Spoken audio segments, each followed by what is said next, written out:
Okay.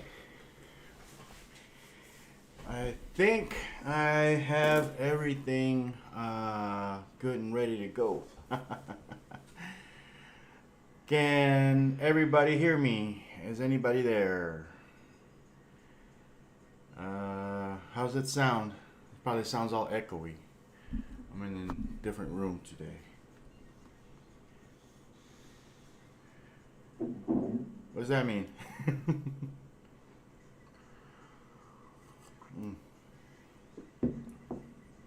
Awesome.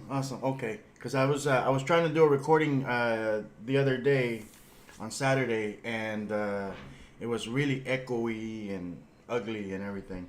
But okay. A bunch of them. I found these on some sale, and I restored all the interiors. I took off all the electronics. I just finished putting in new joysticks on that one. You can see it's like still wood. I need to paint it, but I put in like 1,500 arcade games on that one. One of those download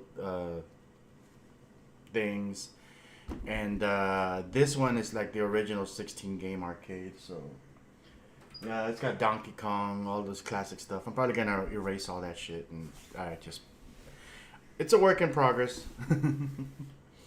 All right, so this is a quick impromptu stream because I've been asked a lot about how Puppet Producer works, and I've been promising that I'm gonna, do some new videos on this, and I haven't done any in a while. And I figured, you know what? Instead of doing a private Zoom call on a one-on-one thing, I'm just gonna do a massive one. Anybody who wants to come in and ask questions, we can take care of those live. And the video stays recorded for everybody else to watch later on. And yeah, we can talk about the video games later. But yeah, well, let's get this thing taken care of. So let's see here. Tasmir, you had some questions about the angles and stuff, and you're a recent buyer of the tool. Okay, so let me look at these things that you've posted so far. One character, full body. Everything turn all mirroring. You cannot. So here's the thing. This tool allows you to configure your cartoon character, right?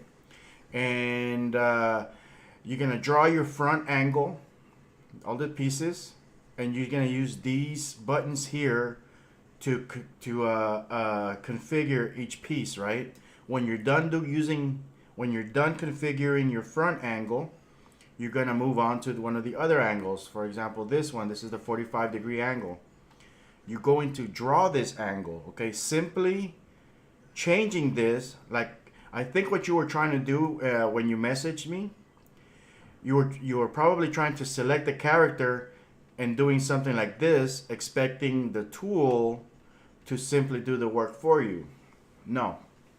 You have to draw the angle, then you change to the corresponding angle, and you click on the pieces once again to configure them. When you're done with that one, you're going to draw the next angle, then you're going to switch to that angle, and you're going to go one by one again, configuring your pieces. The screen's not showing. Oh shit. All right. Let's reset. All right. There we go. Okay. Let's start again.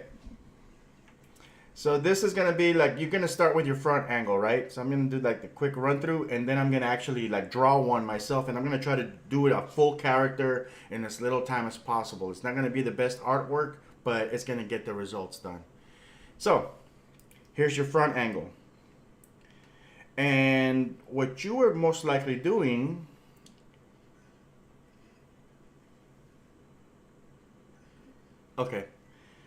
So what you were most likely doing is you were drawing your front angle,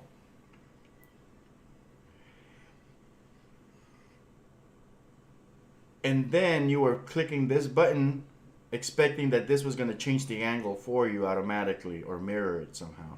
It's not going to do that.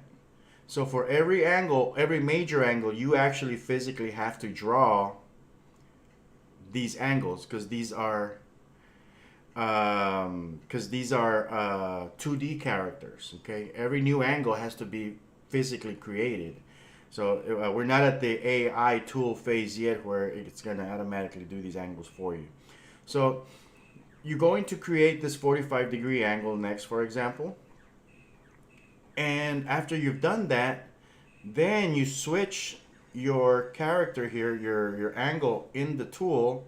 So that allows you to click on each body part and configure it again. You're going to draw the next angle. Now you have to draw it manually. And then you configure it. You switch to that matching angle. And then you go through the process again. Click, click, click, click, click, click, click. You do that for all the major angles. Now, you don't have to do it for every single angle, just the major angles. So, for example, I'll show you which ones are the major angles. All of these here at the top, these are major angles. These are angles that cannot be replicated by mirroring from each other. However, there's tricks to this, and I'll show you those in a minute. But these are your major angles, the ones that you normally would have to draw manually. And so is the top and bottom. But most people don't really worry about the top and bottom because you hardly ever see them. When it comes to the top and bottom angles, the only ones you have to worry about is these hands, because when the character is standing in the front angle and he points forward, these are the hands that you're going to see, the bottom of the hands, because they're pointing like at the camera or whatever. And the top and bottom of the hair. So usually I leave the same sprites for all angles, for all these two angles here. All right. And when it comes to these angles here, these three angles, you can have the software do them automatically for you. So this one is basically the same as this one. All right. And the way that these are the only ones that can be truly mirrored. So if you have created these, you would select it, for example, select every piece in this, and there's this tool here. This is the mirror tool. So this is the 45-degree angle. I'm going to convert it into a 315-degree angle. Okay, well, if you have 10 hours to sit here through 10 hours, I don't have 10 hours today, but I could give you an A through Z explanation, but it's going to take a long time. I mean, that would be impossible for me to do. But these are your angles. So if you're trying to mirror, these are the only ones that you can mirror. So you got the 45-degree angle. We're going to convert it to a 315 angle. Click the OK button, and boom, that's a mirrored angle. So these are going to save you time. Okay, so I am starting with the easiest ones. So this one is the side angle, the right. So I'm going to go here, and it's also known as the 90-degree angle. I'm going to convert it into a 270. So you can see that for these particular angles, I don't have to recreate. I could just mirror these. So, okay. So the mirroring out of place. All right, so you understand that you have to draw every single angle or every major angle. That's step one. And you know what? I may be able to give you an A through Z explanation if I put it in these terms. You understand that every major angle has to be drawn. These are the major angles here, the ones that I've selected. These can easily be mirrored. You just saw me do that right now. It took like 2 seconds. There's trick angles that you can mirror, okay? So when you are working on this stuff, let's say you have basically just created the front angle only. You can mirror a version of the front angle and turn it into the back angle, but you're still going to have to do some manual work. And I'll show you. I'll take the front angle, mirror, front to back. That's right there. Boom. So this is my front angle and this is my back angle. But look, the computer is not going to draw the back for you. However, from a technical perspective, it is the back angle. Look at the property tool here on this side. I'm going to select, this is the left eye 180. 180 degrees is the back angle. This is the left eye 0. So from a technical standpoint, this is the angle that's going to show up when the character turns around to his back. But it doesn't look like it, does it? If you want to do that, there's tricks that you can do. For example, you can take the back hair and then you do Control Up to change the layer. And we just trick the system. We put the back hair in the front, and now the audience doesn't need to know that all this stuff here is down there. You just leave it alone. Don't worry about it. But you just trick the audience into thinking this is the back of the head. Basically, yeah. Basically, just 5 angles. I mean, technically, you can get away with drawing 4 angles if you really put in all the tricks. So if you can draw 4 angles manually, Puppet Producer will do all the other configuration for you. But like here, so this one, this part, body part here, it still looks like it belongs to the front.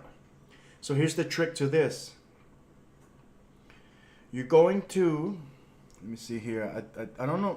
Let me see. What is this? Okay, this just brings you to the front. This is the eraser tool. This is the export tool. So I have people who are doing. Okay, here's something. It's semi-advanced, but not really. It's just one of those tools that I think people were gonna break stuff with, so I hid it. But here's the magic code to unlock this. All right, you're going to go into the little icon that has the eye information, and you're gonna click on this little beaker here. Like it looks like a little experiment thing, and yeah, it's experimental tools. Click on that one time, and then click on that, and you're gonna have 4 new options. And there's a reason why I hid this. I don't want people using these, okay?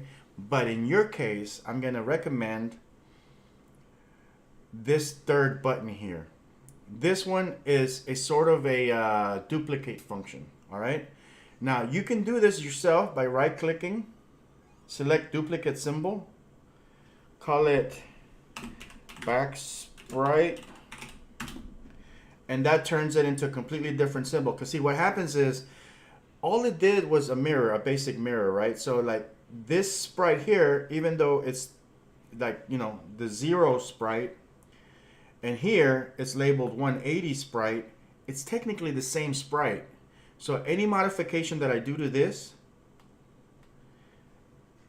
it happens to everything else.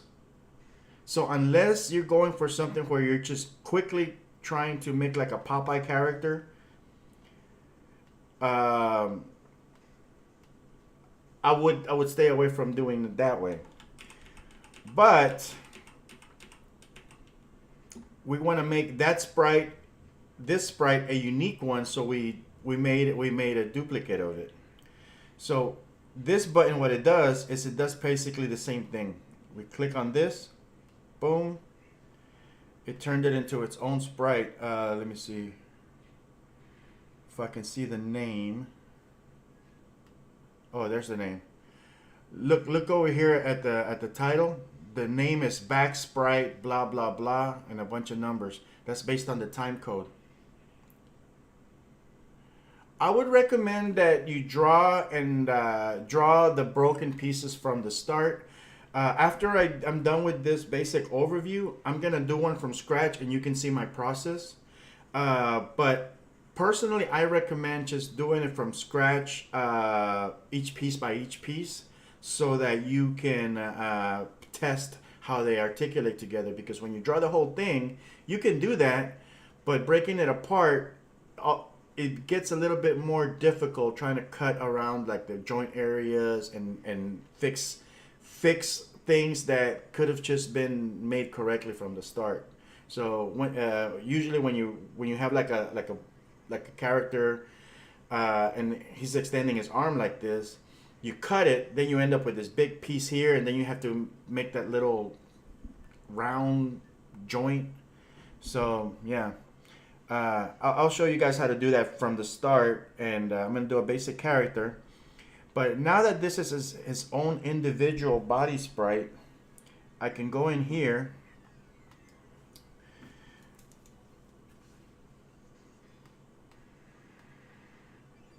and I can screw around with it.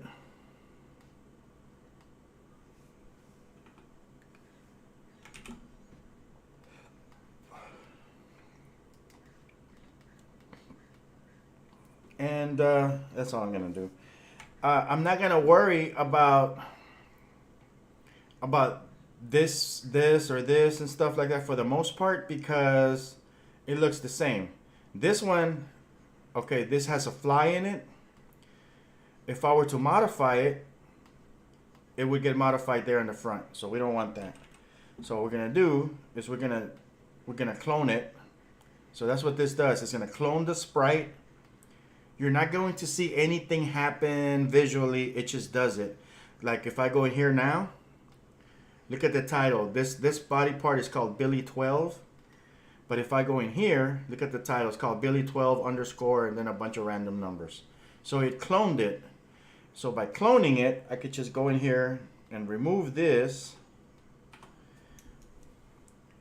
And maybe do something silly. Like draw a back pocket. Now it's technically the back of it. So this would save you some time. So to a certain degree, you can mirror, but it's not gonna do the actual artwork for you. You still have to kind of do some manual tweaks. So you can still save yourself some time. For the backhands, you're probably gonna have to go in there and replace these with your own hands that belong with that angle, okay? Don't change the name of it. Don't alter the configuration. Leave everything that Puppet Producer did intact. Because if you break this, then it's not gonna work. You do the same thing for the shoes. You can clone that shoe, and then you basically just go in here, create a new sprite for that shoe. So these are just like more sort of advanced tricks that you can do. I mean, obviously, if you're just starting out or whatever, I recommend just drawing everything instead of cheating it, so that you get everything the way that you need it to be. But that's how you would mirror a front angle. You just go through the individual pieces that require altering, and you alter them. You leave all the other ones alone, and you save yourself the work. My tool works in... This tool is a plugin for Adobe Animate. It's a plugin. It does all the configurations, because since you draw all the characters in Adobe Animate anyways, you configure this. It saves you all the configuration stuff. If you have a Adobe Flash is the same thing. This thing will work as far back as Flash CS3, I believe. CS3 and above, all the way up to Animate 2023. So, okay, so this is your front angle. You can mirror into a back angle with a little bit of work. Let's do a little rewind here. So that's how you mirror that angle. The top angle can easily be mirrored the same way. And that is getting kind of annoying, so I'm just gonna revert. That'll be better. Okay, so okay, a quick recap. You can mirror the front angle into a back angle, but you're gonna have to do a little bit of work on the back angle because it's not gonna duplicate the artwork. It's just gonna duplicate the configuration, and then you'll have to do the individual body sprites.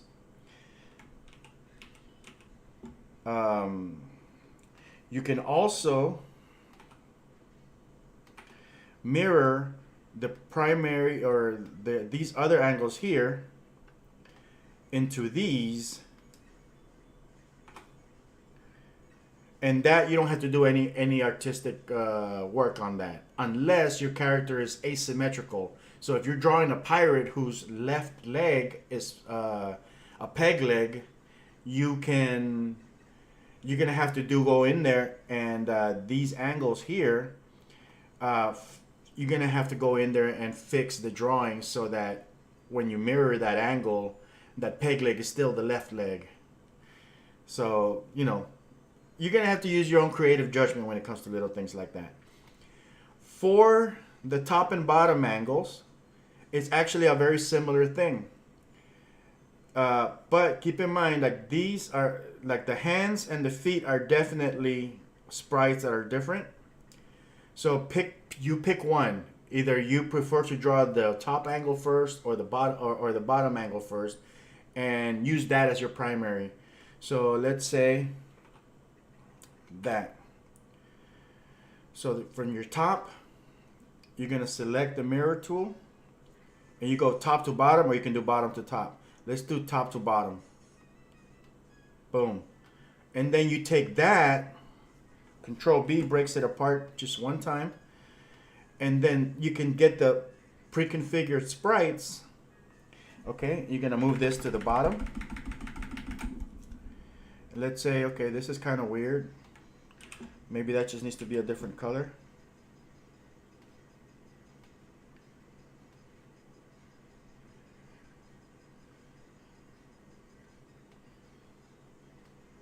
You're gonna have to do little tweaks to kind of fix that up.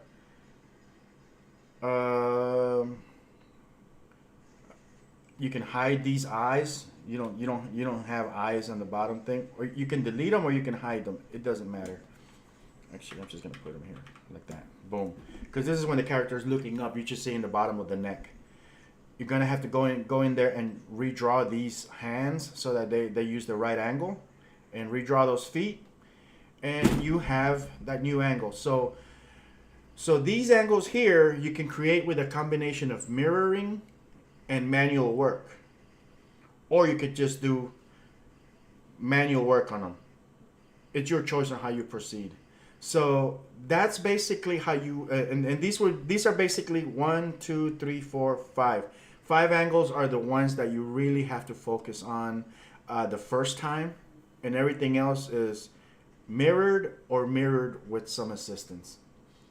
And that's how you save yourself some work. Now, it used to take me about 8 to 10 hours just to do one of these angles when I first started out without the puppet producer. Now it basically just takes me as long as it takes me to draw the character, which sometimes could take me a couple of minutes, sometimes it could take me an hour for each angle. But then the duplication kind of takes a whole 50% of whatever time that is.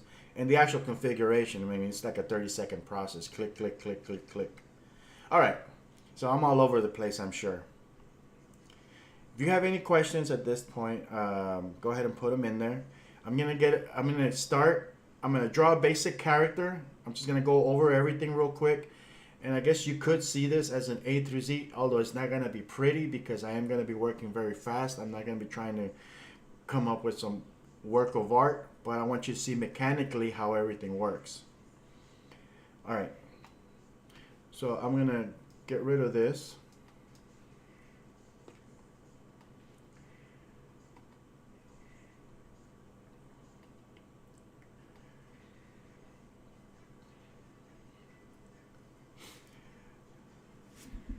All right. So let's begin. It doesn't really matter what size of a stage you use. This is vector art. Even if you do a 100 by 100 and you draw your characters all over the place, they're still going to show up because they're all in there. So I'm just going to do a...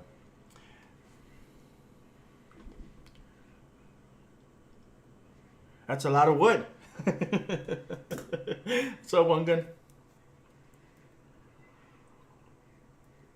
All right, so I'm gonna do a 2000 by 1000, just so I can have a nice wide field of view, and I can just kind of draw stuff next to each other. But it doesn't really matter. Okay, you can put whatever size whatever you're comfortable with. And all right.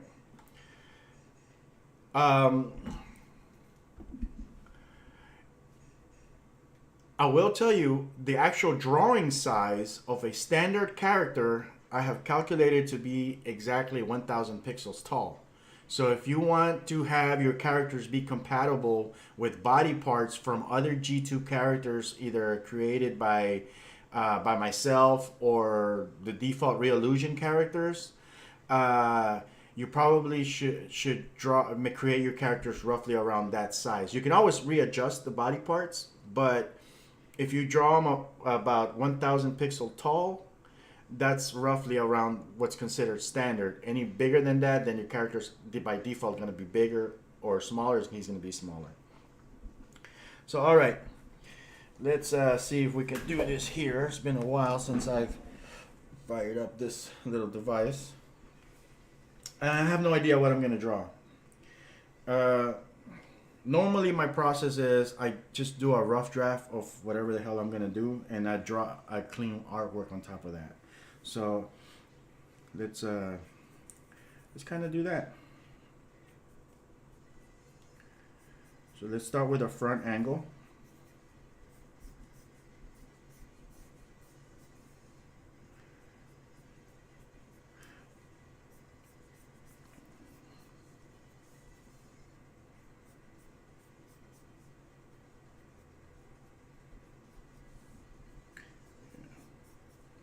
Do some gorilla looking dude. And this is the cool thing about doing it this way, because you get to kind of design your own thing.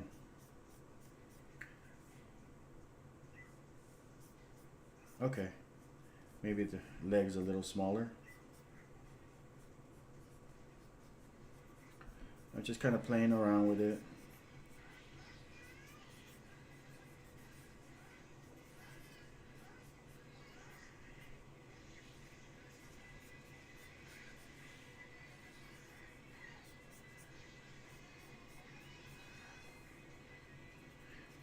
The thing is, you're gonna need a neck. You're always gonna need a pumpkin. God damn it, I already started. Let's do a gorilla with a pumpkin head. How's that? A Frankenstein monster. How about a Frankenstein monster with a pumpkin head?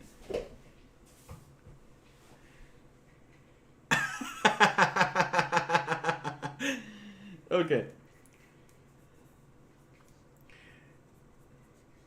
This is the worst time to start creating assets for Halloween. You really want to, right around this time is when you start doing your Christmas stuff, so that they can sell and people have time to create their Christmas shit. And then it's, what is it? Valentine's Day? Okay. Yeah, that's about right, I guess. So let's bring this here. I'm just going to build it up a little bit more just to get a better definition. I'll lock it. You guys are making me want to do some real artwork. I don't want to do that because that's going to take me so long. I'll just do that for the first angle, okay? And the other ones I'm just gonna blow out of my butt. So, okay. So what I do here, I'm focusing on the joints at this point. The joints always rotate along a invisible circle. So that's one thing you got to keep in mind. And I'm only gonna focus on one of the sides for this angle here.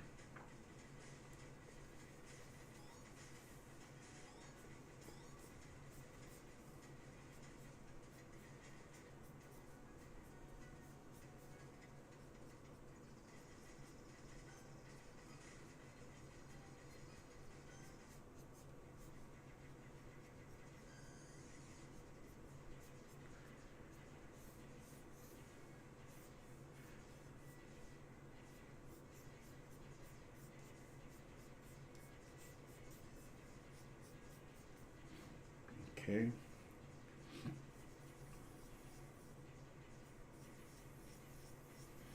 These are the major joints. The top is going to, it's like a little bucket. It rotates around this sphere thing. And it always has like an extra, like another sphere right here, another joint for the hip joint.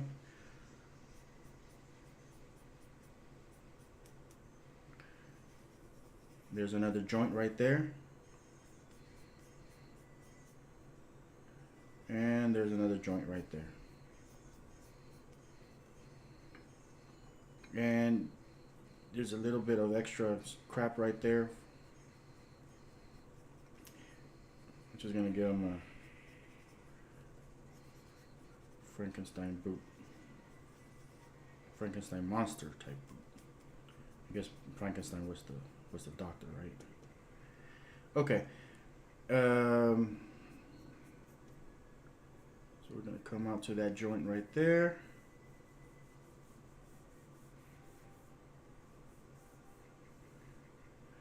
Okay, so the neck thing, from a technical perspective, you need a neck. Personally, I kind of like to embed the neck and just make it invisible because it doesn't work well with like the 3D stuff, or with the 3D and 2D, because the neck is so small, it just creates like these little fractures here. But you can do those if you want to, and I'm gonna do them because I'm demonstrating the software. But personally, I don't put a physical neck. I artistically I put in a neck, but physically I don't like actually making it visually available because it just breaks the it breaks the movement. It looks really weird. See, the neck has two joints: the joint where it connects to the main body part, and the joint where it rotates, where the head rotates around. This thing is just acting all sorts of wacky. Okay, so right there.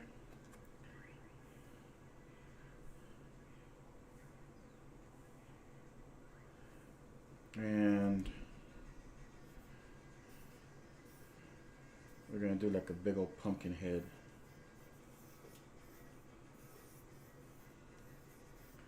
Oh, let's not do it completely round. Let's make it.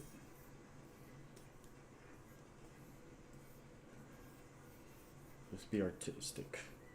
Let's be artsy fartsy. Let's do it oblong or whatever you call this.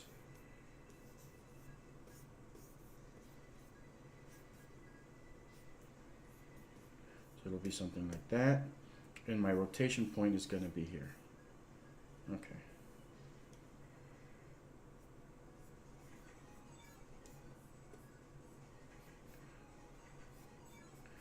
So I'm only gonna do a good looking front angle. The other angles is gonna be like super fast, just so I can be able to do all these within a reasonable amount of time. Do you have to do a 42-hour stream? Exactly. I actually did an 8-hour stream one time. I was demonstrating this stuff and I didn't even realize it. I didn't get hungry. I just talked and talked, and before I knew it, like, why is it dark outside? It's up there on the channel somewhere. I don't think I want to do that again.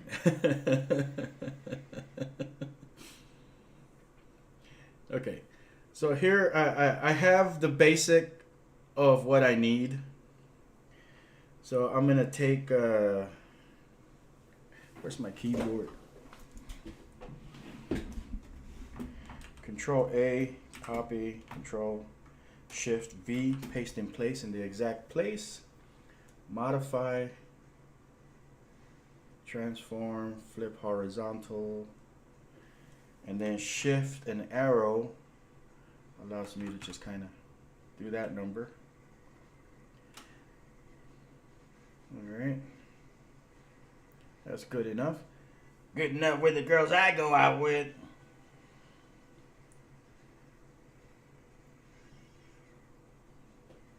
Okay, so it's gonna need a little bit of tweaking on the neck part.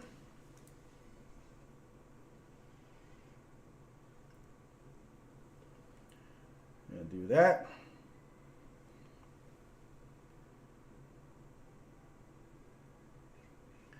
So this is kind of how I build up if I'm drawing everything from scratch, but I also do a lot of stuff hand drawn on paper and stuff, and just kind of use my little scanner and just send it back in.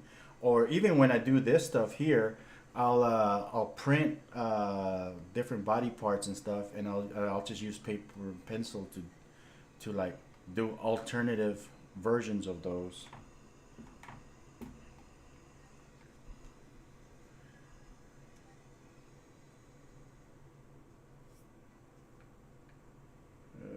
Here we go.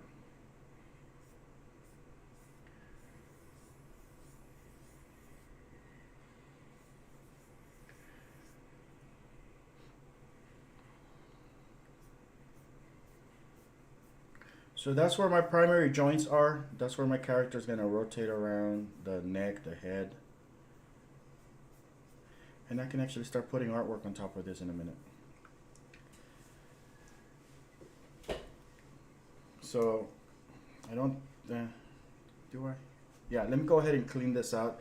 Because also it's vector art. All these little lines and stuff, they add to the processor usage, the memory usage and stuff. So I want to get rid of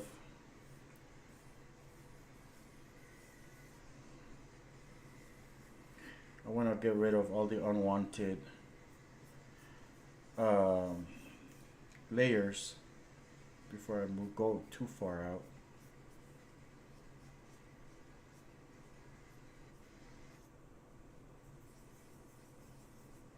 This should probably be a little bit longer, but I'll fix it.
So the front angle is always usually the easiest one, I guess.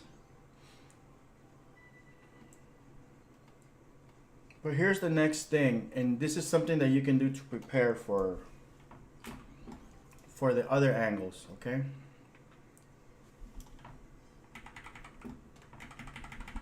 So we've established that we want it to be roughly 1,000 pixels tall. So I'm going to go ahead and increase the size of this thing already just to kind of match this.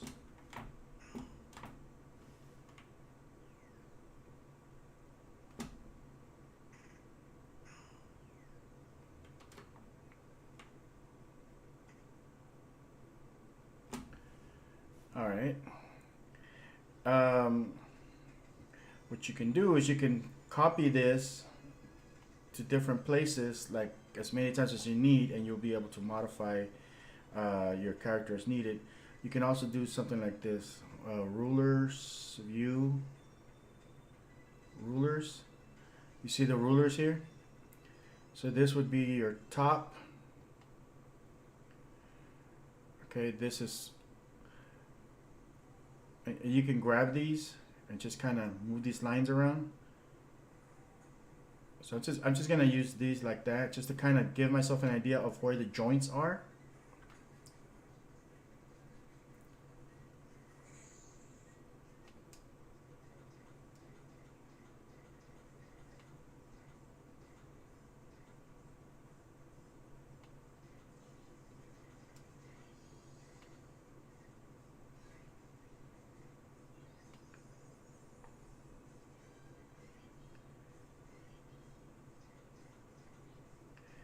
And see, and this is the whole point. I mean, it's really hard to do like an A through Z presentation, because really, I just showed you how the tool works. That was it. Everything else is really the drawing part, and this doesn't really use my tool. This is just you drawing and creating. This is the technique part. I don't sell this. This is just something that you gotta learn to do, you know. This is the tool that I sell, and we're pretty much done covering that, you know. We know how that works. You select the part and you click it and you turn it and you click it and blah blah blah, you're done. So, but yeah, here's the process.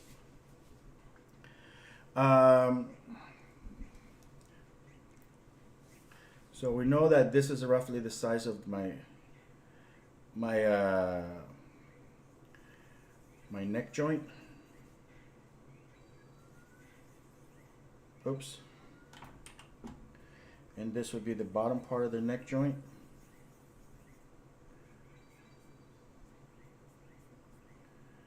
And arm, this is the other joint here. And I'm immediately jumping to the what do you call this? The side view. From here to here.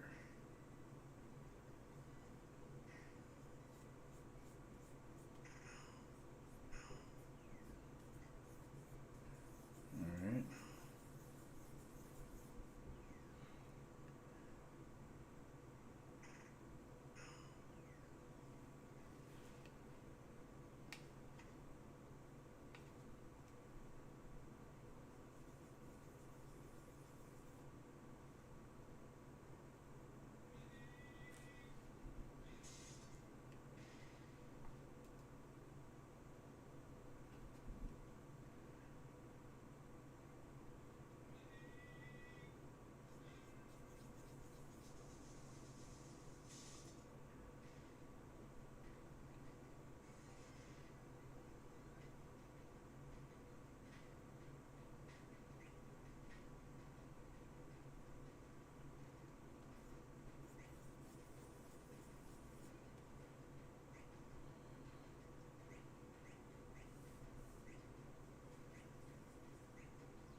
The actual foot and shoe is pretty much inconsequential. The important part is the joint. We'll get there, maybe 2 hours from now. So let's see here.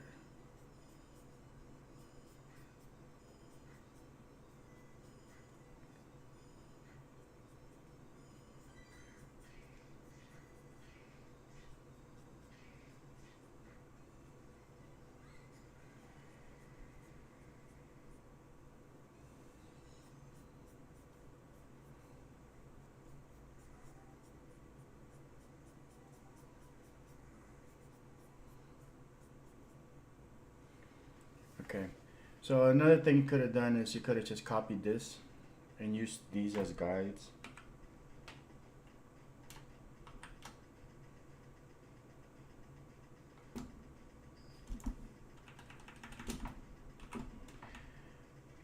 I could have put this here and just kind of, oh, I see I screwed up in certain parts. So the hip, I got it correct.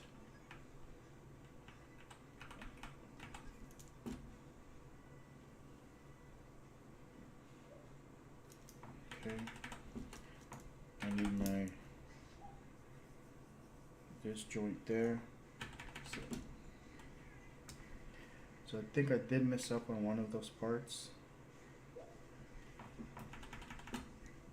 Come on. Okay, all those are good.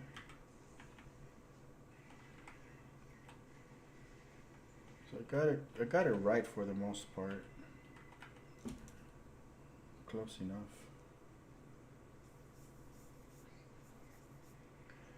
That arm,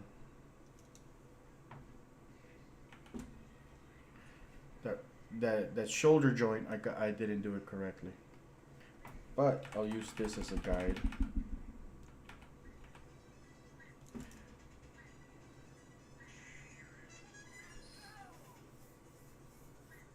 There we go.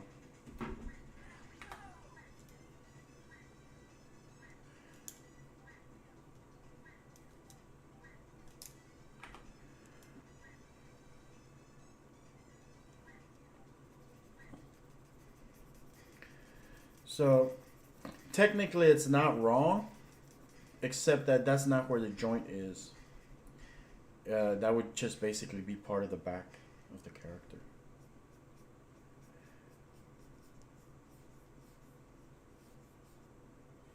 But technically that joint is right here somewhere. Alright, so now that we have this angle, copy, Control G turns it into a group, Control G. I am going to take this. Oh, I'm just going to leave it there, and I'll just turn on this outline mode. But I will take a copy of this,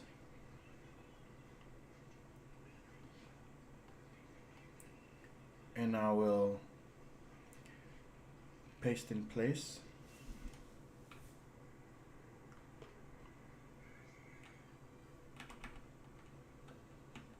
And I'll align them based on the hip. Okay, and this is straight up classic in-betweening. I'm taking these two things and I'm just gonna come up with whatever is in the middle.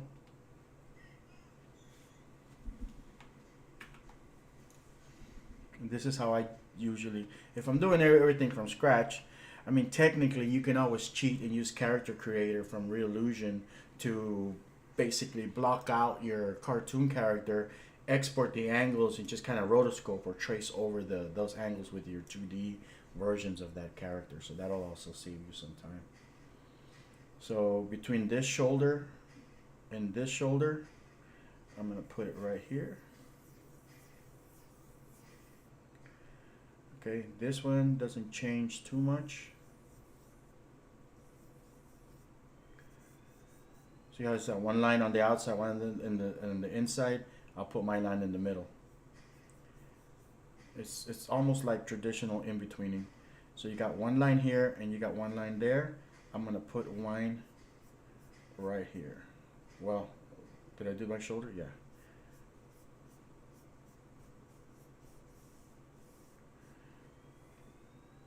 Okay, so this here, see how you have 1, 2?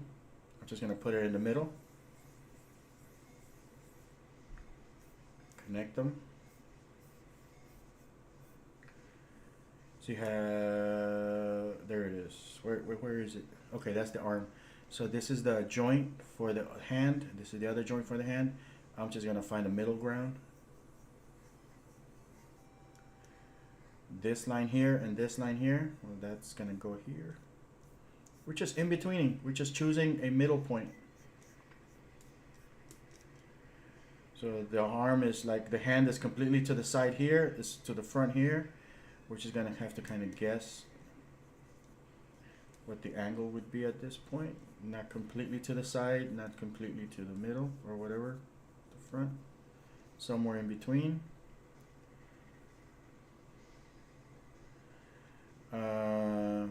Okay, it's getting a little bit more difficult to see. Let's work on the chest area. So that's right here, the in between of that. This hip is the same. This leg joint is going to be right here. Between these two. I guess you can always get away with putting that one directly underneath. And between these two.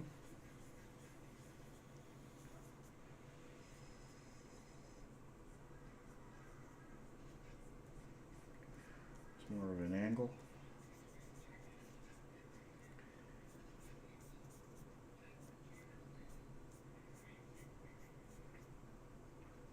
So that line is somewhere in here.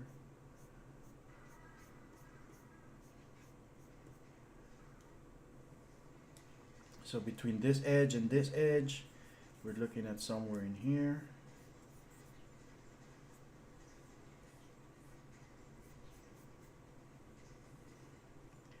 And okay, you just kind of guess where everything else goes.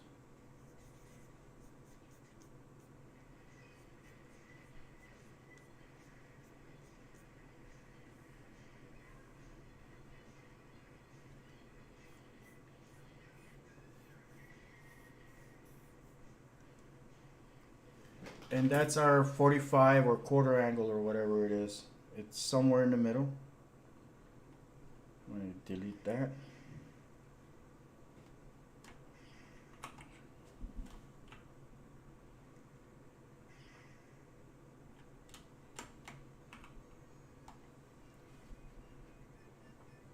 I'm probably going to need another hand that goes here, but we'll kind of do that once we're getting ready to paste everything together.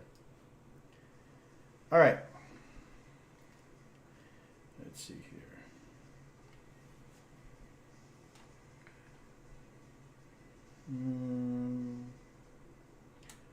Oh, you know what? And there's another one I failed to mention.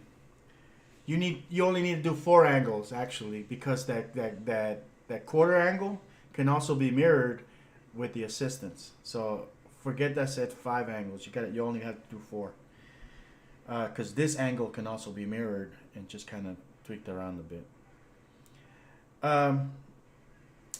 Do I have enough to do my character now? Side, quarter. This is the other one's pretty much the same as this. Yeah, I have enough. I'm going to start with just these angles here, and this is going to be my character.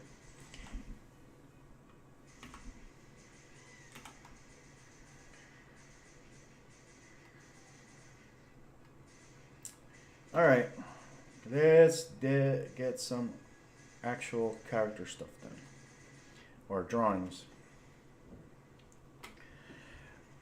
The thing you want to keep in mind is the joint regions. These things are going to move, so you want them to move and not give away the fact that there's a joint there. So you don't want to draw anything. Let me see here. This is one of the reasons why you don't just draw and then chop up your character either, because you're going to have little things that get in the way. So, you know, I don't want to... Where the heck? That's not fun. What the hell?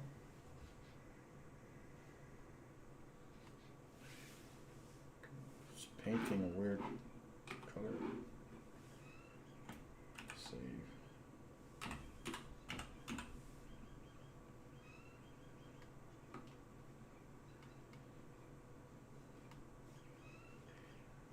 Alright.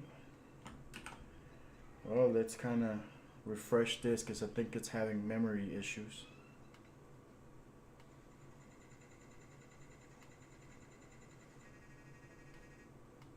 Okay. All right, so you don't want to draw, like, let's say here, I'm gonna put this thing here, like, you know, the ripped clothing or whatever. I don't want to put anything on this joint, because what's gonna happen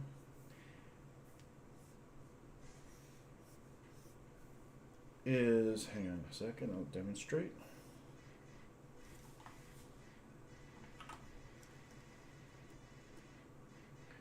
This joint is going to rotate around that center there. And when it rotates, see, you want it to rotate around along that circle there.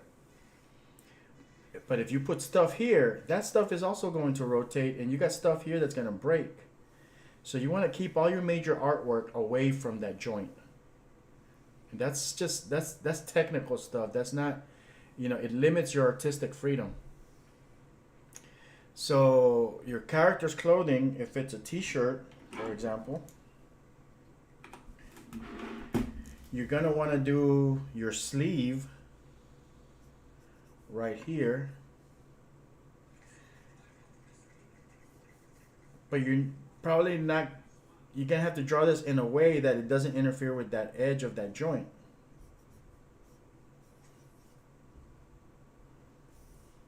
So if it's a t-shirt,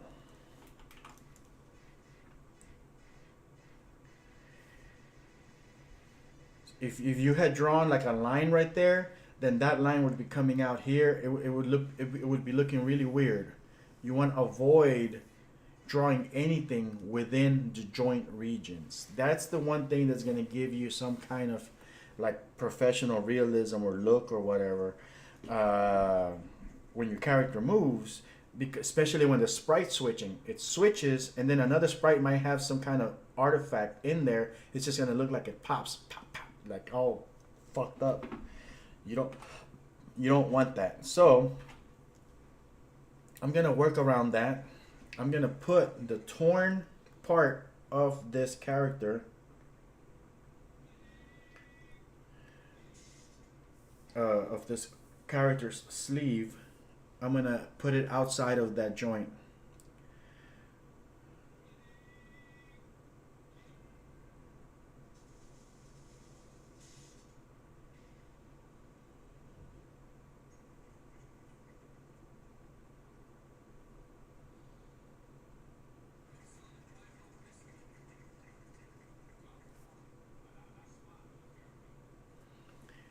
Okay, and it feels a little weird. Maybe I should put it up here so it doesn't look that weird. So maybe I'll come in here and I'll do this instead.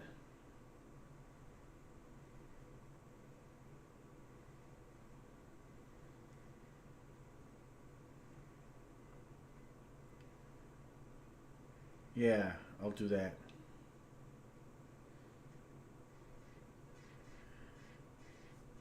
Yeah, that looks like it's gonna work. Because that's gonna allow me to still use that joint without any kind of artifacting. So I'll show you what I'm thinking about.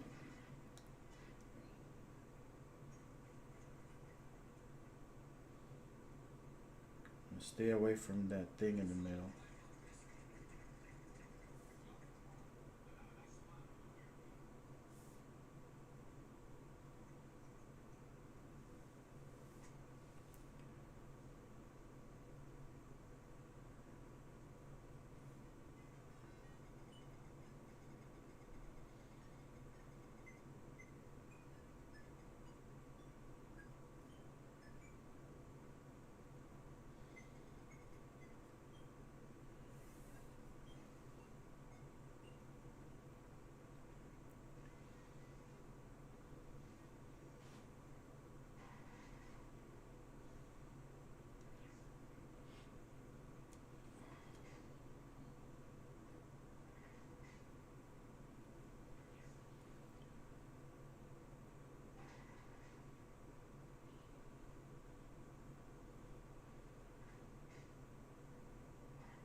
nice and basic.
So that's going to be my torso.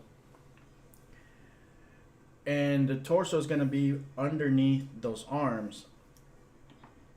And I kept all this crazy artwork away from the joint because I want the Pumpkinstein. Because I want that that arm to kind of rotate within it.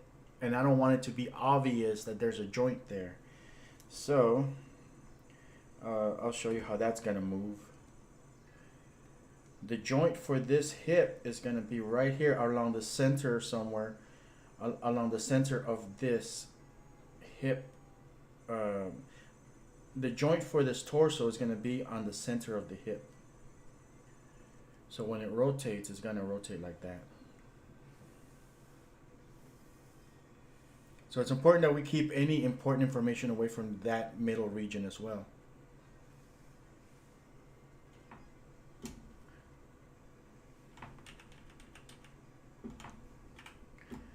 All right, so I have a piece that I'm gonna call a final piece. I don't want to spend too much time coloring and tweaking and doing some great artwork, but I am getting inspired, which you know, I kind of want to make this character look really cool and everything, but I also want to just not be here all day.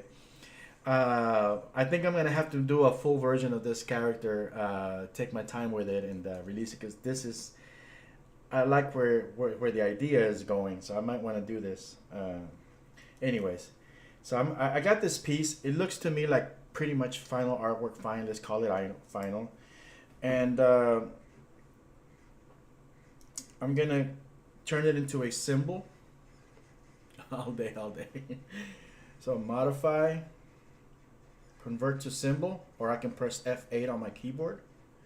I'm just gonna call it zero torso, or torso zero, or just torso. It doesn't matter. For now, I'm gonna put that right there. And okay, so when you create these things, Flash or Adobe Animate will give you a limited number of places where you can put your registration point.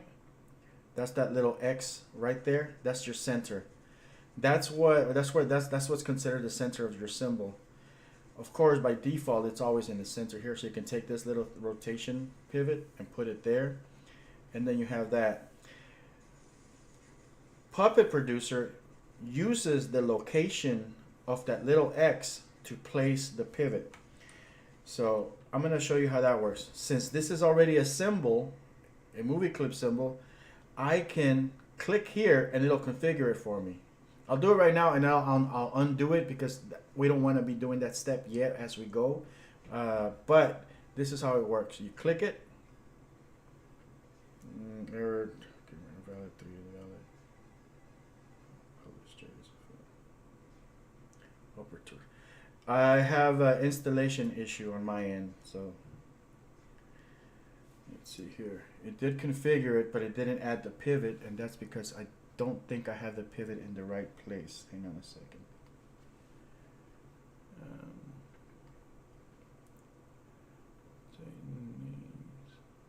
Components, configuration.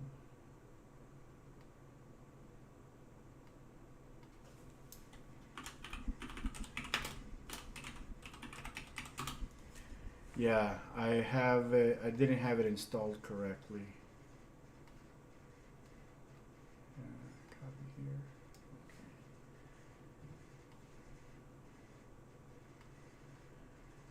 So at any point, if you have if you have some errors, like if you didn't configure it properly or whatever, you want to start over, you can select everything and use this eraser tool, and it'll erase all the configuration. Notice it doesn't have an instance name anymore, so it's cleaned out.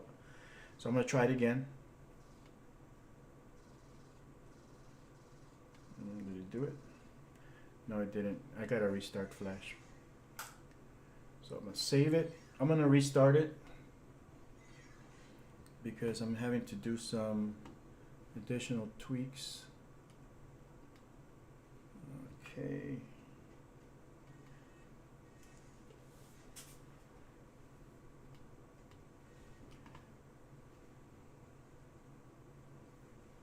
And I think I configured it properly now. Let's see here. Where are you?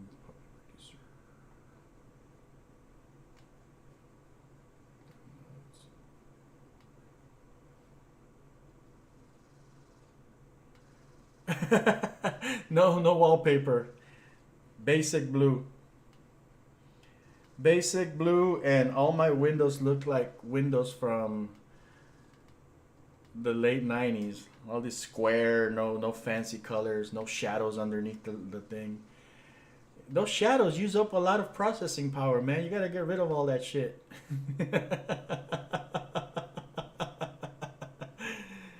Little round corners. Why do you need round corners? You know, that uses up memory. I got used to it for screen captures. It works better for screen captures, you know. All those little visual effects, they contribute to processor and memory usage and stuff. But basically, I started doing that because I wrote a book back in 2001, and one of the guidelines for it was to make it easy for the screen captures to read on paper. And and they just made my computer look all green and blocky and no fancy gradients, and like, yeah, I kind of like that aesthetic. Actually, it kind of stuck with me, so I've been using it like that ever since.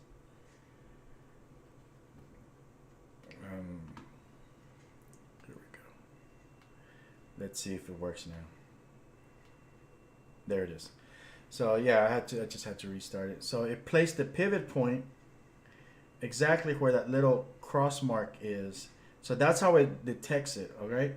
So if I were to draw, well, I'll go ahead and do it. I mean, might as well, right? Let me get rid of this. And let's erase that configuration. And let's work on this arm, okay? That way you guys can see the whole chain in action.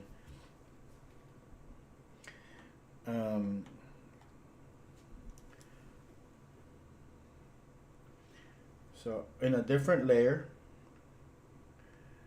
I am going to, should I be basic about it?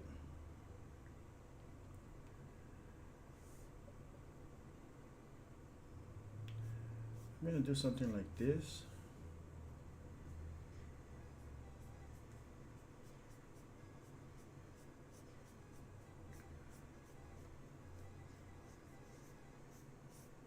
Give him a muscle.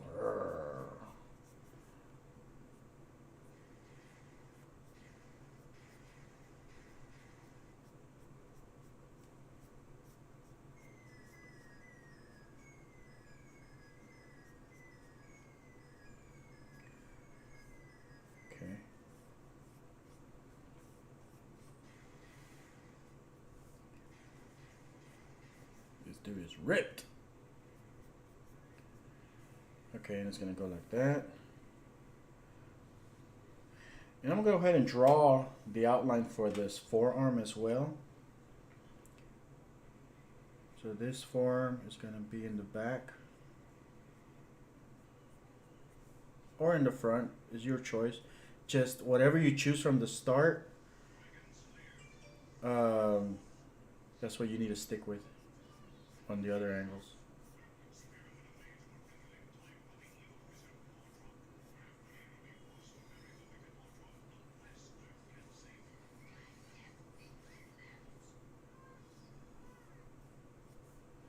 So maybe I'll put this what is this called? Elbow? This elbow as part of this sprite here. So I'll just kind of do this like that. So that's how I'm going to choose to do that. Now I want to avoid, again, like I said, I want to avoid these little overlaps.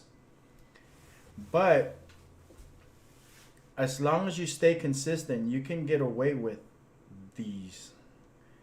But I'm going to try to avoid them in this one. So, all right, so let's do these arms, this arm here. Lock it.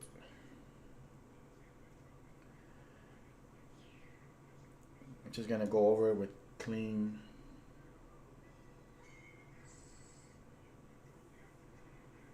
With clean line work. I'll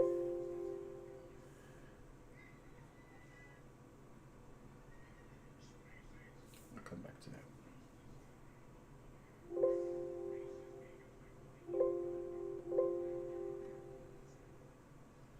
Just trying to draw on that locked layer.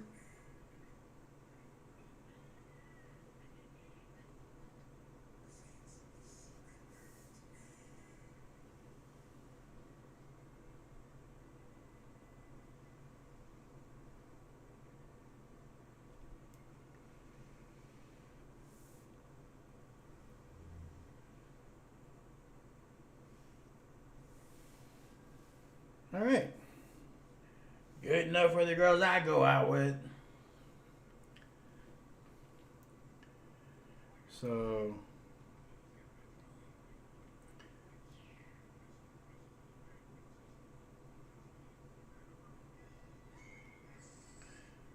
let's see here.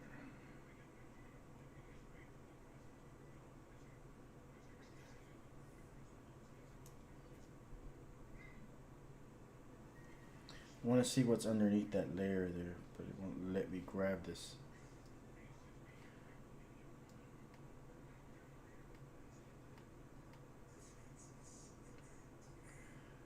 Okay.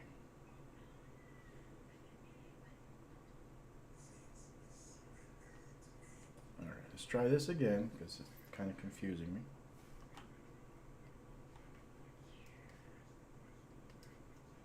That.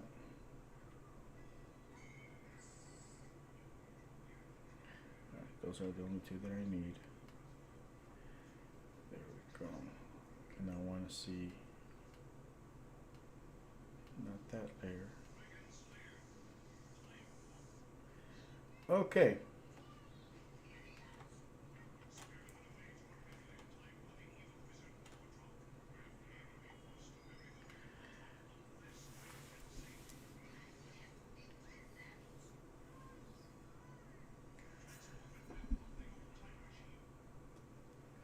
Just want to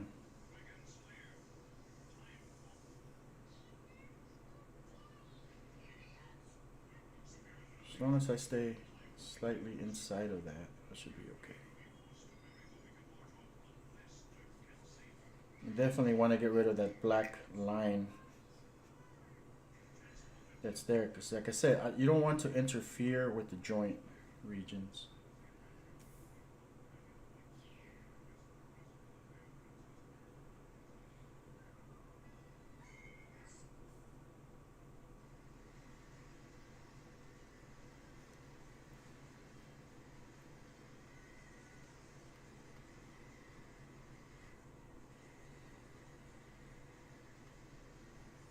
That's one way to do it.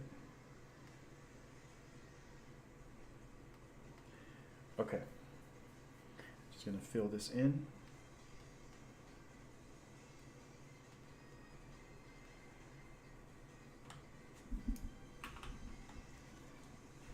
That's good enough.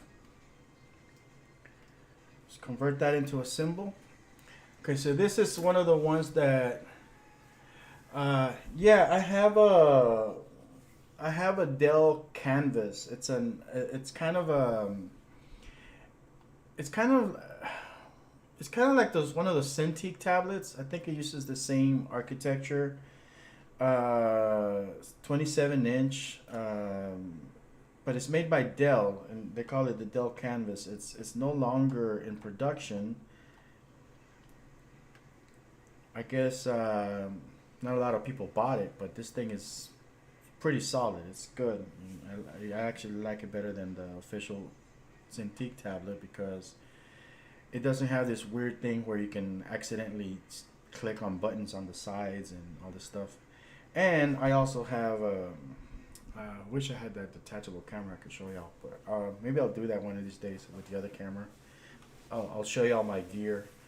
But I actually have a traditional PEG system on the tablet, so I can actually draw and animate on paper on my digital tablet and kind of, you know, do different things like rotoscoping and things like that, and like mix and match the two technologies together. Okay, so I take that, modify, convert to symbol. Again, Flash or Adobe Animate only gives you these options for where you want your registration point. This is the thing that kind of annoys me. So you just got, and I do have a function that will allow you to kind of fix that, but it's like, I only have a couple new functions. I don't think it's worth like updating Puppet Producer just yet. I'm probably just gonna release it as an individual command. But at this point, you just select whichever one's closer to what you want. See how I put it on the upper left hand corner? The little X is right there. That means that when this thing is placed right there, I mean, when it rotates, it's gonna rotate like that. And obviously that's not what we want, right? So we gotta hack that again.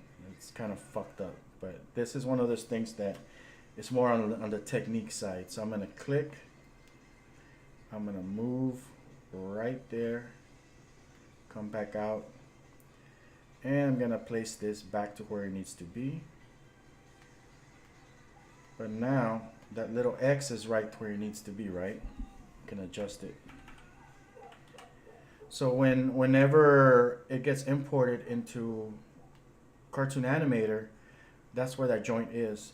Also, well, technically you don't have to do this because Cartoon Animator is going to use the location of your pivot to do that. I do this because Puppet Producer uses that registration for the automatic location. So I'm going to click on this upper arm so you'll see. Boom. And that's because the little X is right there. It placed the little pivot point there. Now, when I export this to Cartoon Animator, if I put this pivot point here, then this sprite is going to rotate along here.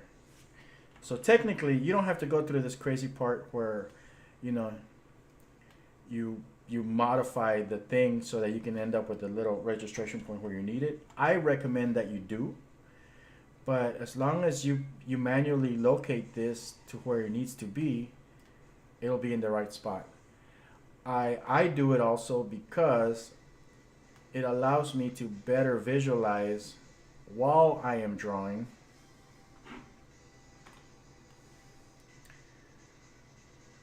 where my rotation is going to be, and it allows me to identify points that I might be missing.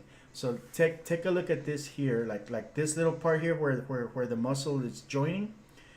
Along this edge, that's black, or whatever color that is. But there's very little interference. So when it moves around, it's almost a seamless movement.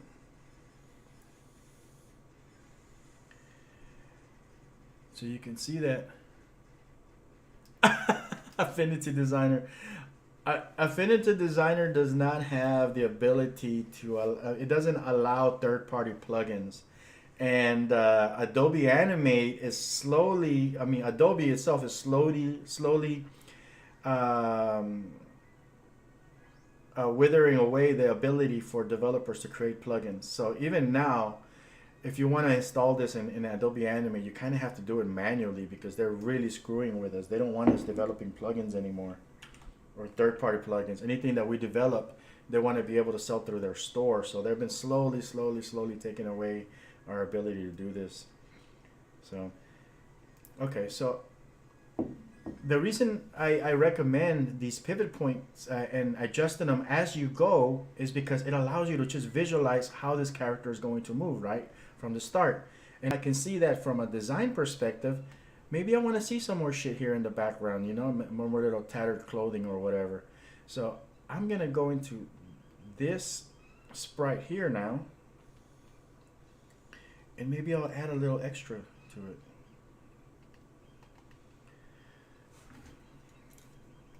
Let's see.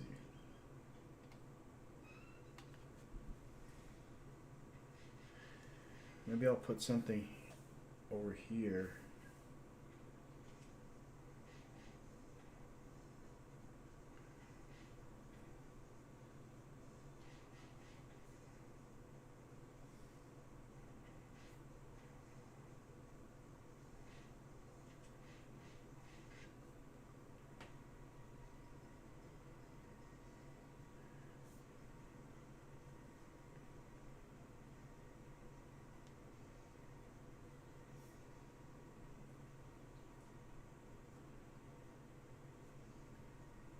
Just so I can have a little bit more flair. All right, and that'll just kind of stay in the background, but I'm able to just kind of test out the movements. So yeah, and as long as you keep the sprites there with the sprite switching, I mean, you won't notice any big stuff. So important though, the most important takeaway from this is don't put anything in this joint region. Don't put any artwork, don't put anything with high details and stuff. If you put like a highlight, like a, you know, a light effect, like a little highlight here, when this character moves, that highlight is going to move down here. It's going to look pretty dumb. So don't put any visual details in the places where the joints rotate. And also this sprite is going to be switched depending on the angle. It's going to like switch between front, 45, 270 degree view, whatever. And if and those little things that you have in those joint regions, it's just going to pop in and out, and they'll look really crappy. And if you notice any of the stuff that's been done by Reallusion, they don't follow that. They don't think about stuff like that. So it looks very amateurish, especially when you see him moving around. Okay, so that's that upper arm. At some point, I'm just gonna go crazy and do the rest of them really fast. But the reason I'm taking my time with this is that it allows me to kind of explain a little bit better some of these concepts. And yeah, I'm going to go into the other angles pretty soon. And you'll see that, okay, you can't just click on this and expect this to be turned into that angle. You have to draw it yourself. Okay, so let's see here. Every time I'm drawing a new body part, I draw it on its own layer and lock everything else. It prevents me from accidentally modifying something else.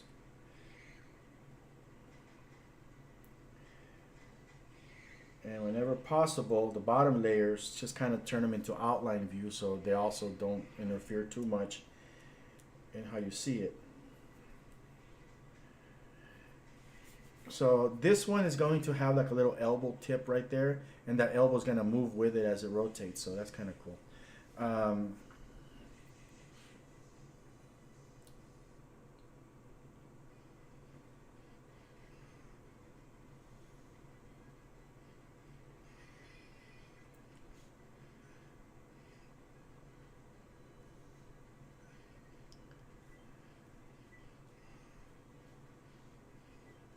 Yeah, good enough. Maybe do some kind of muscle.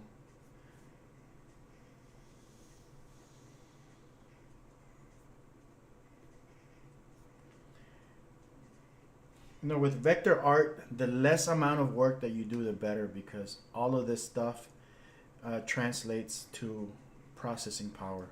Like if you notice this, look at all these points. To draw these lines,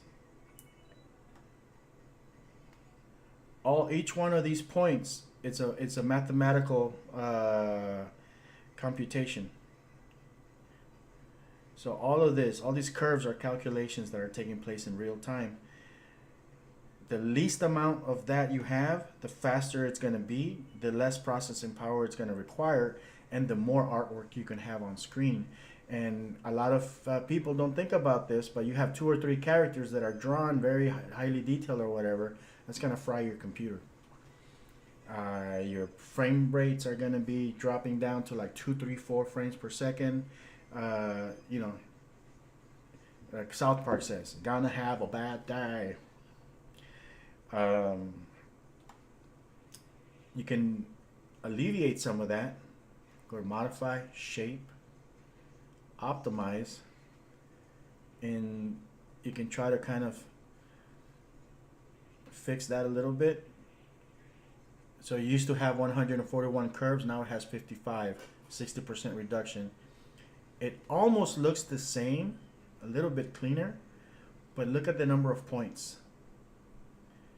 So by just doing that alone, I increased the speed and efficiency that this thing is going to run by 60%. So always optimize whenever you can. Even if you have to go in here, if you see a point that you definitely don't think you need, you know, you want to be really, really finicky about it, you can go in here and just manually delete points that you don't need. You know, all right, but that's just that's more of like a pro level tip that you need to know. Maybe I'll do more videos on those type of topics, but optimization is the key to everything, y'all. So okay, so I got this thing, and I have a forearm. F8, convert. I'm gonna put my point here, and notice how it's in the center. I mean, me personally, I want it to be there, because if I use Puppet Producer right now, and that's the left forearm, Puppet Producer is going to put it wherever it detects the little registration point. So it's going to put it there. Obviously, we don't want this forearm to be rotating there. We want it to be rotating there. So you could just take the pivot point that Puppet Producer created and place it where you want it to be. And when you bring this into Cartoon Animator, it is going to rotate along this spot. But while you're drawing, you don't really have a way of testing it. You can do this with the temporary rotation point and do that also. So you can do that, and you don't have to go in there and modify the registration point. I personally do. That's just one of those things that I'm accustomed to. I'm not going to do it anymore because I want to just finish faster. But if you're going to be doing this, I recommend that from the start you get used to putting the registration points where they need to be from the start. But this is kind of a workaround, because you can say, okay, well, what if I move my joint over here? All right, well, let's see. Let's put this thing there. Okay, then it's gonna rotate there. So then you say, well, what if I put my joint here? Then you can take your little rotation point. Okay, well, this is how it's gonna look. See, and it's gonna leave that joint all wacky and stuff. So that's how you kind of find your angles.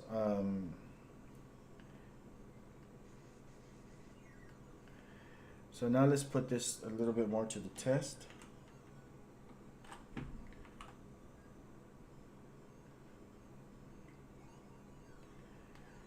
Let's say, let's kind of take a look at where the center of the joint region is. It's right here somewhere. So let's put it right here. All right. How's that gonna look? Well, it's gonna look pretty damn good.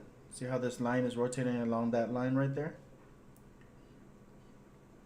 Let's take a look at them together. Looks pretty good. Now the layering issue, no big deal. Just cut it, select there, put them all in the same plane, just move it to the bottom. All right, so now you have this. Okay, still looks kind of wacky, right? What's wrong with it? Well, what's wrong with it is they both have outlines. So what you do there is you're gonna select the top layer, and the top layer is gonna be like the bucket, and the bottom layer is gonna be like the socket. So what I do is I'll just select an arbitrary spot since it's technically a circle. I'll do that, and I'll just delete the outline.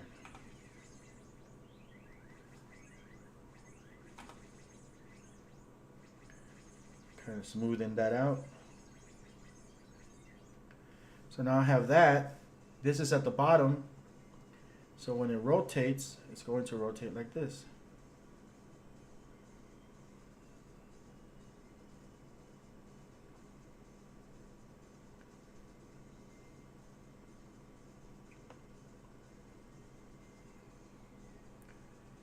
Now, I could have done it the other way. So if I choose to work with the other one being on the top, then it's the other one that I need to modify. I go here.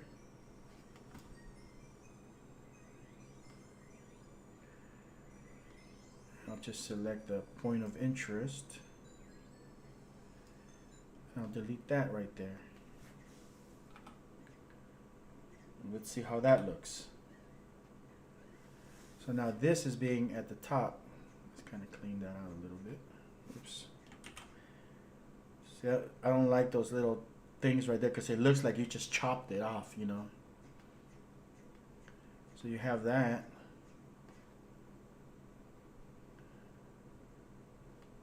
So you got end up with something like that. And it gives you a chance to do little fixes and stuff. Like you see this right here, it looks all wacky. So I can go in here, just kind of do that. So now it doesn't look so wacky.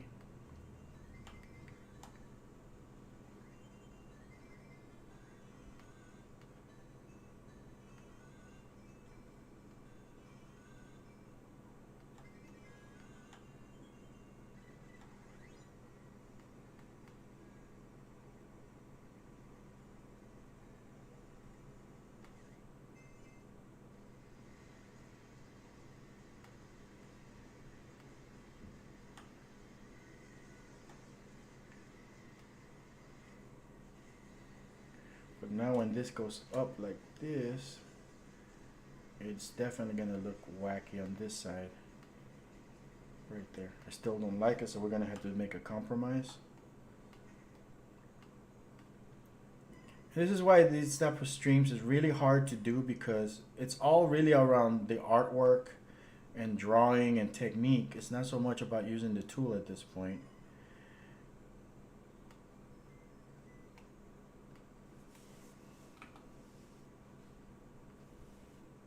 It's one of those things where I guess I have to teach people how to do this in order for them to be able to use the tool. All right, so that's a good compromise right there. I got an elbow. I don't have too many crazy things going on in the center of that joint.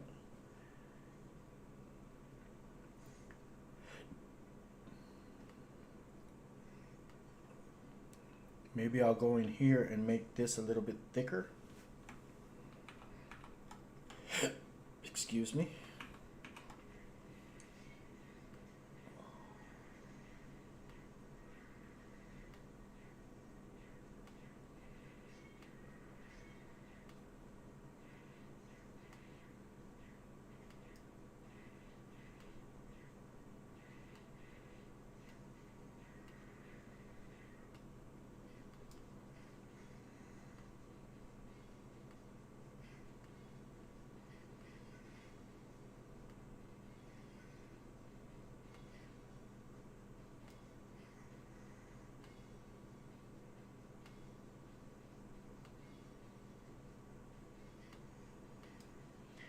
Okay, so yeah, it doesn't look wacky, and yeah, it looks pretty good actually. I'm not. It's not too shabby.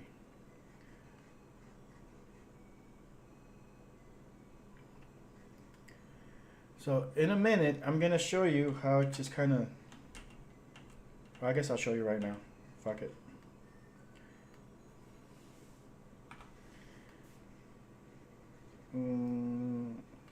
Because I still need the legs stuff. I normally wait until I have the leg done. But I'll go ahead and do it now, just in case people have to go. At least you can see that real quick. So we have these two body parts here. And normally I wait until I have the legs done and the hand.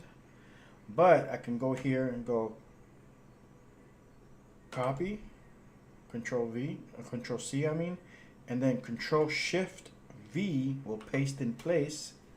Then I go modify, transform, flip horizontal. So I mean, during the actual drawing phase, technically there's still shortcuts and workarounds that you can do to still not have to do all of the work, all of the angles. So I just did the other half right now, just by copying and pasting and duplicating.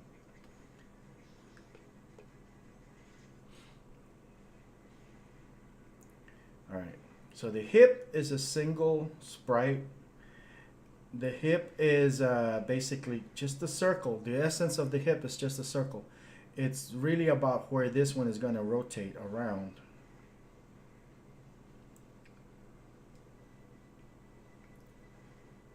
So the center of this guy's rotation should be the center of your hip.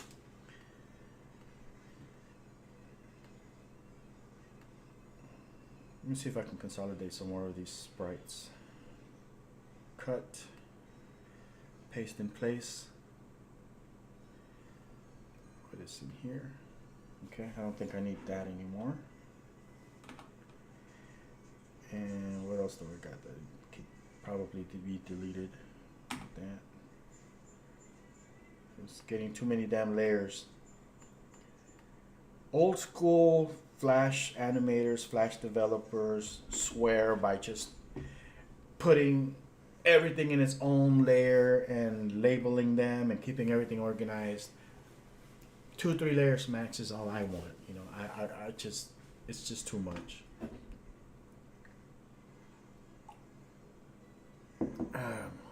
And sometimes it's easier if everything's on the same layer. I can do things like Control up down and adjust the layering. Like if I want that on top, that on the bottom, in the middle.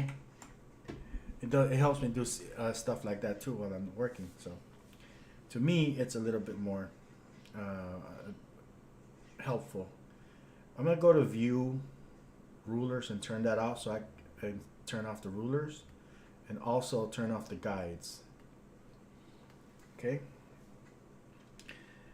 The hands and facial things require multiple sprites, and that's going to be a little bit more deeper detail. I might have to do a separate video on that. In fact, since this is just kind of a rough, overview, I'm gonna go back and do specialized videos on some of these things. I haven't done these in a long time, so I figure they're a long time coming.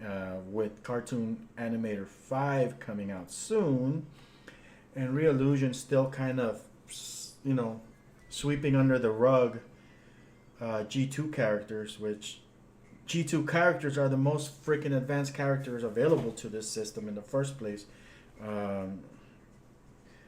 I don't know, man. This company is kind of wacky and back-asswards when it comes to how they see this. And, these multidimensional characters are the most advanced characters that you can make, and they're just not doing any support for them. They don't. I think whatever developer they were using, they might have fired him or he might have quit, and they've lost the ability to continue to develop this. That's my theory. Hypothesis? No, it's a theory because it's practically true. It's not just a thought.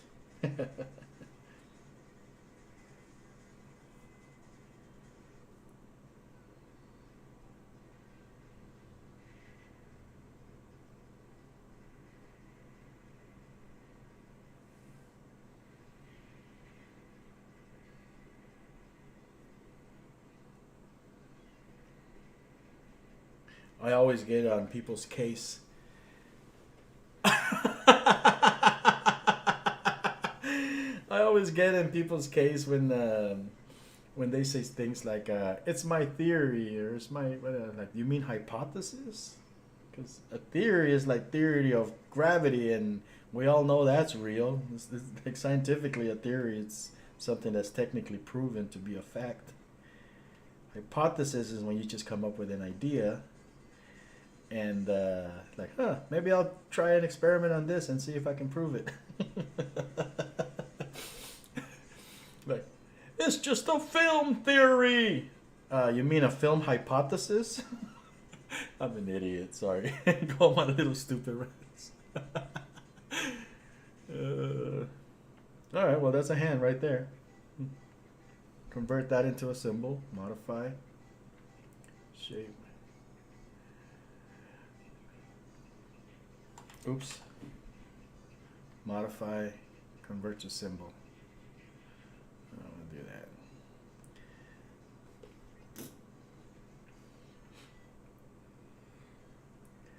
that. And yeah, I am going to go in here and do my little thing with it, because you don't have to, but I like to put the damn registration point where it needs to be from the start.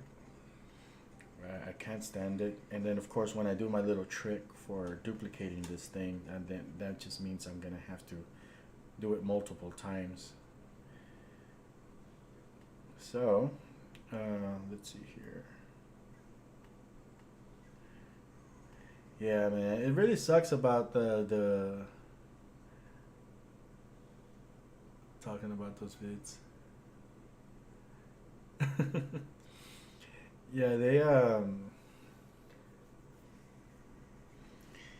they really not, ever since I think it was Cartoon Animator 4, they decided to just kind of no longer support the further development of G2 characters, and they started focusing on G3 characters. And let me tell you something about G3 characters. They're the same exact thing as G1 characters. They're single angle characters. If you go back and compare the structure of a G1 character and the structure of a G3 character, it's exactly the same thing. They just changed the name and did some sprite morphing for the facial features. And that particular, 360-degree head or whatever they call it, that's something that we've been doing in Flash for the last 20 years. It's not anything new. So it's like for people like me, they're not really giving me anything that I haven't already been able to do in Flash by itself in Adobe Animate for the last 20 years.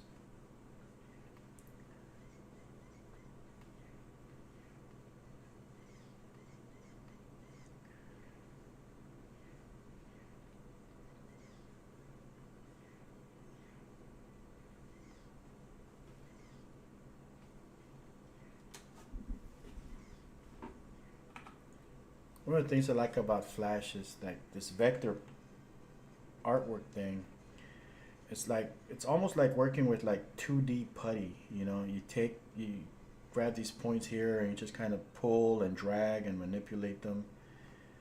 And that's kind of how you clean out your artwork real quick. You can select this, click the smooth tool a couple times, boom, boom, boom, and now you have smooth line work. So even if you don't have a tablet or whatever, you can still draw smooth line work. It doesn't even rotate. It just skews the body parts, the body sprites. They skew around the 2D shape, so they kind of look like they kind of give you a fake 3D look, but it's only within that one angle, and they just kind of like warp and scale around, but they don't actually rotate. There's no way.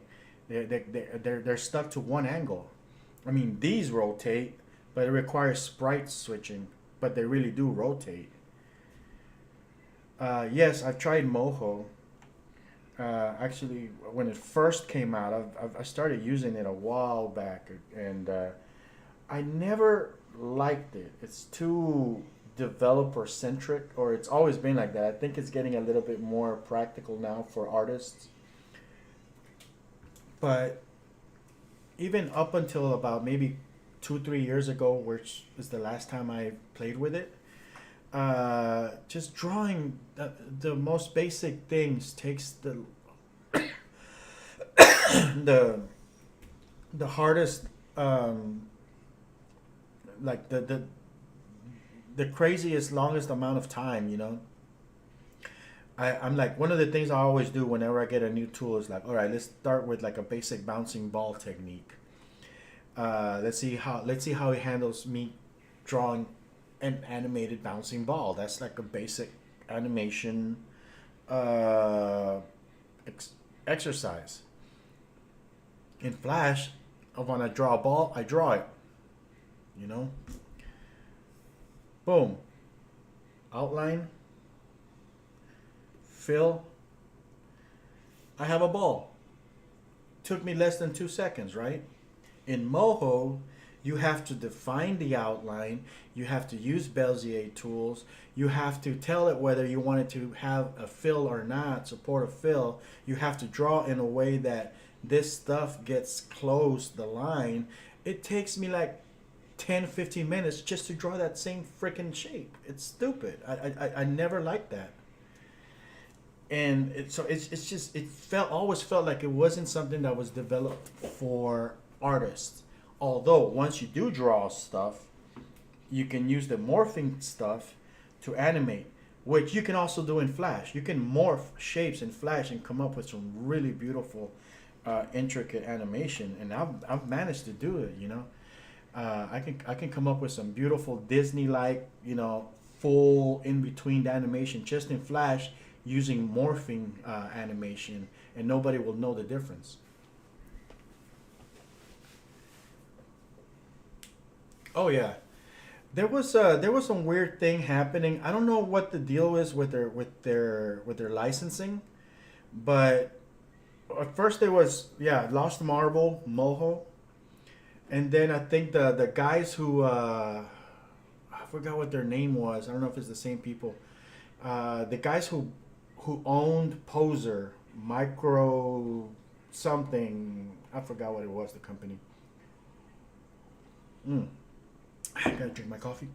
That company, I don't know if they bought Moho or they licensed it for a certain number of years or whatever, but I think they're the ones who changed it to Anime Studio. Microsmith, I can't remember, but they changed the name of it, And for a while, I was actually seeing the same version as Moho, like sold in Japan, and as Anime Studio sold in the US by this company, the one that publishes Poser.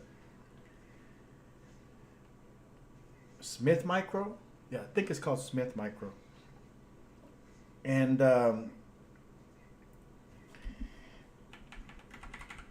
at some point, it went back to being called Lost Marble Moho and no longer associated with Smith Micro.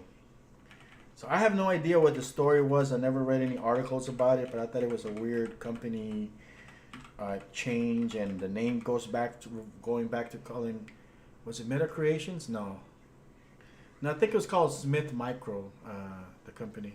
Yeah. So what I did with this hand is I went ahead and put the little registration point where I want it to be from the start. I'm going to do the same thing for this guy here. It needs to be like right here in the center of that. Or close enough, you know.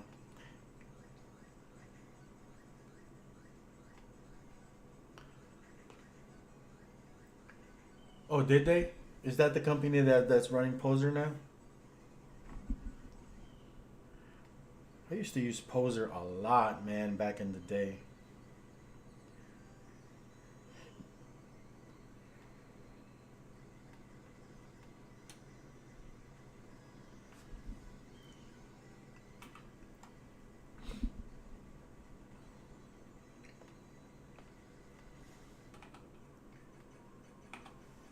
So now that I have these three, I think now I'm safe to do this duplicate thing. Control C for copy, Control Shift V to paste in place, and modify, transform, flip horizontal, and place it right there.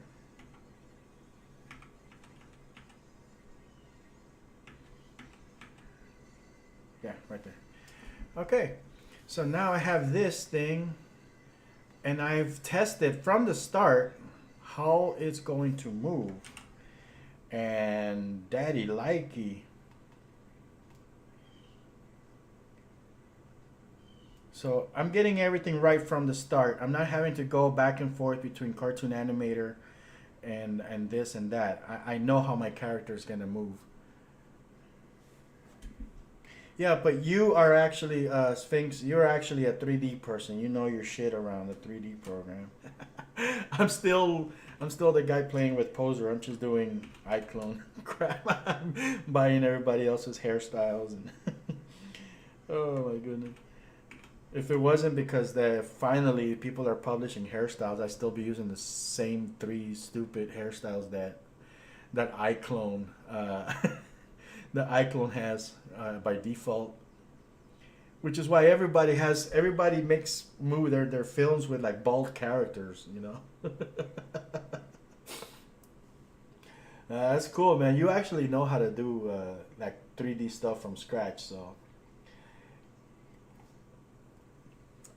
that is the advantage. Okay, so here, I don't know if I like, or maybe I do, this little piece being right there on the hand, but I mean, I can go in here and I could just kind of tweak it, but it really doesn't look that bad. It kind of gives it a little bit of character, to be honest, to have that there. But there you go.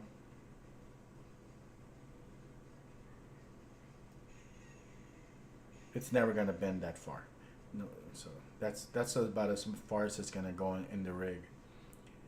That's a pretty good range of motion.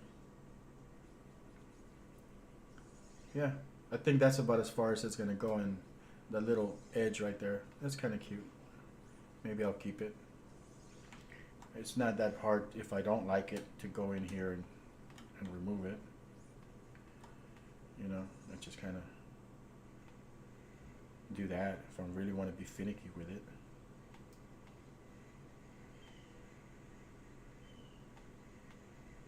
Okay. So this is how I draw my characters usually, and test them so that I can get them to behave properly from the start. Save me a lot of work in the back end, because I can see how they're gonna rotate all these little artifacts and defects and stuff. I'm squashing them from the start, you know. I'm not gonna have these issues later on.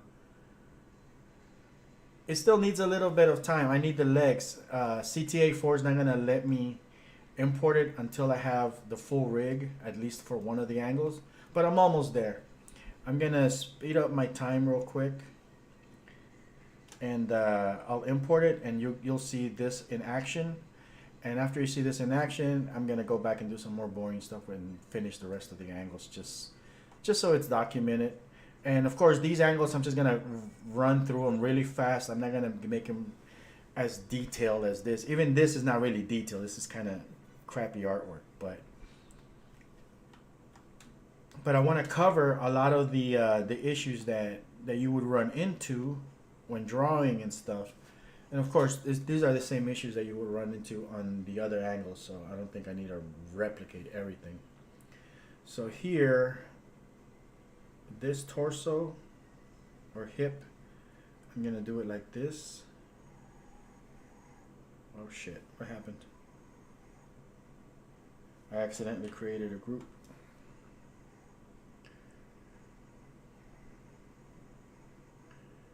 Alright, see, this is why you need to do a new layer and do any new artwork in its own layer, because it's easy to screw up. Alright, so this is just gonna follow this shape here. And that's not following the perfect circle, so I'm not gonna worry too much about it. You already know the theory behind that. The hypothesis behind that. Hypothesis. What? Neil deGrasse Tyson looking at my videos and correcting me.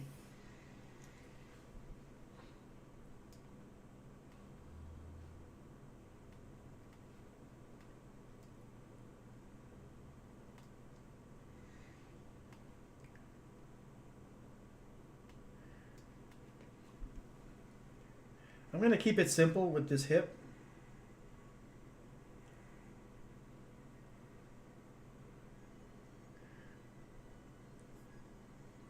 Give him like a fly. Like again, you know how you have like wrinkles and stuff? Don't put anything in the joint regions. It's going to look shitty when the sprites flip around. It's just going to pop and, you know, turn them on and off, and visually it's going to look like crap. But you can put whatever you want in between the joints. That's too many details, but I just wanted to demonstrate that. Yeah, I'm just gonna leave it like that. Click on this smooth thing a couple times just to kind of smoothen the artwork.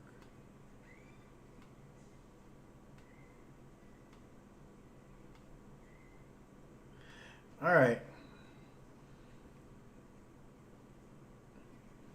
Modify, document, convert to symbol. I'm gonna put that right in the middle, and we're gonna leave it there. We're not gonna screw with that at all. And I need some more pig's feet. I haven't bought a new jar. I need to go buy a new jar today.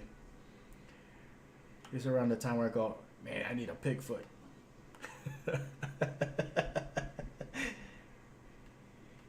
Got a jar of pickles. It's not the same.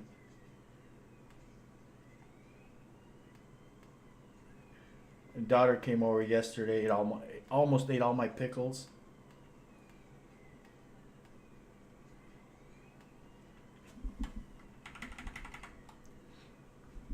So here you have this here. At this point, you can take the opportunity to fix these things the way that they're going to interact.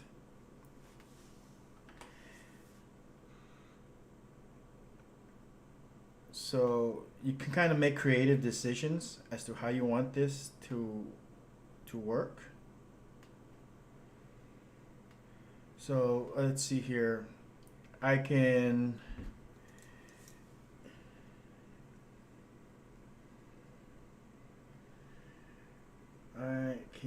oops, sorry. I can put some sort of a belt line right here. Oh shoot.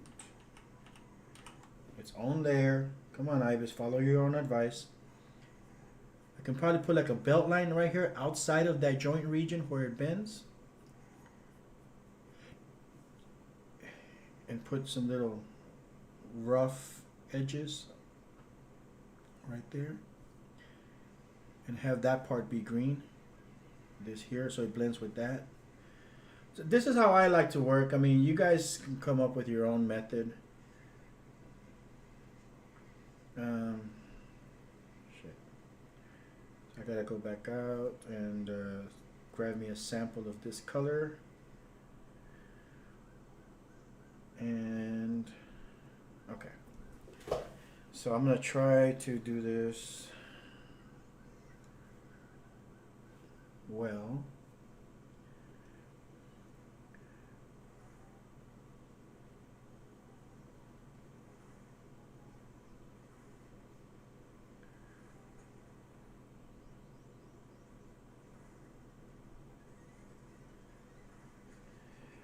The thing is, we're staying away from that rotation section, okay?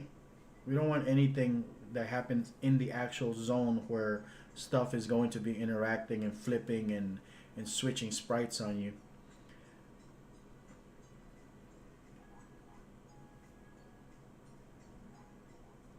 I don't want that to be too dark.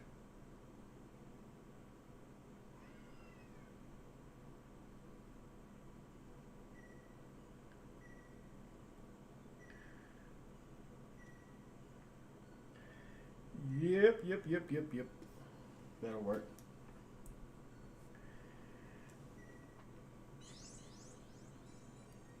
Just gonna flatten that down. Control X, Control Shift V. Oops, Control Z. Put it on this layer. Control Shift V.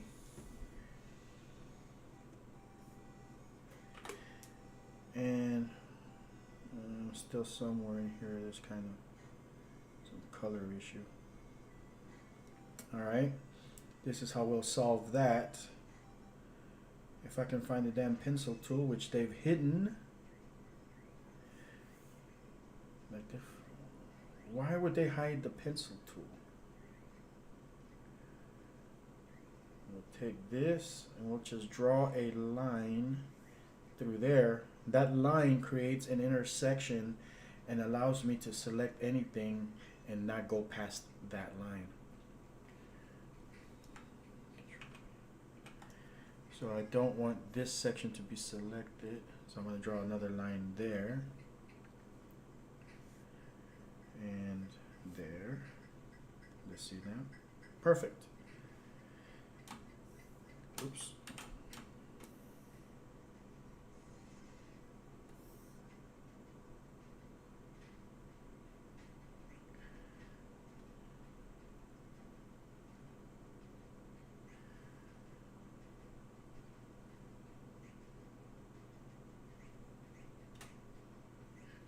And we need that green color now, if I can do it without.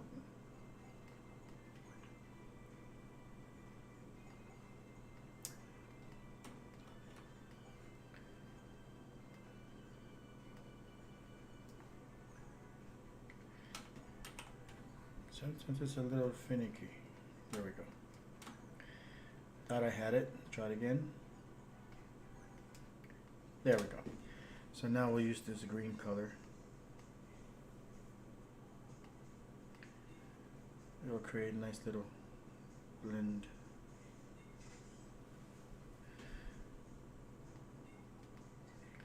Double click on any of these lines. All the intersecting lines that touch that line become selected at the same time. Hit delete and you've cleaned it out. minus. Okay, so at this point we just kind of tweak some of this stuff in the middle just to make sure that the joints kind of, I could fix the top part or I can fix the bottom one, it doesn't matter, but I know I don't like this stuff here, so let's see here.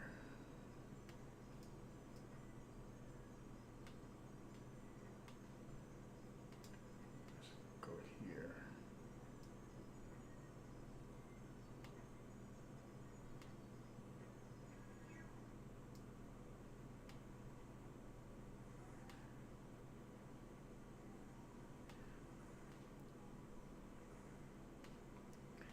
So, created sort of like a little buffer zone. Nothing in there that interferes with itself. So, let's see how it rotates around. It's going to rotate like this.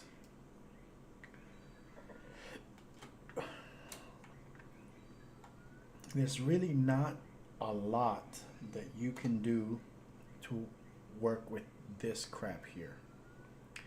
That's just ugly, and your character will turn that far out, but not too much you can do to fix that.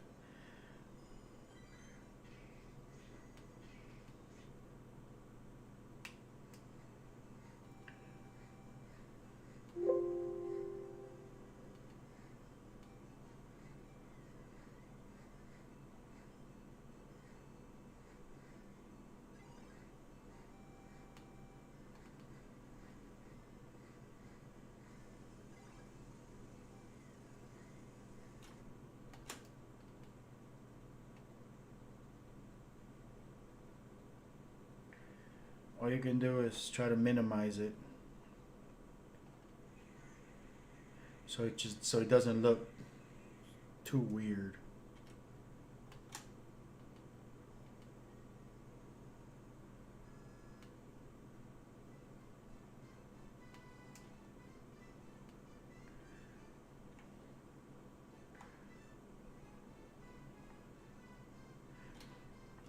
Ultimately, I think this is about as far as it's gonna bend or so, like realistically. Anything beyond that, you're just pushing it.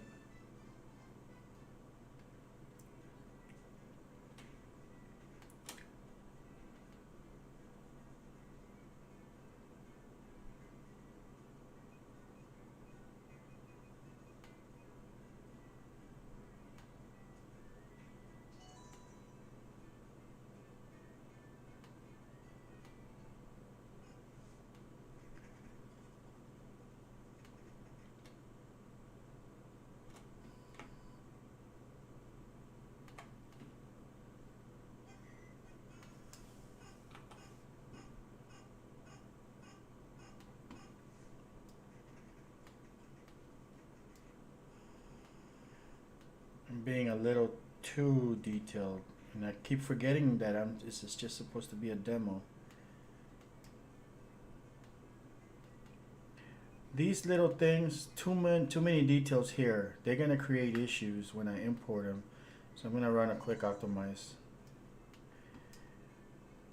Modify, convert shape, optimize.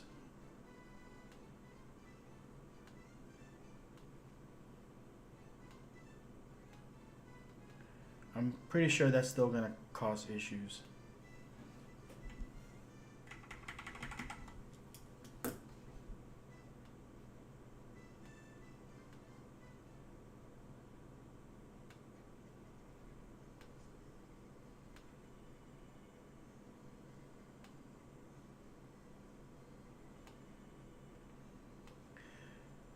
Alrighty.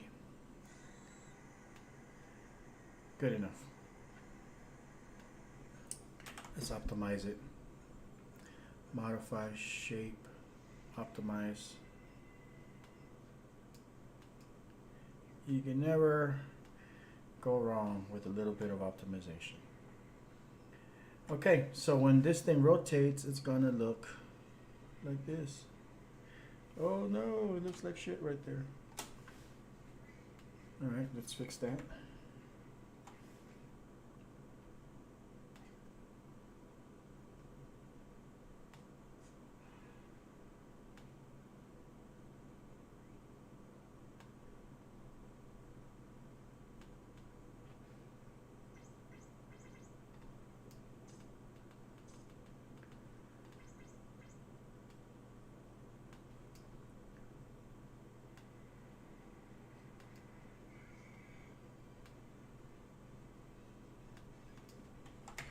Copy, Control-Shift-V, modify, transform, flip horizontal. There we go.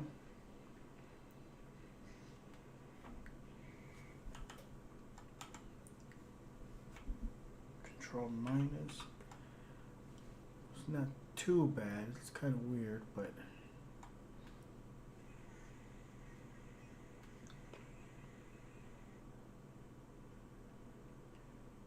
it's a little more solid. It's kind of weird, but it's a little solid, and it doesn't look too bad. It looks like, you know, it looks like a thing. It's rotating, and it looks like it's bending rather than just a body part being like that's a cutout animation body part. So it's gonna have some really good elasticity type of look and feel to it. All right, let's put it back. Let's do the legs. These are gonna be very easy. So I'm just gonna work through them. Maybe 5 minutes or less, we should be done with it. And we'll be able to, oh shit, I still have to do the head. All right, maybe 10 minutes.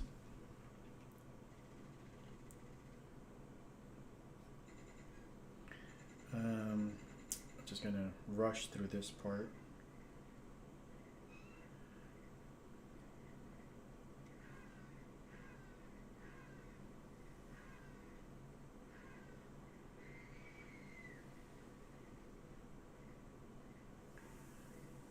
Okay.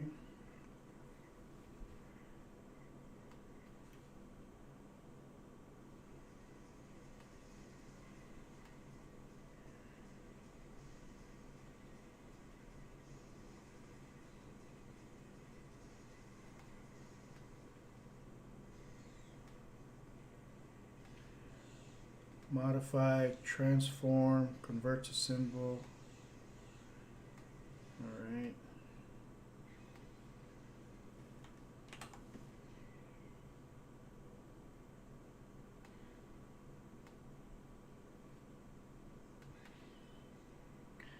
I really hate doing that, having to move it around like that.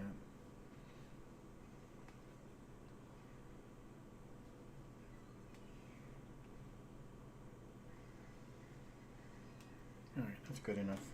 There's nothing super like consequential inside of this joint region, so that when this thing rotates, it doesn't really look out of place. So that's good. Let's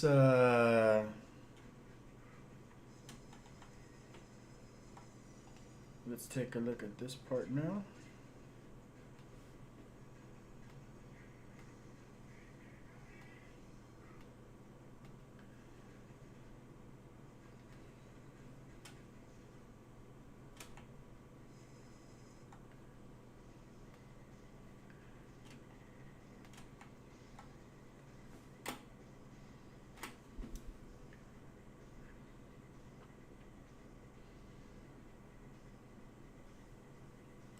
You don't have to be perfect about the circles and the stuff.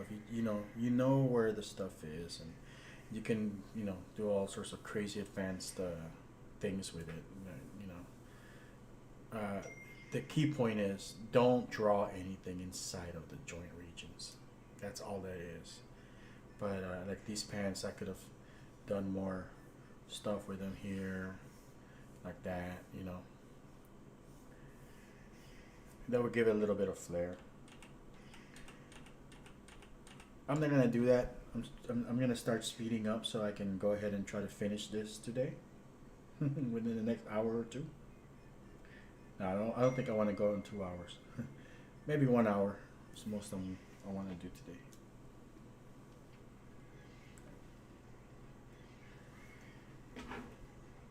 F8. Yes. Somebody is blasting my WhatsApp. Let's see what they want. Let's see here.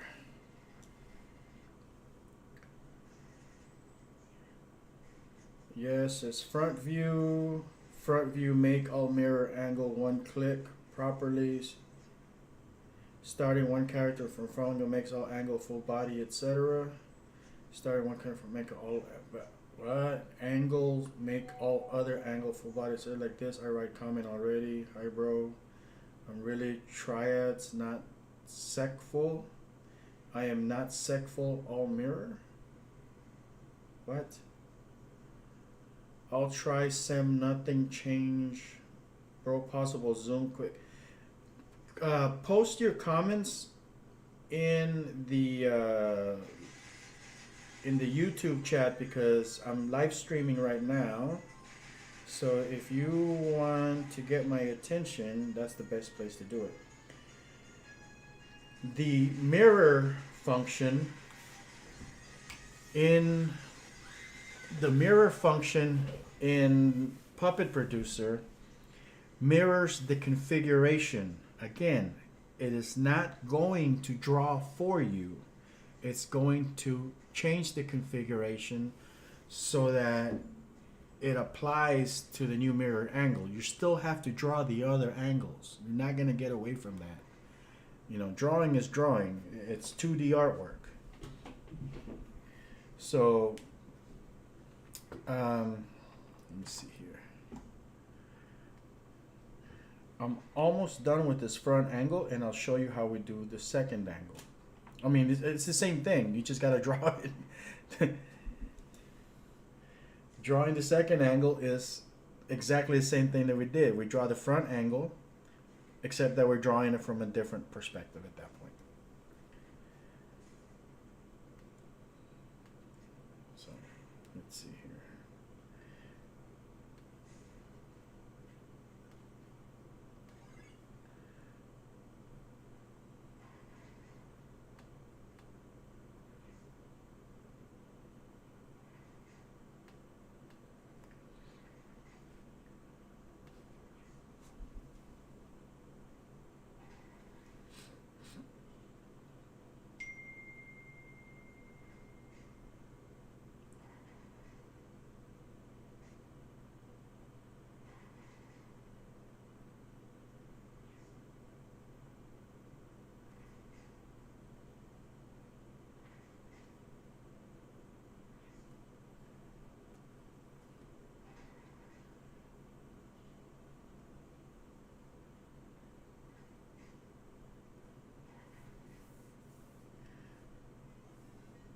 And doesn't look much different, does it? Let's see if we can.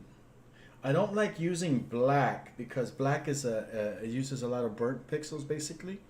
So later on, if you want to change the color of it, you can't because it's already black.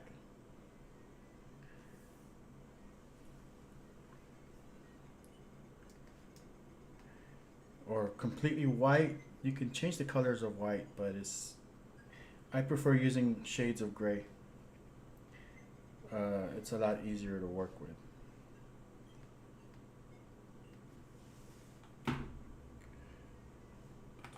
Oh shoot.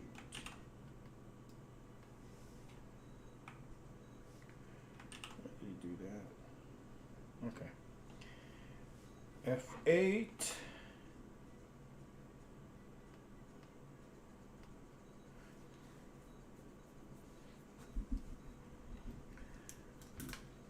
And we're going to move this up some.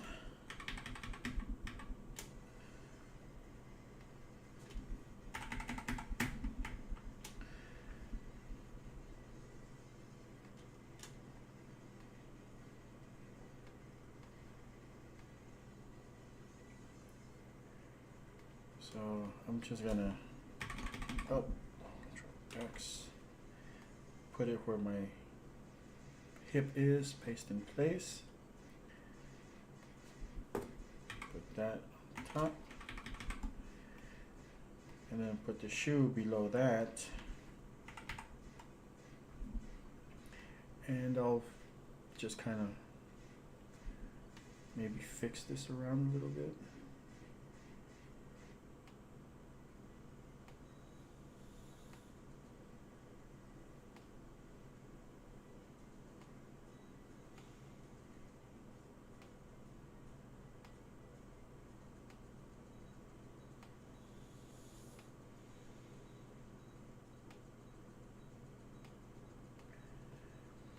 Okay, that's good enough.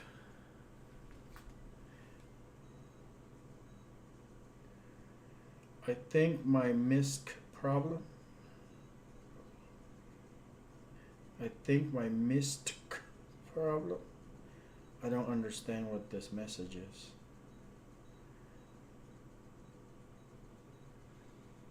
I mean, you've sent me a screenshot of what you're working on, and you're trying to create mirrored angles.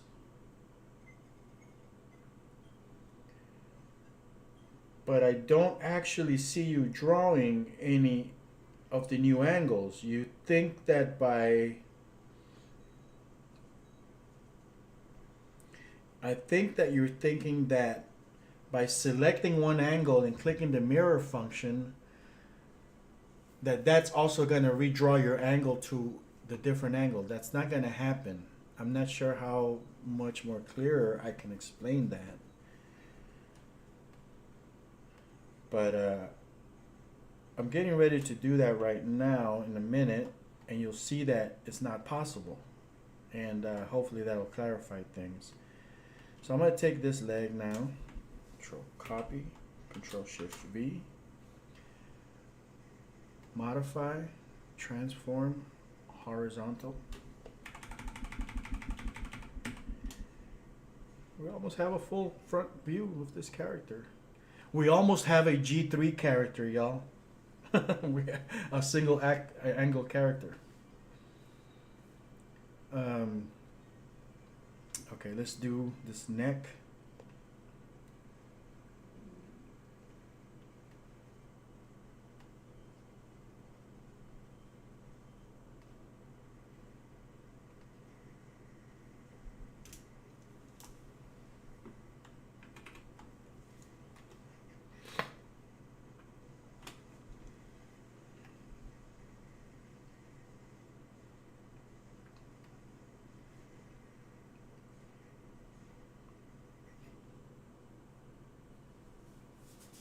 Somehow, I think maybe I misaligned something here because this neck doesn't seem to be in the right spot.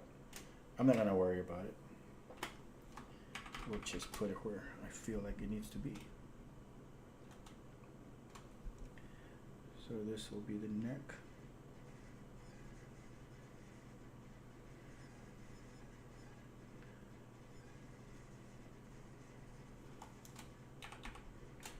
Gonna move it a little bit over. And I'll just fill it in.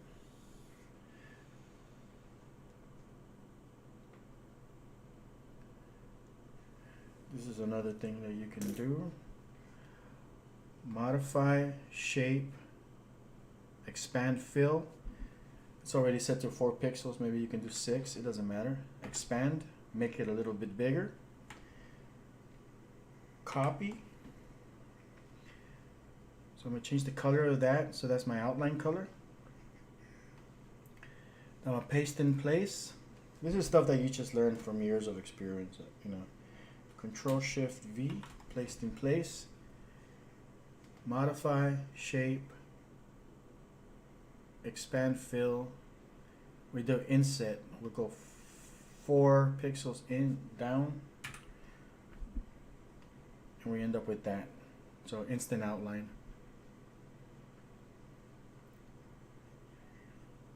And if you want this to look like you drew it with a stylus of some kind, you just go in here and modify the shape a little bit. Just kind of tug and pull around just to give it imperfections. Maybe even go here, delete that part there because we don't need that.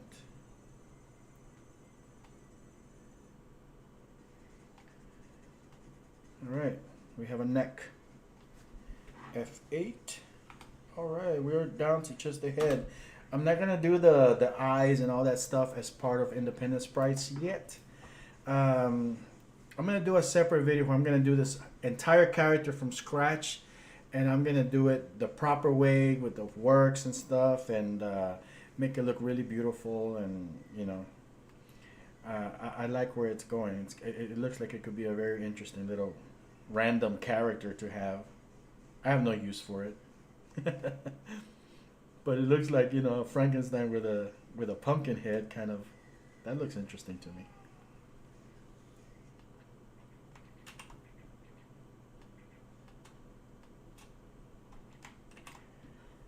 Paste in place. All right, we're down to just 2 layers. And this is what our character looks like so far. Now this neck needs to pivot around here somewhere.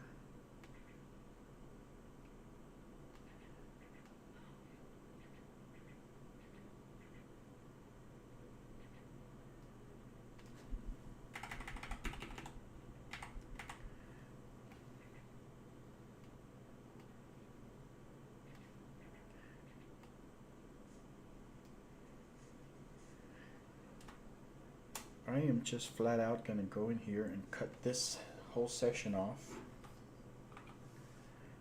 Round it off a little bit. That should be okay.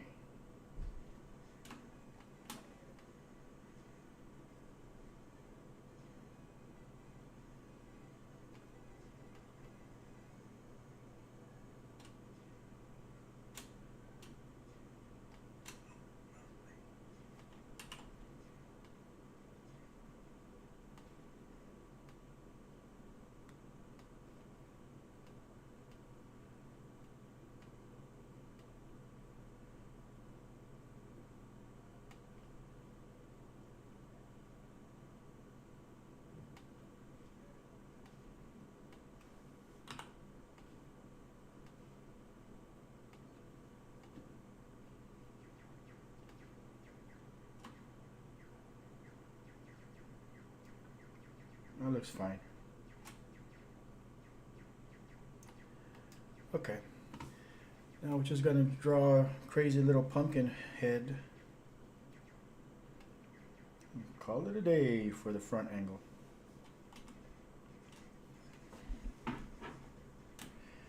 Plus.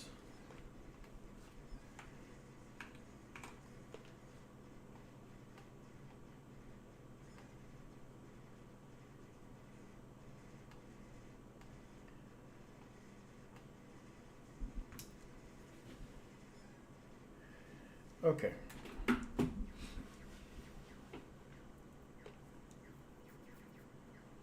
This seems like something I can kind of cheat through cheat my way. Well, it's simple enough. I don't need to cheat. Let's see here.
When it doesn't want to paint like that, it's because you have little gaps in your artwork.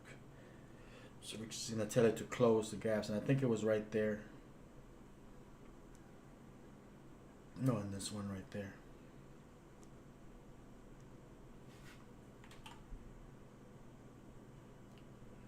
And there, and there, and there.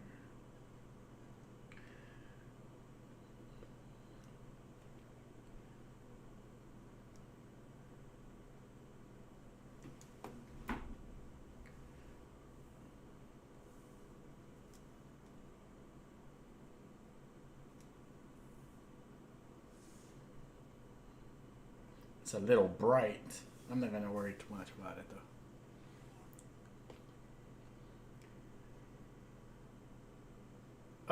Well, when you are creating the rig for CTA, if you have a character that has no legs, you still have to rig it with legs. You just have to turn the sprites invisible. So basically, hang on.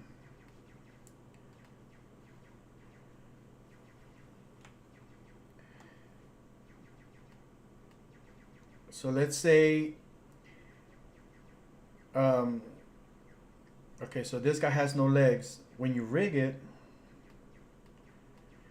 you're still going to have to do this: upper leg, lower leg, foot. So I have my legs rigged. Shit, why doesn't this want to collaborate? Okay, so I got my rigged leg, but he doesn't have a leg. So I'll go into this sprite, turn that into a guide. So that's basically as good as gone. And I'll do something like an oval or something. Anything will work, any kind of shape. You take that, and it doesn't matter as long as it's like a dot or anything. It doesn't really matter what the artwork is, but you might as well do the full thing like this, so you can have like an idea of where the bone or shape should be. So what you do is you go in here, alpha, you change it to maybe almost invisible.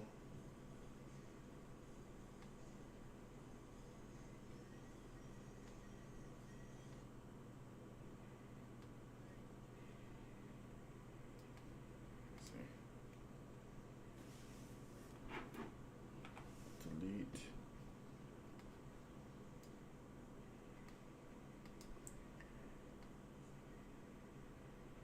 I'll do black, seems to work better. Let's do 1%.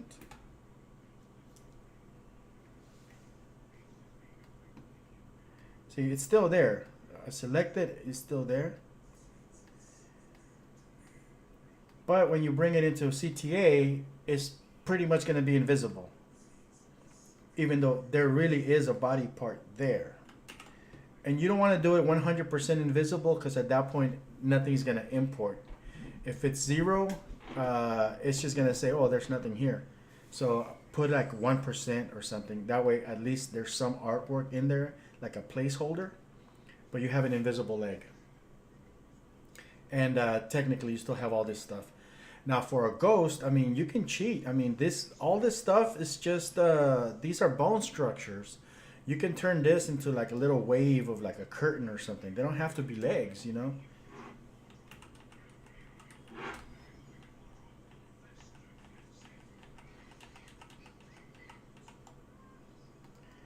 Put this back. I think I'm ready to test it. So I'm going to go ahead and rig the rest of this up real quick. So this is the other leg. So we're doing the front angle. So you just match the appropriate body parts. Upper leg, lower leg, shoe or foot. Here's the hip. And it placed my thing right here. This is on purpose because I didn't want that to be there. So don't worry about that. You don't have to move that. You can if you want. Um, if it causes issues, then you could just manually come in here and place it right there. It's no big deal. I don't think it causes any issues. There are some sprites that if you put like the bone underneath the another one, it causes these to kind of push up. But I think for the hip, it doesn't really matter where it is. But you know what? Just for a safety measure, I am gonna go ahead and put it where that. I'm pretty sure you don't have to do that though. So you're gonna take this thing. It's right there. And I'm just clicking, you know. See, it's got known. This is the left arm. Well, that's because it was previously a left arm. So this is the right arm now. So I select it. Right arm 0 underscores. It's formatting everything the way that Cartoon Animator wants it. You know, the way that it expects it. Which is one of those things where technically you could do all of this stuff manually. You don't need my tool for that. My tool just helps it so that you don't mess up. You don't create mistakes. It's easy. But if you know what the names are supposed to be, if you know where everything's supposed to go, you can do all this stuff manually. I mean, that's the intention. I mean that is the intention. You're supposed to do all this stuff manually. They never intended anybody to do this using this kind of a tool. But because it was so damn time consuming, I mean, just drawing the character and all that stuff is time consuming enough. But then on top of that, you have to know all the technical shit, you know? Yeah. It's better to just use the tool.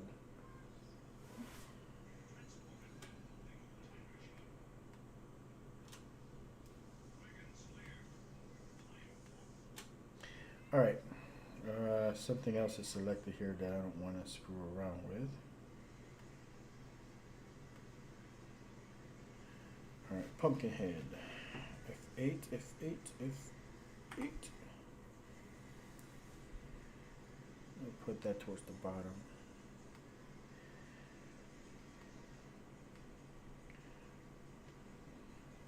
And I'll add some basic eyes and stuff right now real quick.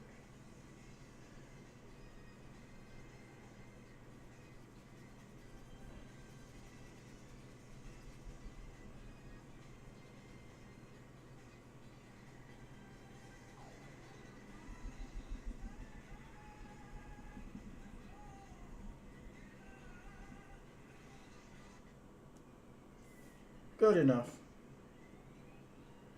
I'm gonna make a better one. I'm kind of inspired now. I want to make a really nice one.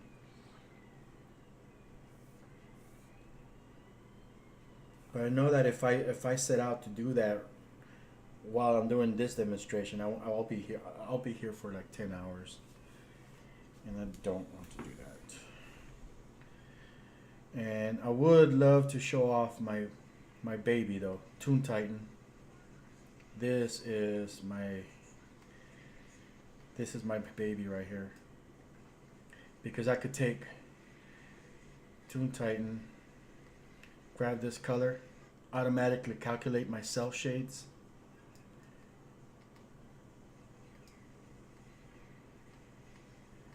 And I can go in here and I'll just use a basic thing to separate my colors. So let's say I want to use shadows over here.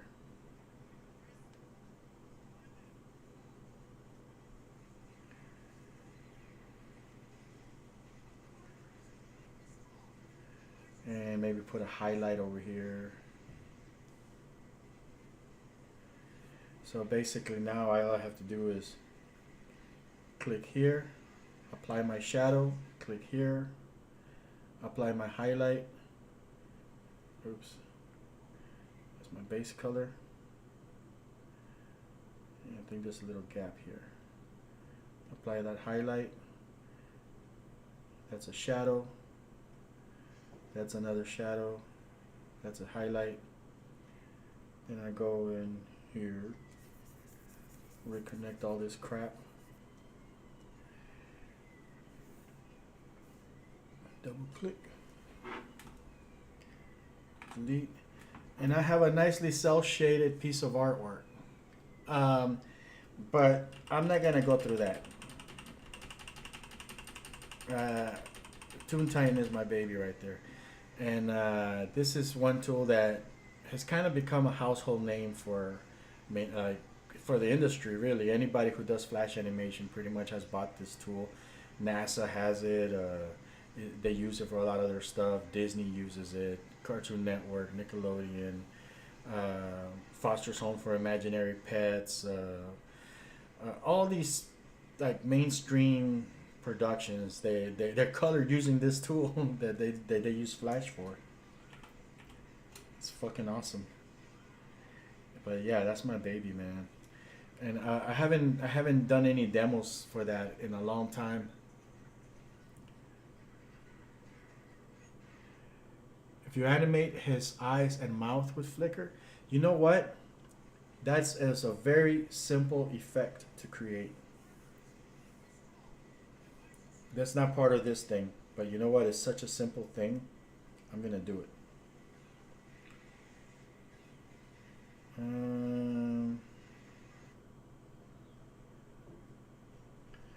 So I'm gonna create a bunch of frames here. F5. And I'm just going to draw a rectangle here, put some colors.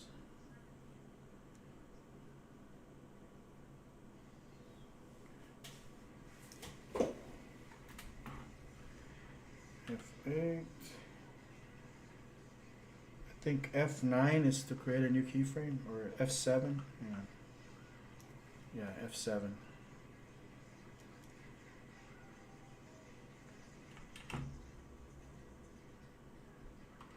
F6. So we're gonna just F6 all of this right here. We'll change the color.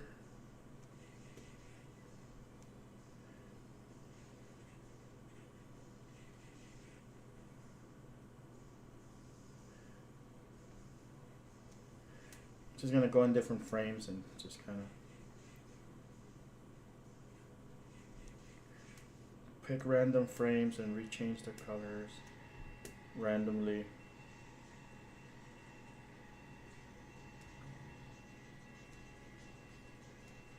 See what that looks like. Yeah, it's a flicker. So then what you do is you take your layer that has the so this is the background layer. That's your pumpkin right there. You put that at the bottom. Okay, so that's going to be your base layer. You want that to be shown at all times. And then you want those eyes to be shown at all times. F5. So now we have something that looks like this. Wait. Like that, right? So I'm going to make a copy of those eyes. Actually, I don't really have to. I'm going to move that to the bottom. I'm going to make a new layer at the top. I did make a copy of those eyes. I'm going to paste in place. And I'm going to right click on the layer, select mask. It's going to mask whatever's underneath it, which is this flickering. So now I end up with this.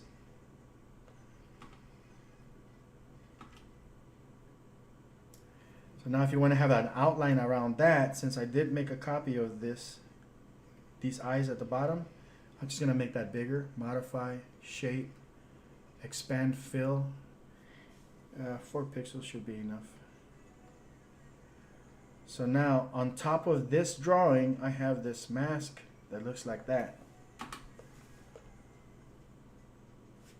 See? Super easy. That's like basic effect. And that will work inside of Cartoon Animator. Yes, because now I have a full rig. just of the front angle, but it is a full rig. And let's see.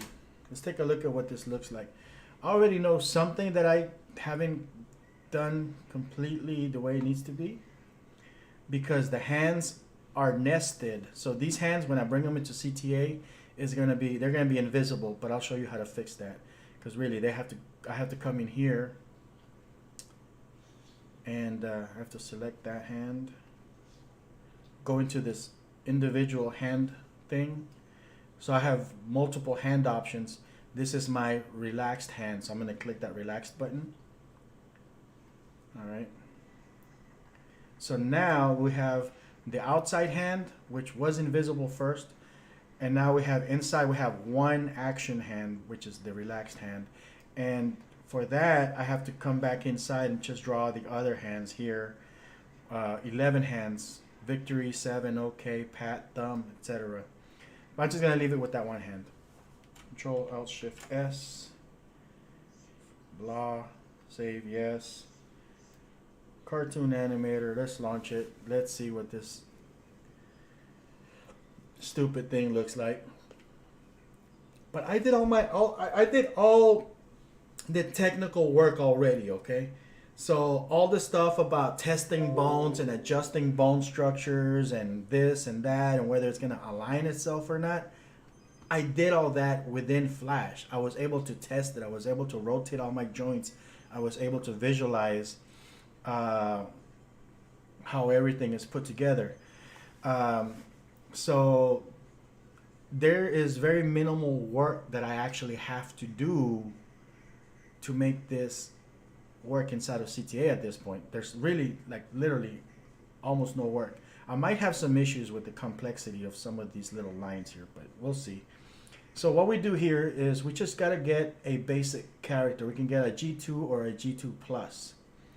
Okay, it doesn't matter. I'm gonna do a G2. I'm gonna use the G2 dummy, the basic one. And we're gonna use that as our base. He is also 1000 pixels tall, which is why I recommend using things that are 1000 pixels tall. So I'm gonna go into the composer mode with that character selected. Now we're gonna bring in the SWF file. Keep my bone settings, all this stuff. No, this stuff, you only use it if you've done modifications to your skeleton, you've done colors modifications to your color mappings and all that stuff.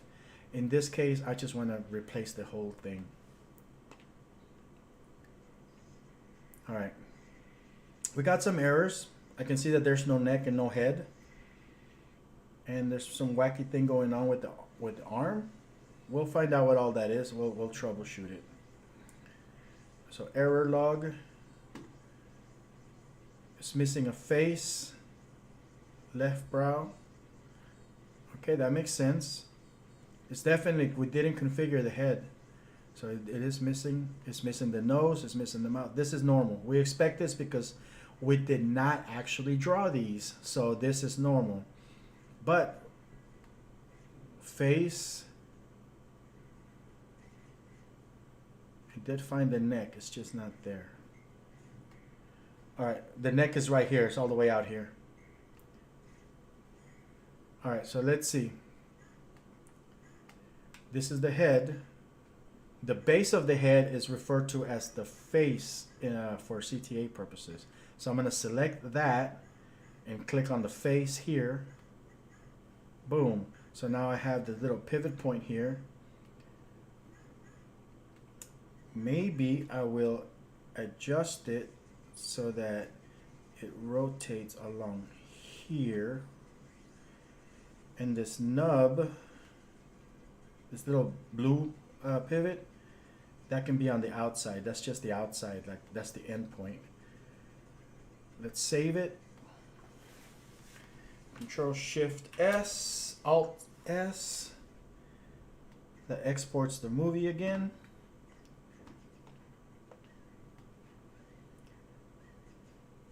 And import SWF.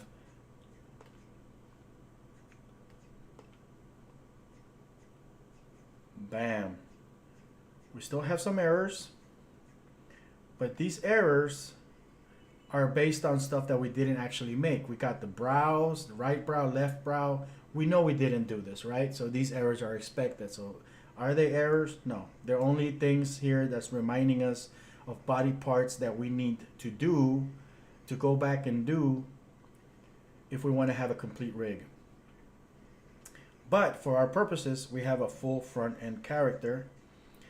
We're gonna do this little magic wand thing here. We got some issues going on with some of the automatic imports.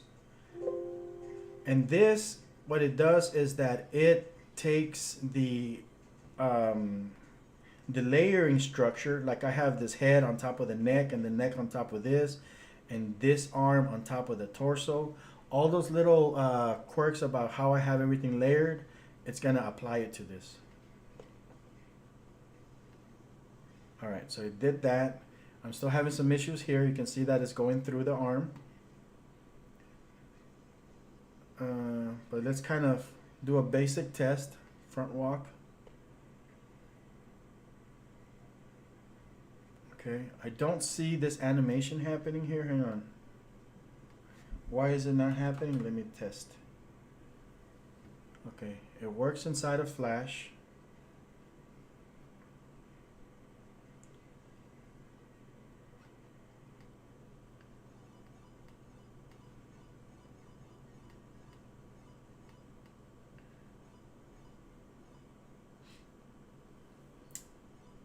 Trying to remember why this is happening.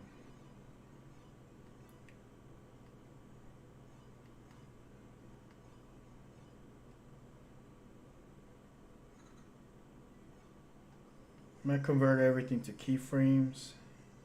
I don't think this is it.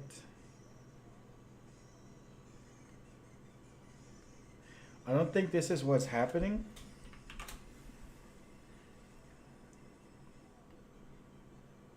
I think it's only importing the first sprite. If that's the case, I'm gonna have to nest that inside, but let's see.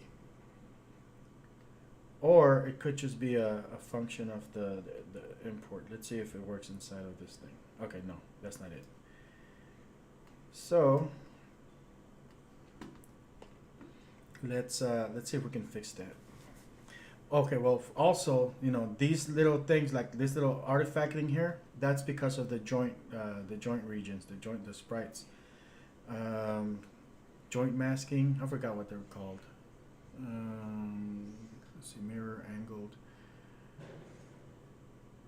If you select something here, I think you gotta select the bone. It's been a while since I've done this.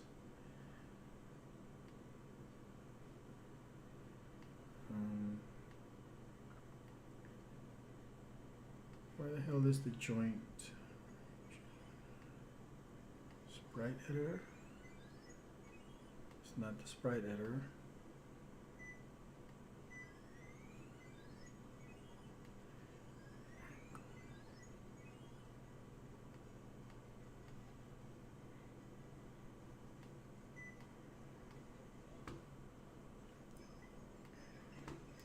Scene manager. Here we go. It's kind of a pain. You just got to increase this little mask.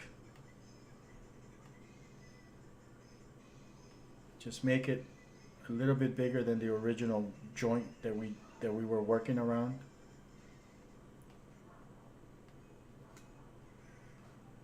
But don't do that every time, okay? This is one of the things that you got to do as a last and final step, okay? But okay, and the reason this is happening at this point is because there's also some sprite switching. So this will fix itself up once we have all the other angles.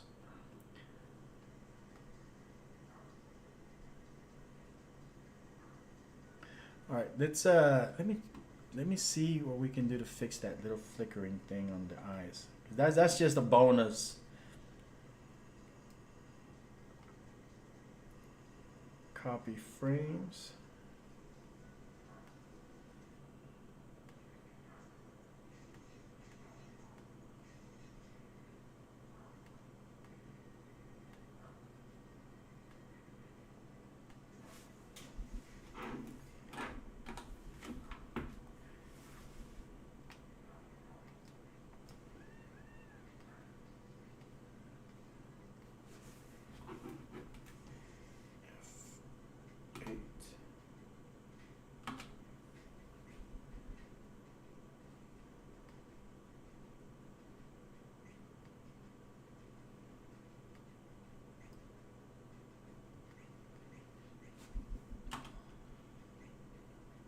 Okay. So what I did is I nested that animation inside of the movie clip. So basically, this is the original sprite. Inside of it is another sprite, and that's the sprite with the animation. And since it's only importing one sprite, I wanted to import that one nested sprite. So I'm tricking Cartoon Animator. I think this is why it's not working. So, because it's not built for that. They never intended that. That's sort of a happy accident. Does it still work? Yeah. So let's see if we can import that. And when we import stuff, we lose a lot of the work that we've done. That's why I wait till the very last minute to actually do like those kind of tweaks inside of Cartoon Animator. I'll make sure that my rig is complete.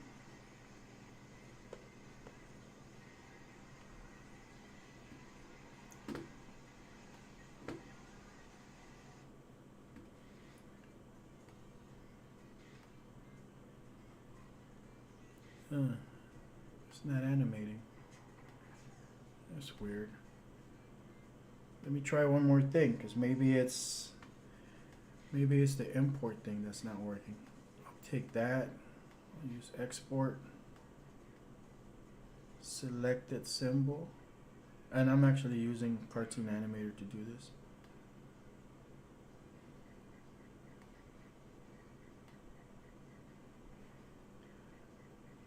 That's another function that it has, that it allows you to import just the sprite.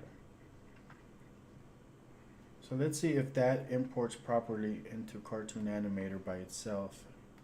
Maybe it's something that they changed. I haven't done this in Cartoon Animator for a while. Too many shapes may result in unusual performance, blah, blah, blah. There it is. So it just doesn't like the animated sprite being brought in from within the body thing. Okay, so now that we are aware of that, that's simple. That's a simple hack. That obviously that's something that they must have fixed or unfixed during one of their updates, because it used to work. But technically it still works. You take that and we're gonna replace it.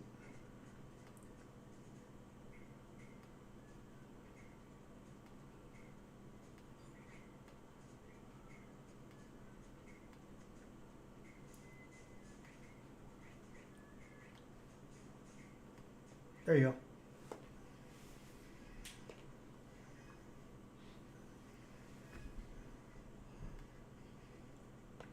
So there's works around for it, I guess. It should have worked just by importing it, but I think that's one of those things that they probably quote unquote fixed, because those are not documented features. This is stuff that you can, it's a bit of a hack job, All right, so now let me work on the other angles, and I'm just gonna like speed through them as fast as I can, so I can demonstrate. Because this other person here looks like they're still having issues.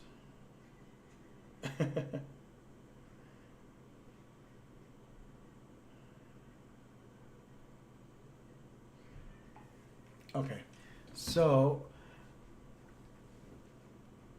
I am going to work on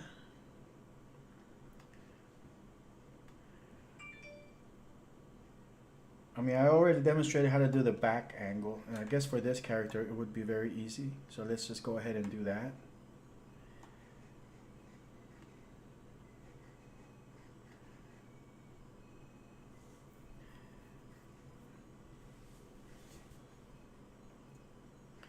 So I'm going to take this entire thing that's already been rigged. Delete this. With the pivots and everything, I'm just going to move it to the side.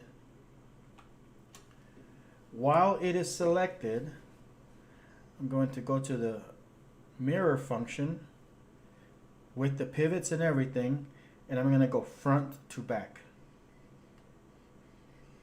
Bam. This is now my back angle. So let's fix this angle. I'm gonna move this pumpkin to the back, if I can, if it'll let me.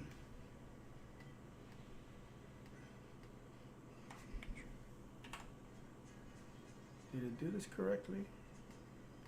Let's see. Right arm 180, 180 pivot. Yeah, I did it correct. 'Cause somehow it was turned into a group. Why was it grouped? Did I accidentally hit a button? Alright. So I ungrouped it. I'm moving over. See if I can make it go to the back.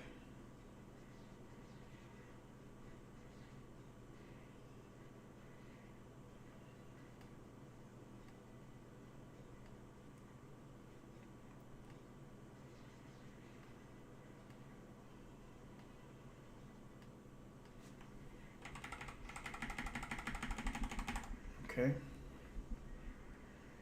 I'm gonna bring this to the front.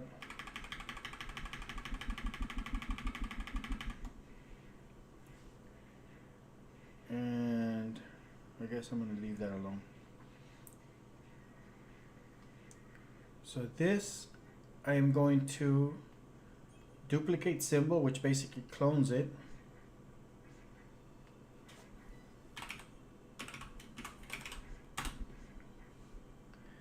So now it's clone.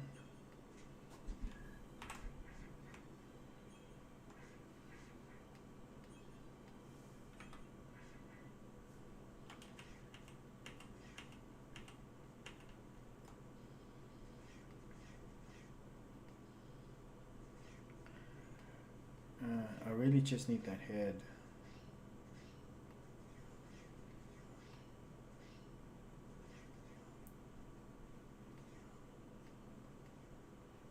I mean, yeah.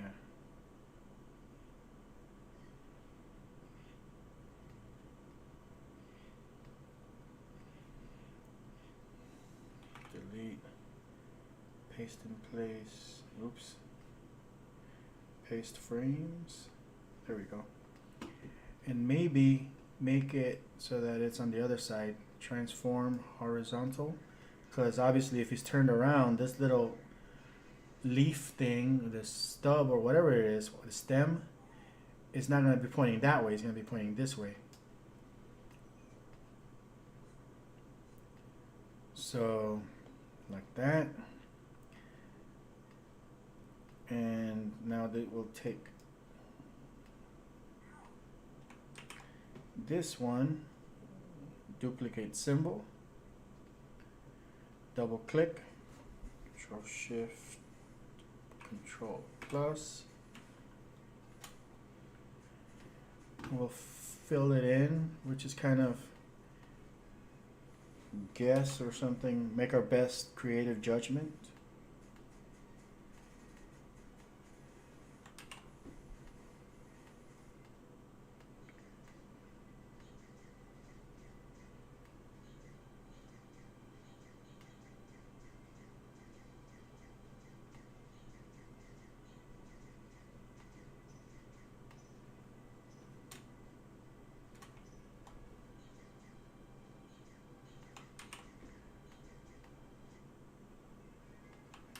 Darn it.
Okay.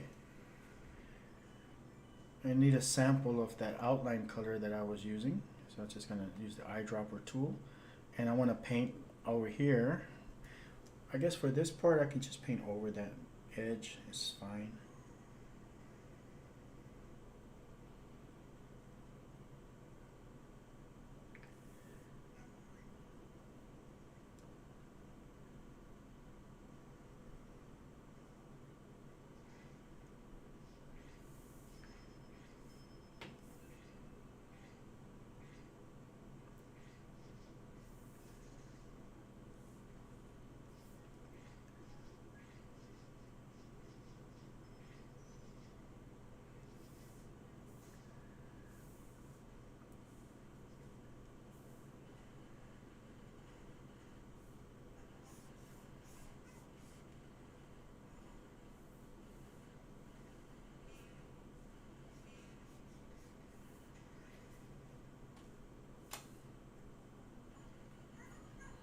All right, so now it looks like it belongs in the back.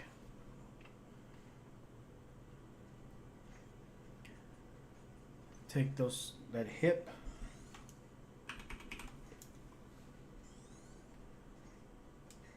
right click, duplicate. We'll get rid of the little thing that looks like the front, the fly. We're gonna paint it like that to hide it. And I'll grab that a sample of the highlight color, and I'll just kind of draw like a butt line. Of course, we want to try to avoid having stuff in the joints, but sometimes you can't avoid it. It's absolutely necessary. So give them a little crooked butt.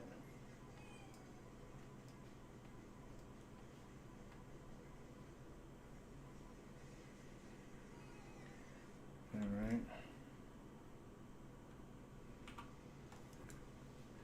So take these two. Well, I'm gonna take all of them. 1, 2, 3, 4, 5, 6, and move them to the bottom.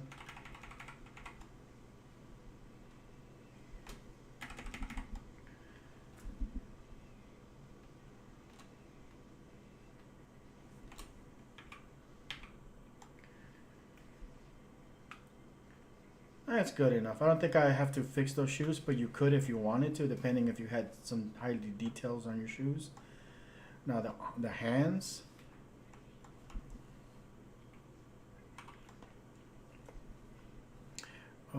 This neck,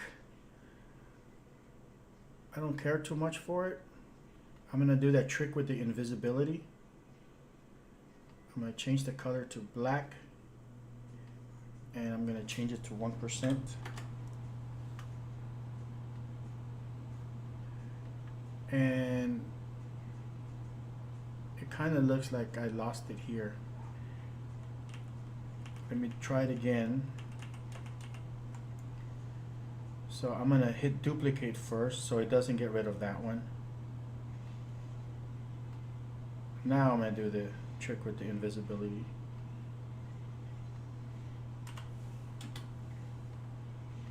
So it's still there, it's just invisible. It's not gonna be in our way. The hands. All right, so we're gonna duplicate symbol. So this is kind of a tricky part, all right?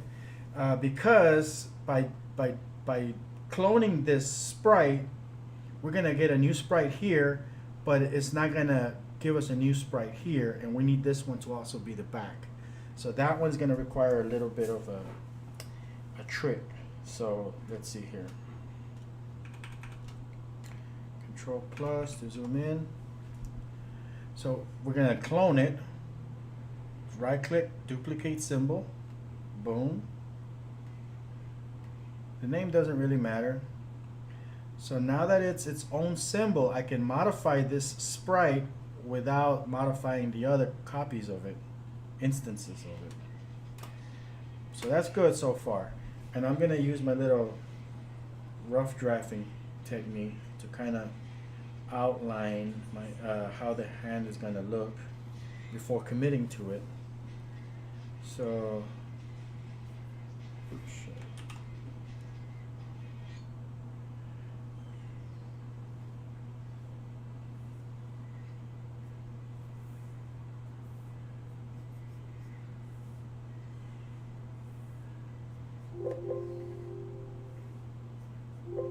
God damn it, really?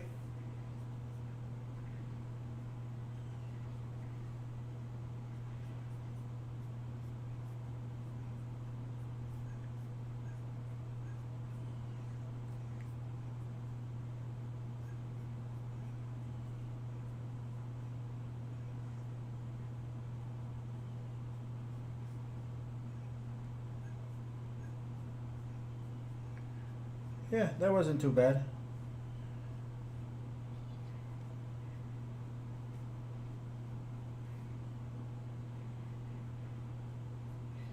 I thought it was going to be a little bit more difficult to figure that out. Sometimes it is, trying to figure out the angle and stuff. It can be a pain in the butt. All right, so that's what I'm going to work with.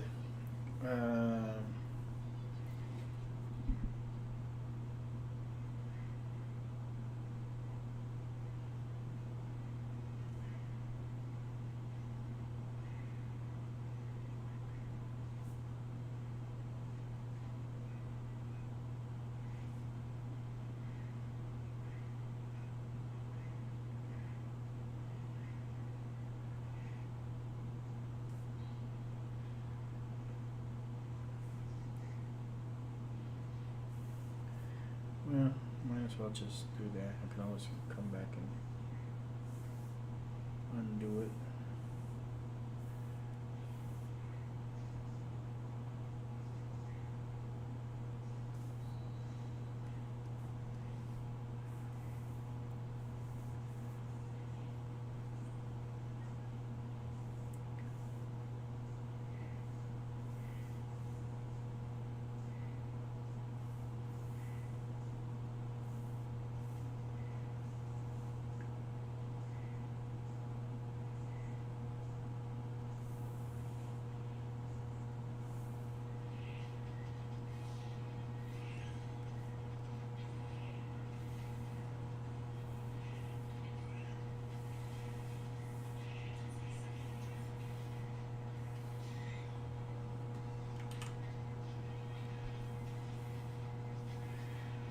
Modify, transform, no, shape, optimize. Okay, that's too much. It's good enough. Okay. We'll delete these. So now the problem is, oh.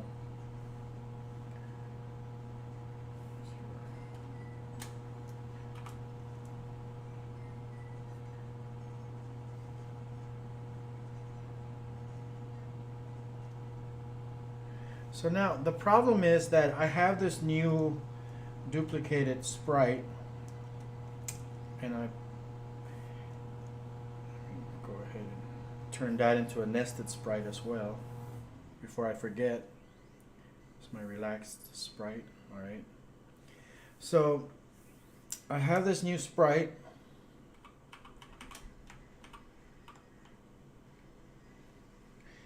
But now I gotta put this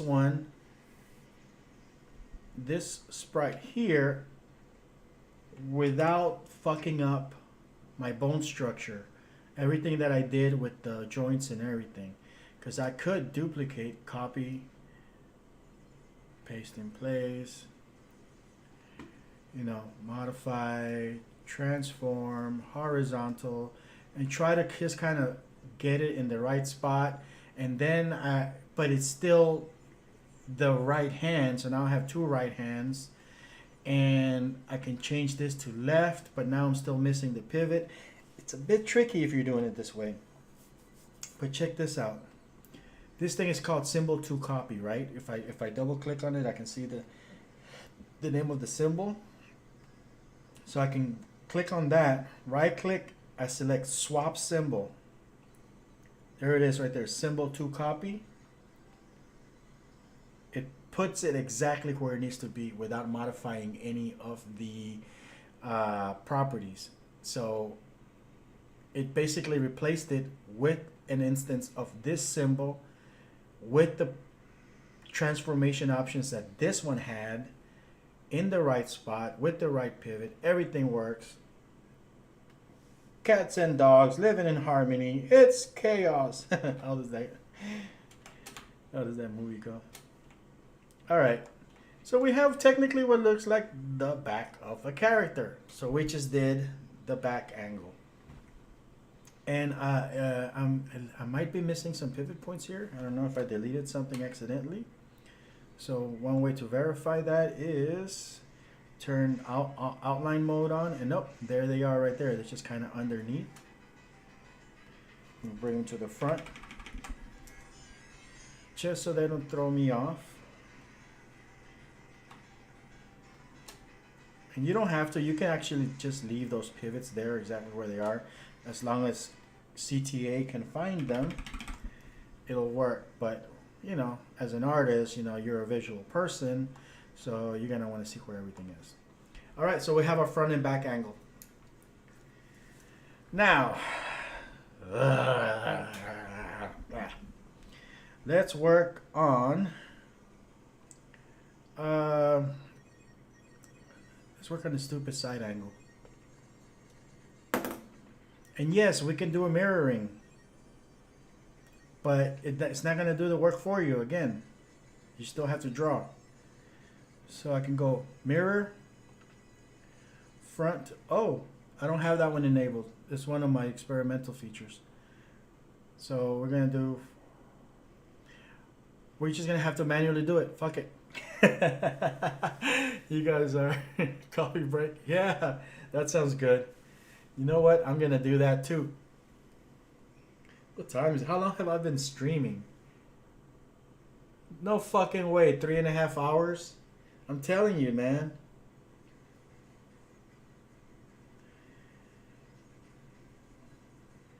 It's nuts to try to do all of this as part of one video. But I think that if I can demonstrate one more angle, that should be enough for everybody to get the idea. And I'm probably gonna have to take it offline, or I'll come back and I'll actually do a full 10-hour stream, but actually take my time and do like really like sweet artwork, you know, like the way it's supposed to be, like, you know, like something that's nice and professional looking, not sped up.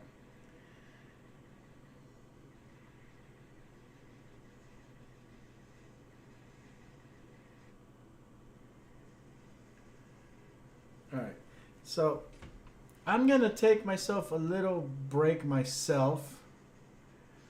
I am gonna grab me some coffee. I'll be right back. I think the microphone's gonna stay on, so hold on. Be back in 5 minutes.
No music for y'all.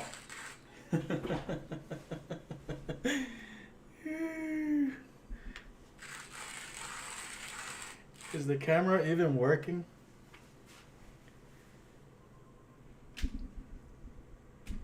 Something wrong with the camera. Make myself a little coffee here.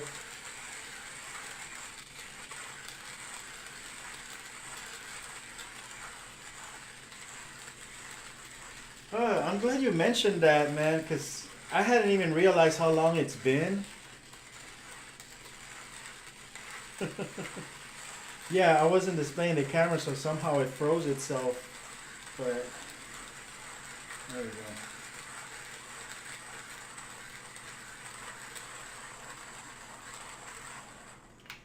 go. And we got coffee.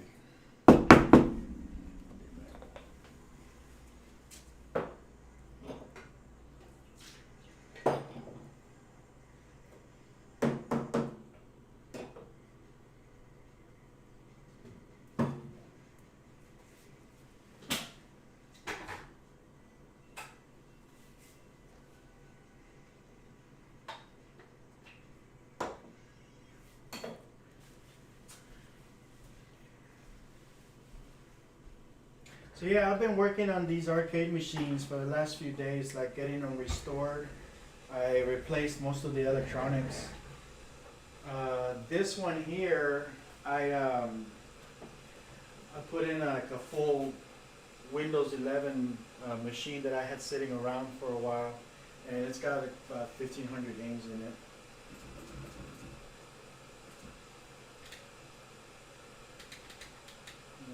You guys can't see this. Maybe I'll rig something up so you guys can see the screen and just kind of goof off one of these days.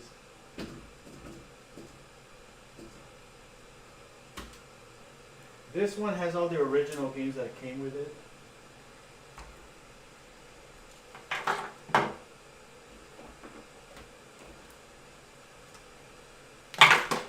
Also joystick parts. What's cool about this one is that I mean the quarters system works. Sometimes it stole my quarter. And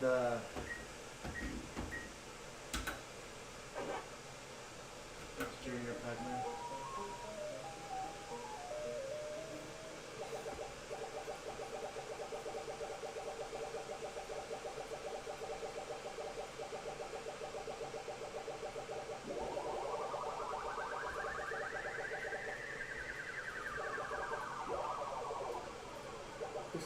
Looks like my water is about to boil.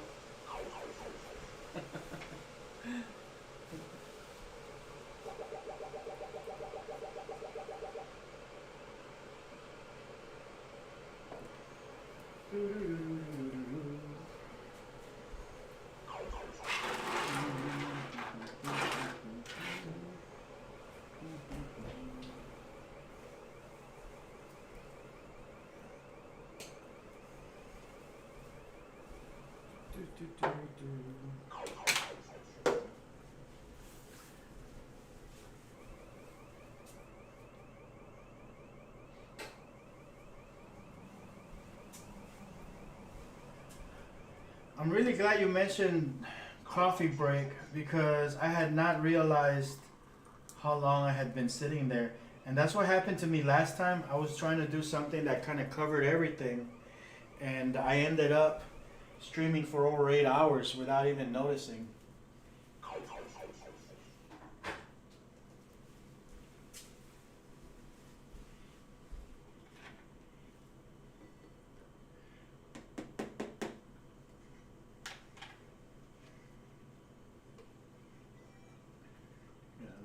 Sit there for a little bit.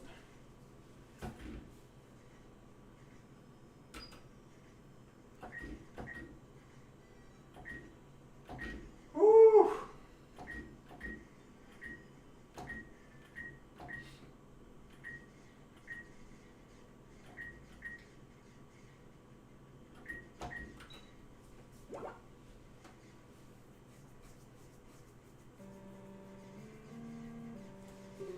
See how that's doing. Yeah, I have this thing where I lock the there it is. I got my quarterback.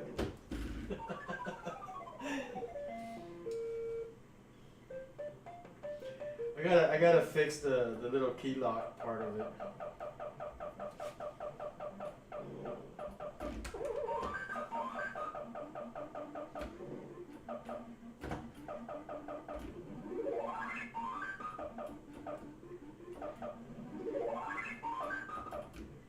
Oh shit.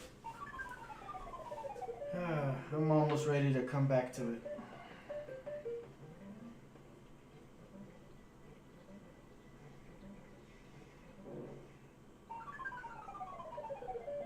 Oh, shut up, Donkey Kong. Alright. Woo! Oh, man. God, I'm so glad you reminded me about that taking a break part. Get my eyes out. Okay. Alright. Let's see if we can speed through this next angle. I don't think I want to do this other. I probably should, because that's a very unique angle and it can also be mirrored the same way that we mirrored front to back. We'll see. If it takes too long, if we start screwing around with it for more than an hour and a half or so, then I'm not going to do it. Let's see how long this next angle takes me and kind of play it by ear. So, I don't think there's a lot that we can reuse. We could probably reuse the bottom part, those legs. I'm not sure what all we can reuse. I mean, obviously, if you can cannibalize body parts from previous angles, you should, especially if you're doing intricate artwork. Is my audio still okay? I don't want to find out I'm just talking into error later. I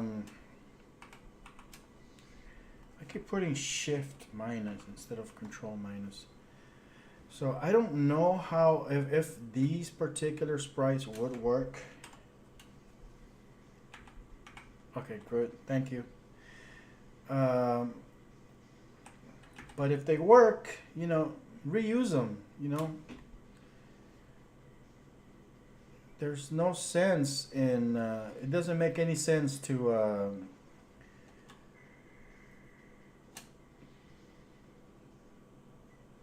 make your own life harder than it already is. When you draw these things, you know, always draw them and put them together in sort of orthogonal view. Everybody wants to draw in perspective because you're used to it. Artistically, that's what feels right to us. But if you draw these things and put them together in an orthogonal view, so like these are my front arms, our natural instinct is that because the arms that go in the back, shit.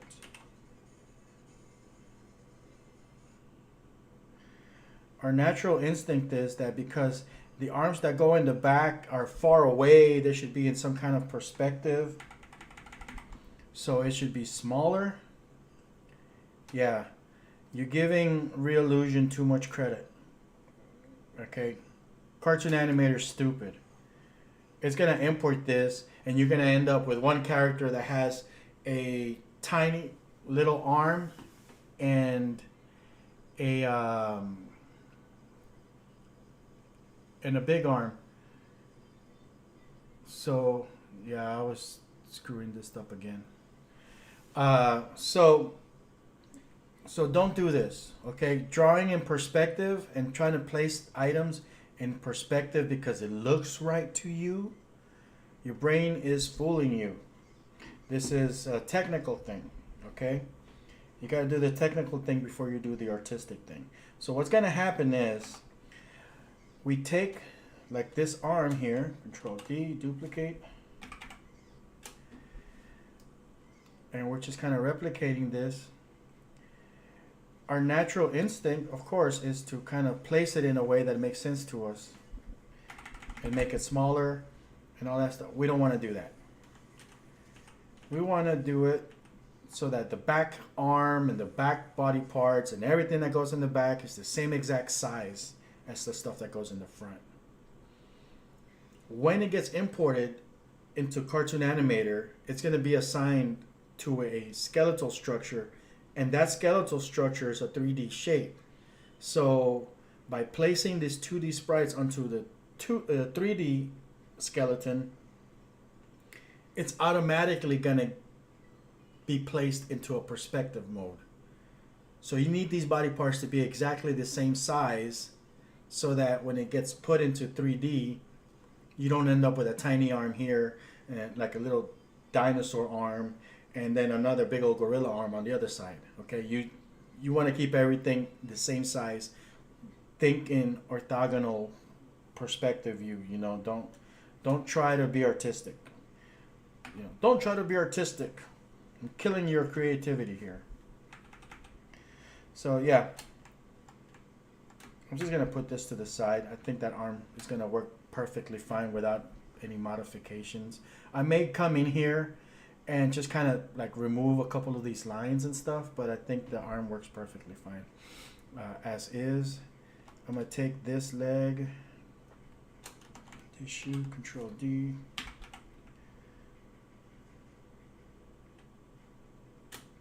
Maybe I'll grab it from this side here, from this perspective. I mean, I could draw this stuff by hand, like just straight up too, you know. But like I said, if the sprites are already there, don't make your life harder than it already is. Just reuse it. And if you need to, just modify as necessary, you know.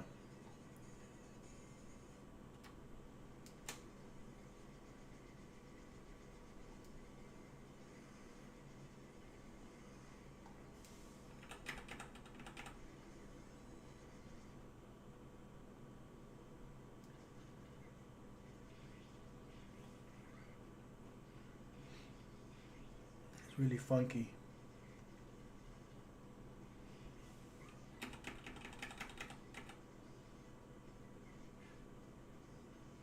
Yeah, I'm definitely gonna have to do some tweaking to these sprites here.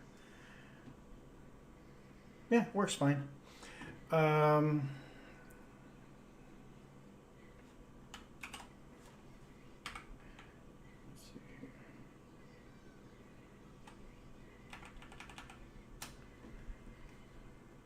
Okay.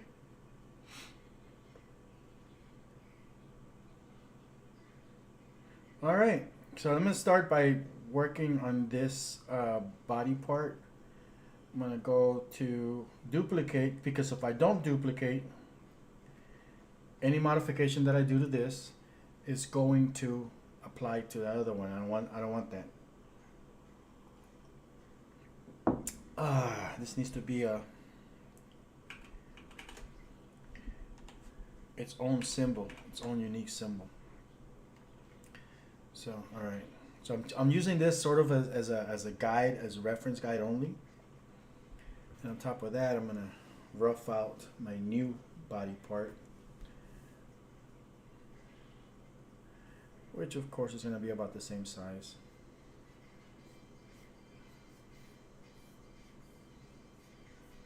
Something like that.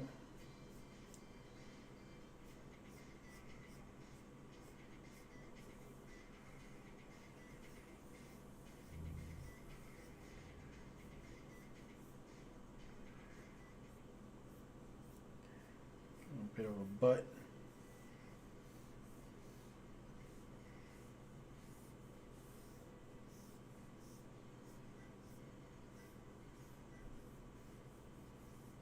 That's looking about right.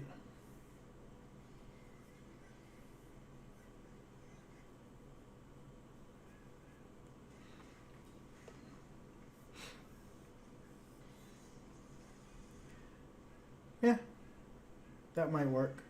Maybe I'll do something like this. I know that CTA does a little bit of rotation on the hip as well when you bring it in. Hey, screen share. Yeah, I caught it.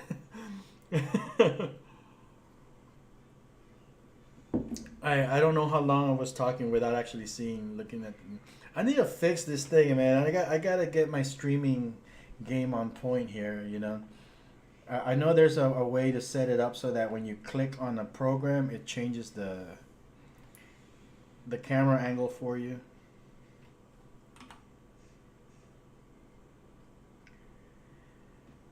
Okay.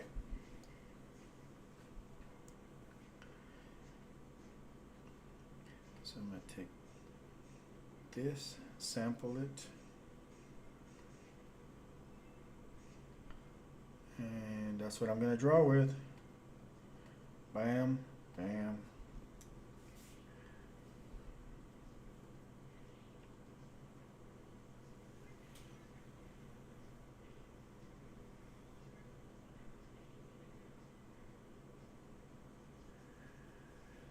I'm just gonna speed it up. You guys get the idea.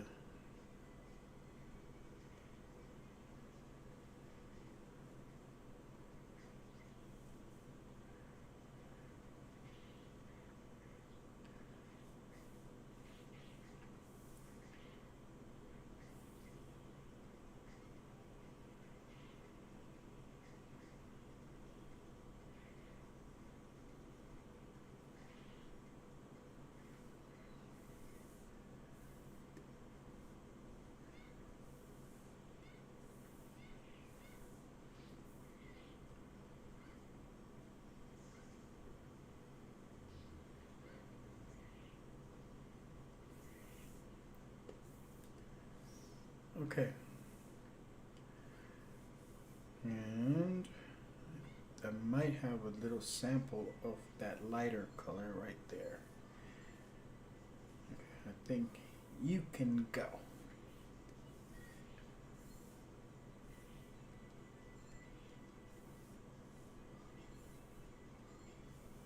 And you can go.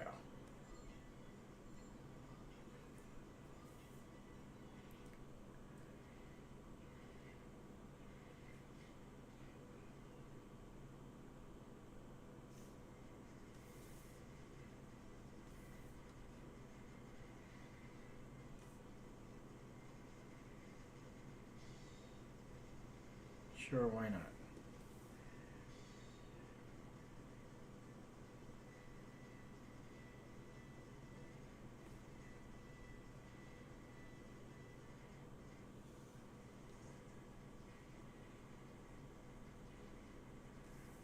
Okay. I guess if I wanted to, I can put some details. As long as I don't really mess around inside of the joint region, I should be fine.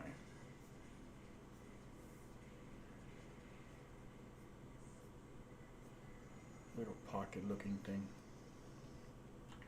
Control A. Modify, shape, optimize. Can never go wrong. A little bit of optimization.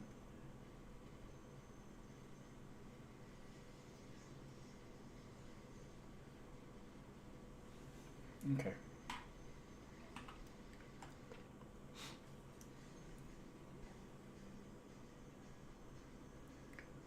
So, let's see here.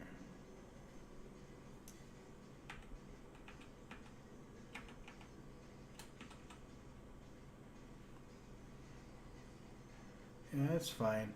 I'm going to keep that just the way it is. I'm not going to screw around with it too much. I am going to take this foot and fix it though. Right click, duplicate. Just kind of follow along.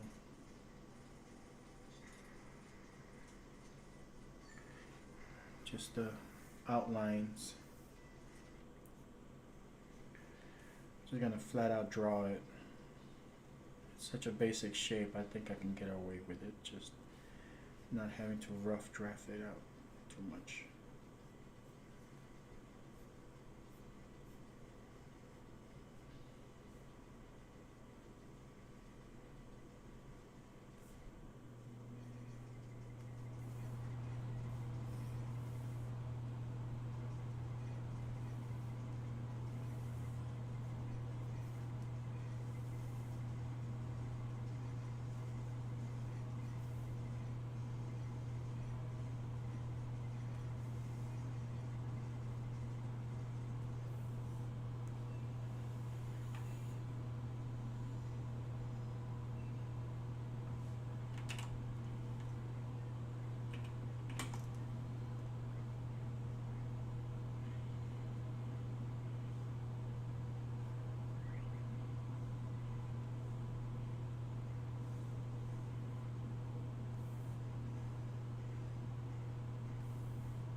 So I was dumb enough to use two colors.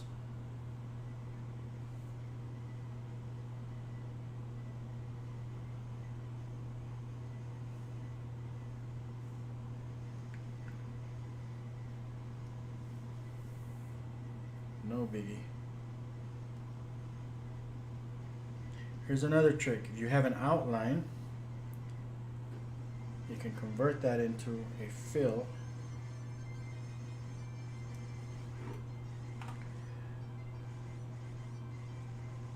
Why is this behaving like it has fills? Okay. That's just the way it's behaving, I guess. Alright. So I have this outline here. It's kind of a gray outline. I'm going to change the color of it first. So now it should be a black outline. Nope, not yet.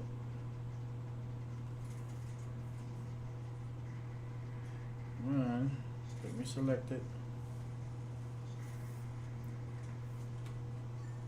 It's right there. Okay, so now it's a black outline, but it's still an outline. It's not a fill.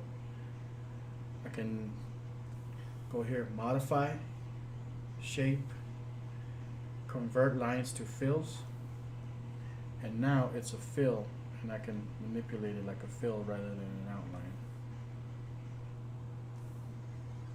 So that's how you can get little varied line weights. Okay, now this layer can go. That's good enough. That's good enough. Let's not waste too much time here. I mean, this is a tech demo at this point. It's not an art demo. What is this?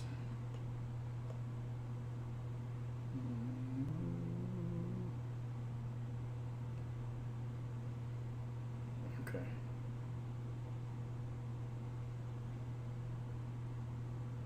All right.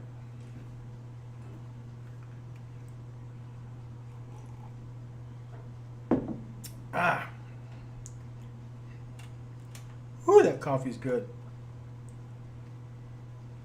So we need a torso, a neck, and a head. Boom, boom, boom. The torso is probably the most difficult part at this point.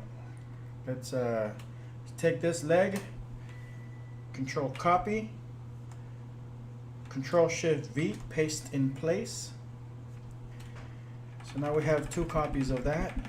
I'm just gonna set it to the side.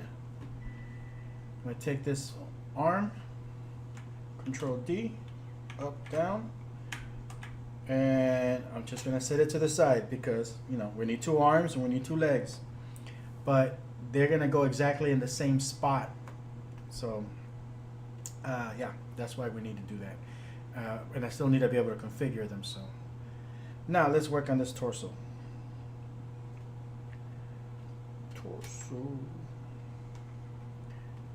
Why did I have to worry about all these damn clothes? I could have just made him naked.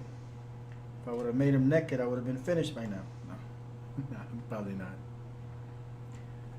Could have made a stick figure. Alright. So what does this jacket look like? It's the weirdest jacket I've ever seen. I need this color. And I need this color. Alright, I'll lock these layers, create a new blank layer for my draft, and we're going to start drawing.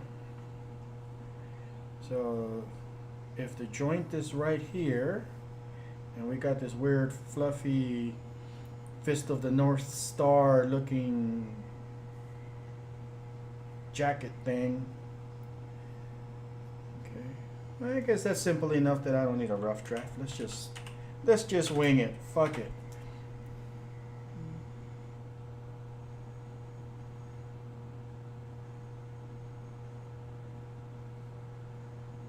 Let's just wing it. And then we're gonna have, okay, it goes like right here, around the neck.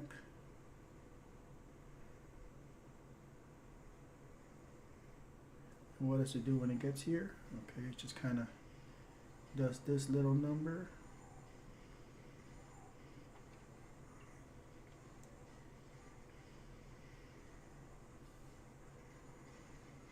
And over here we have kind of a neck type of situation.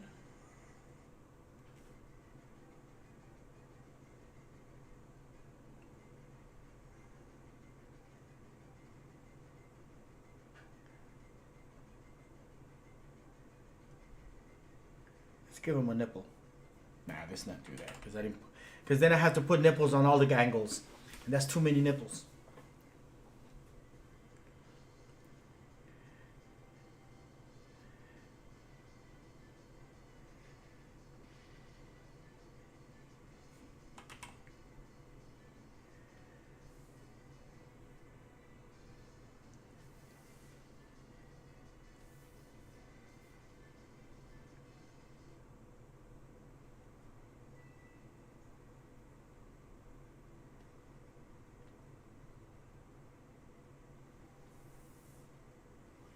How did I end up with two different shades of green?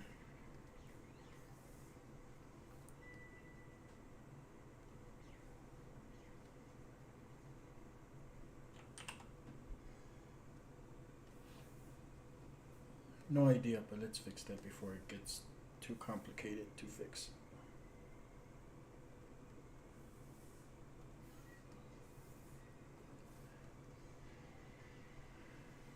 All right.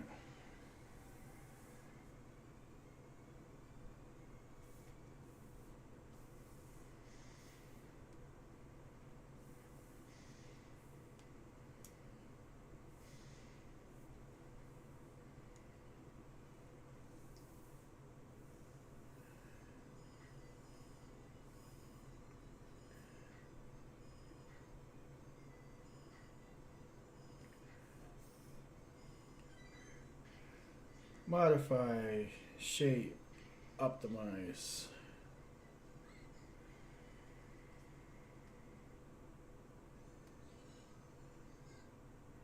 Okay, some funky stuff going on over here.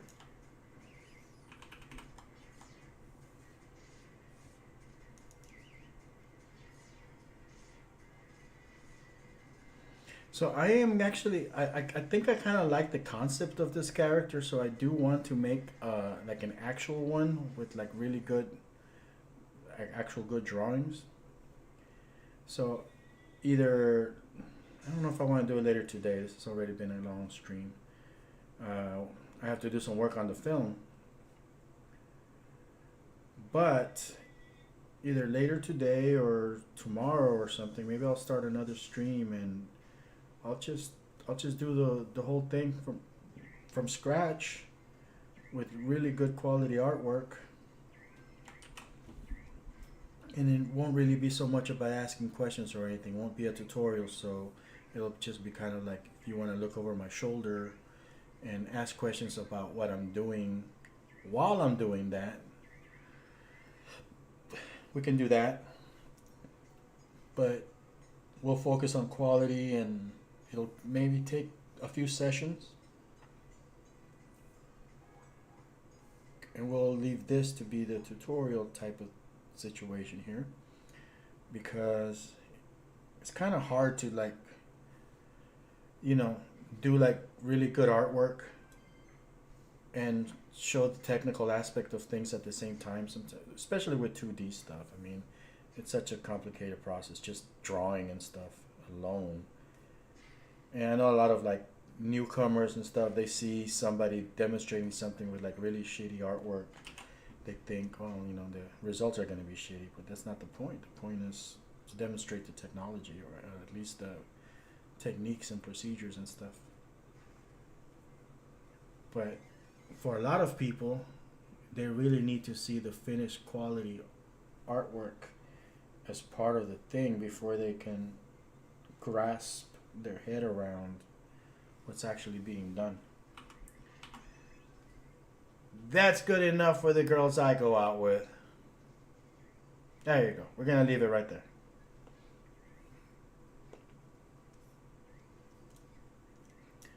So,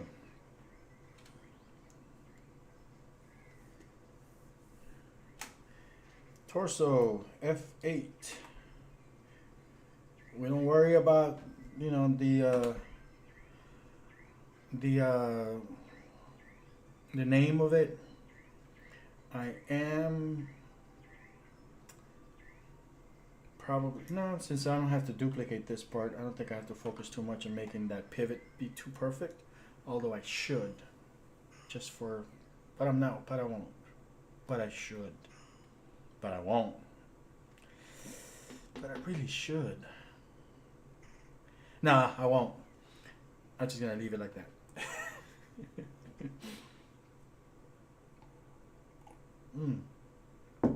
Okay, so we have a torso. We're gonna send these legs here. I think they're already behind. Let's see here. I want to put all this artwork in the same layer. Control X, select that, which by selecting this, it selects the layer where it's located, right? So I'm gonna right click there, paste in place.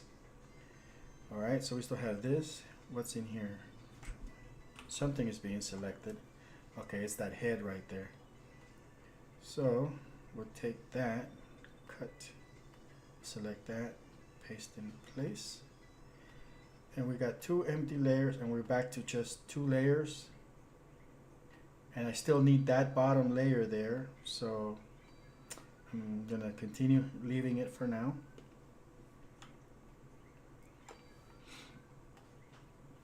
And I'm still not gonna mess with these. Send this to the back, control down. Select these 2, send them to the back, control down. This is just how you adjust the layering. All right, neck.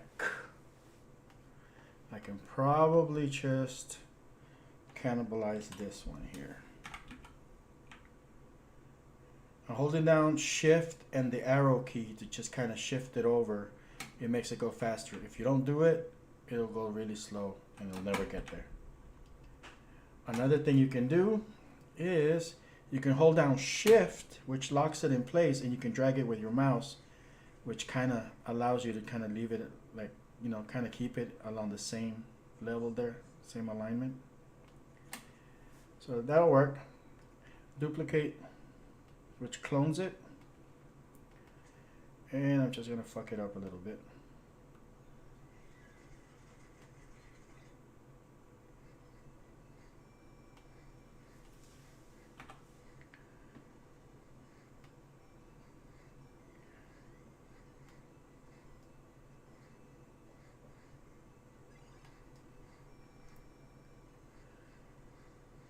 And I'm going to send it to the back. And I'm going to come in here. I'll tweak this sprite.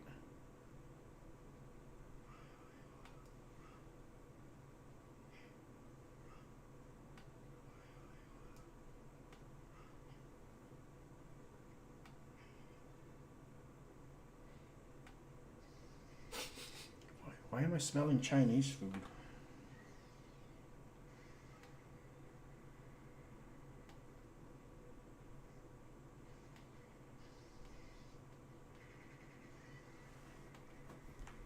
Maybe I'm getting ready to have a stroke. That's probably not funny.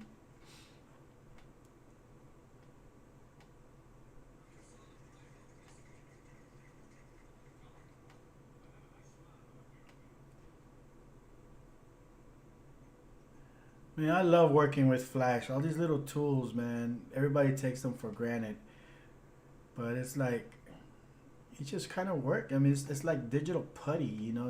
You draw your little shapes and stuff, and then you just drag and drop and manipulate them around to just kind of let them fall into place. You know, it's freaking awesome. That's good enough. So we have our neck, and that neck is gonna rotate like this. Oh, I see a problem there. Okay.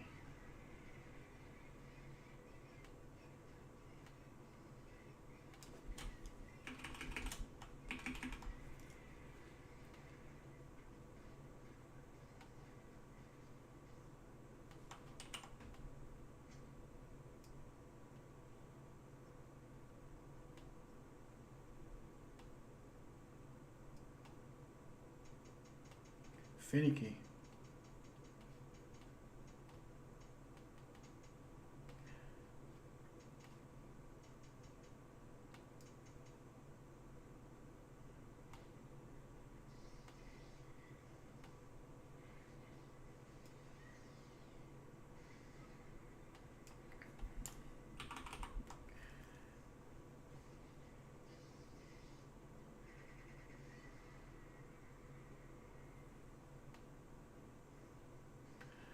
Now, look at that. That is a beautiful neck. I try not to use necks though whenever I can. It's just kind of odd.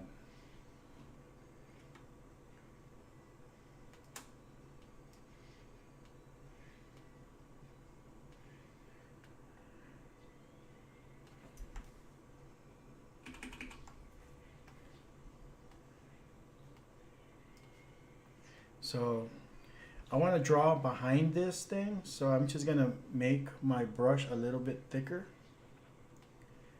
and I'm going to select this here. It's called a modifier, and we're gonna do a paint behind, and I'm just gonna do this.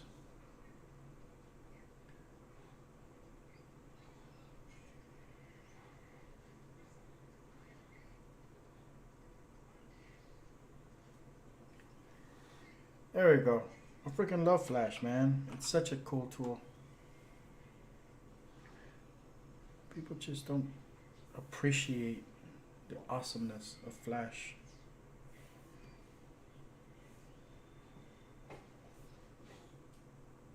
Such little things.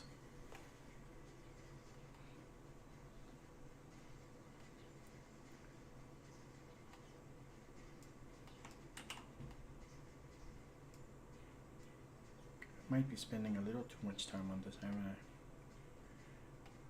This damn neck is taking longer than some of the other parts.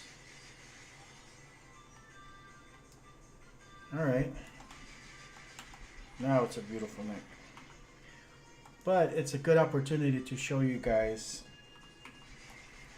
kind of level of accuracy you can achieve in the way that your stuff moves. So like, let's say if he lowers his head like that, maybe we want that outline to show there too, you know? Let's just kind of make it grow like that. That's good enough. Look at that. That is gorgeous.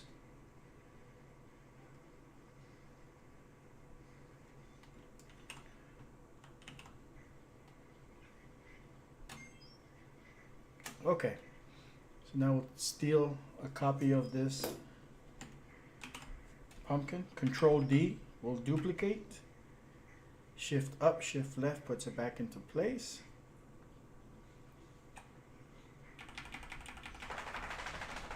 And we'll find a spot for it. I don't know. I feel like I should kind of tilt it a little bit. But the thing is, again, you know, you need to stop trying to be an artist. When this gets imported, this CTA is already gonna give it a natural bend on the neck and a natural rotation, so it's gonna end up that way. So let's not worry too much about that.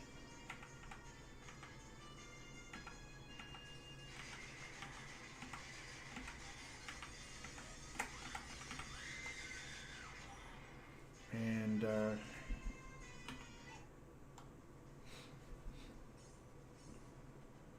I guess if this is to the side, this thing's sort of going to be pointing towards us. So duplicate symbol, and then zoom in on it, and then we'll fix that part.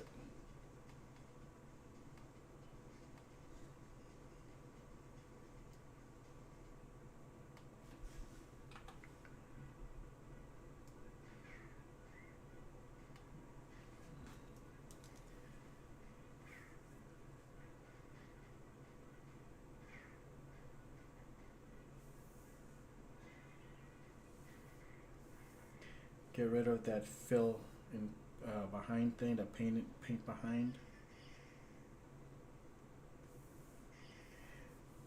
make this brush a little smaller. And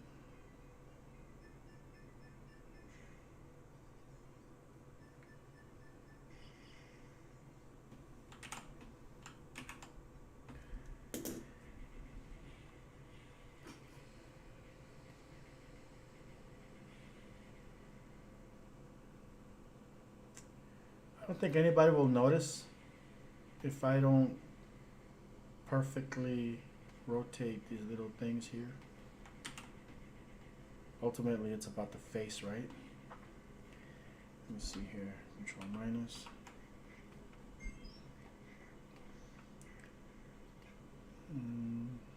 Okay.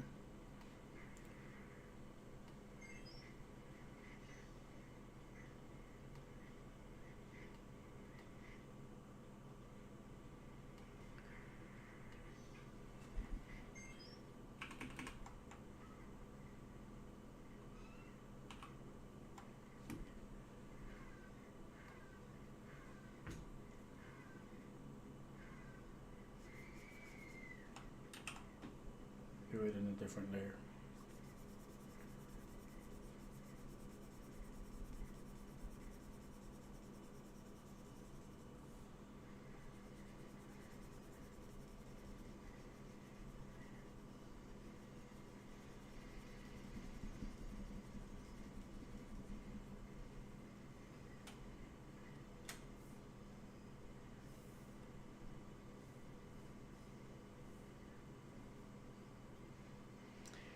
All these little like lines and points that made me nervous, man, because that's the kind of stuff that causes crashes in Cartoon Animator.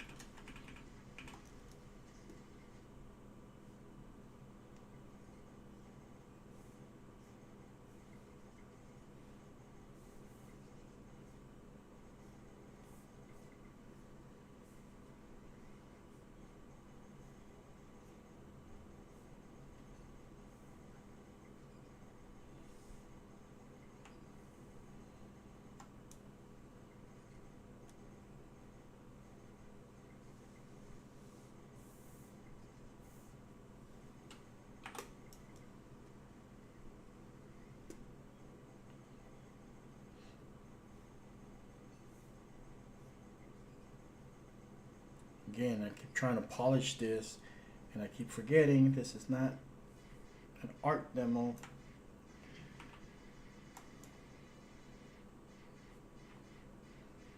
All right.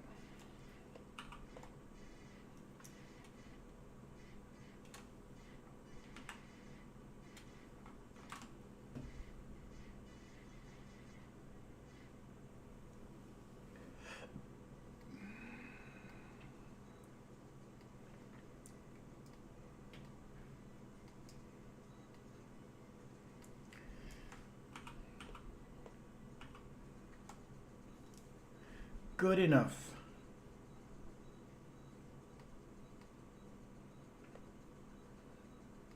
Now I want to make sure, like some of these, since they've already been configured for other angles, like this is literally labeled face 180 when it's really not, and that torso is fine.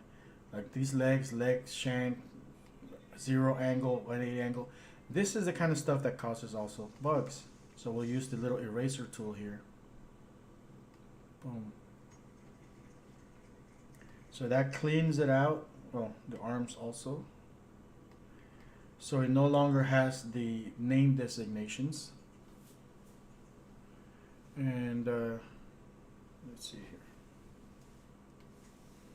I don't know at what point the camera got frozen again, but I definitely need to fix that issue. Not that it matters, but I just gotta have the camera work when it needs to work, you know? Ooh, that felt good getting up.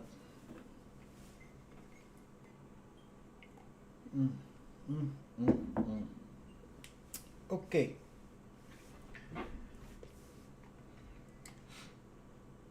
So I think I have all the main things that I need, really.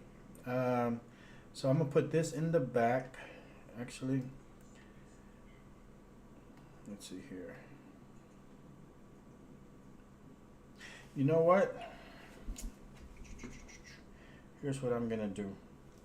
I didn't need to do this up front. I could just do it now, that since I already have this in place, I'm gonna put this where it needs to go.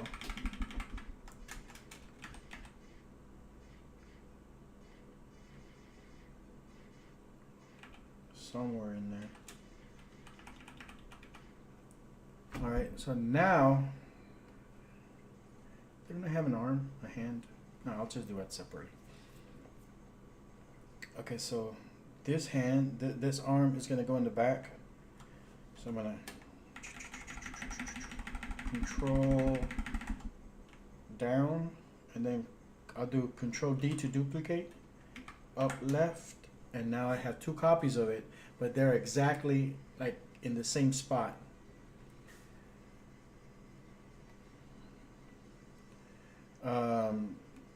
To allow myself to see this, I can go in here and just kind of, well, after I tweak that, I can kind of do that.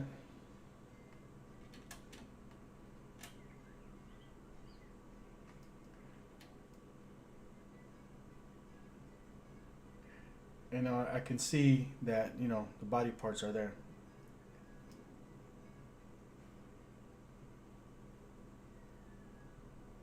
All right. Am I ready to do all that yet? No, but I do know that those body parts are there, so I'm just gonna trust myself. I need those legs. Control D, up left, up, and let's see. Are these all the way to the back already? Well, they are now. Control paste in place. Now they're at the top. Let's put it under the arm. Perfect. All right. So what I'm gonna do with this particular character, though, because it's kind of weird because of the, you know, the way that it's set up to have that those arms and legs. I'm gonna take these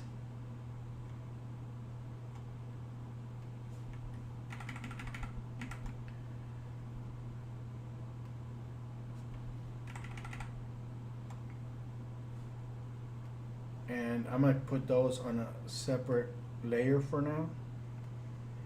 That way I know that, okay, you know, I can put those on and off, and it's got its own section there. So that's a complete angle almost. We need the hand. So let's draw the hand. I'm just gonna wing it.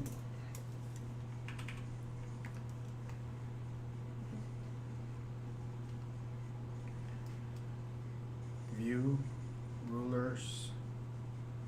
I'm gonna bring this here just so I can get an idea of where my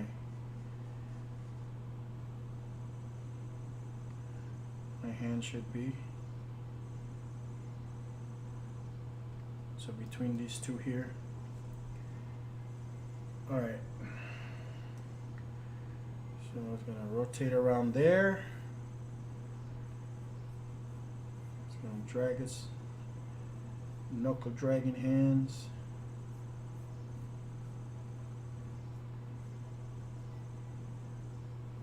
Something like that.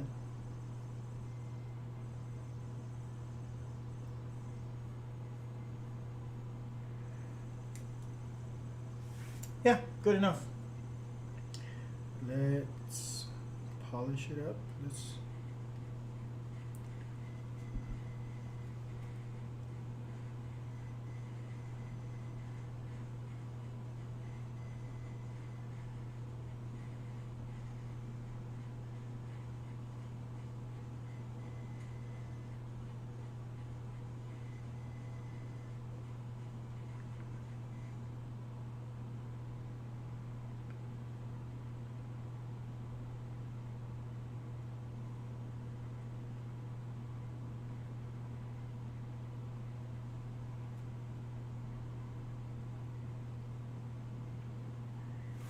think K on the keyboard is what gives you this thing. So if you want to speed up your workflow, you can use keyboard shortcuts.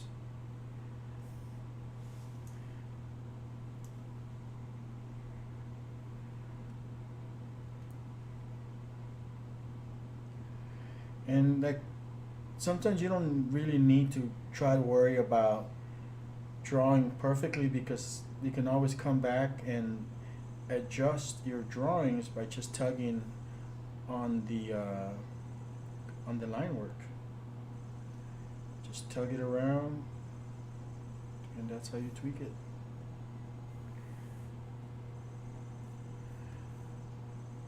So just approximate what you're trying to draw,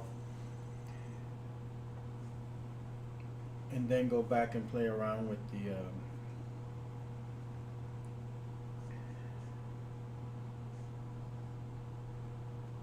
the selection tool, dragging and dropping.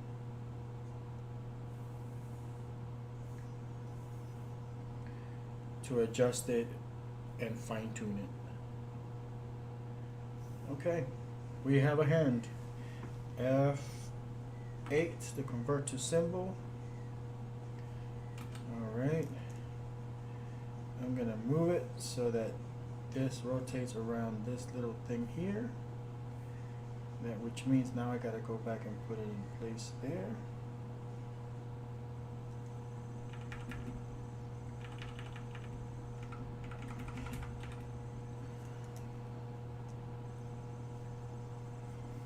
And I can do a quick test to see how it's gonna rotate.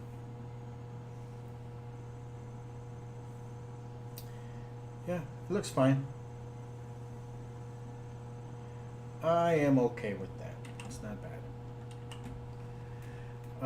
So I go inside of that, and because the hands need to be nested, I gotta make sure I select it again, go into the hands, change that to relaxed. So now we have at least one hand relaxed. I mean, obviously you need 11 hands to be able to do all the different hand gestures, but we're only gonna do that one hand now. But you know that you need 11, right? Okay. I'm gonna copy.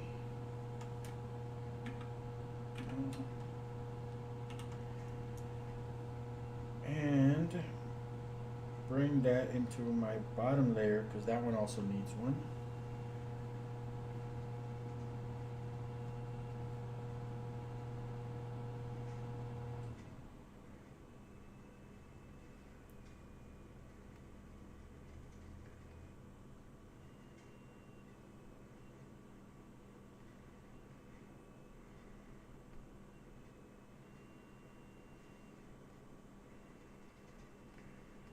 I get my story straight. Alright, cut. So this one, that's just my guide. So let's delete that because it's starting to confuse me. That one is empty, we'll delete it. This one is already attached to that one, so what am I missing? This back one. That back one is the one that needs the hand pasted in place. Now, of course, this is on the back. So this one is a unique symbol too. So we're going to duplicate. And we're going to modify it.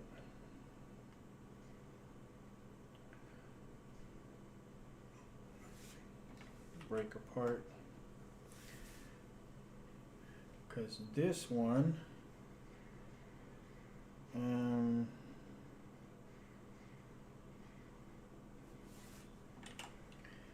this one needs to have the thumb on the inside. If you care about that kind of thing. For most people, I mean, it won't matter. I know that none of the Real Illusion characters have that. They always have 2 left arms or 2 right arms. They never bother fixing these little things. But they get on my nerves. Kind of an OCD type of thing.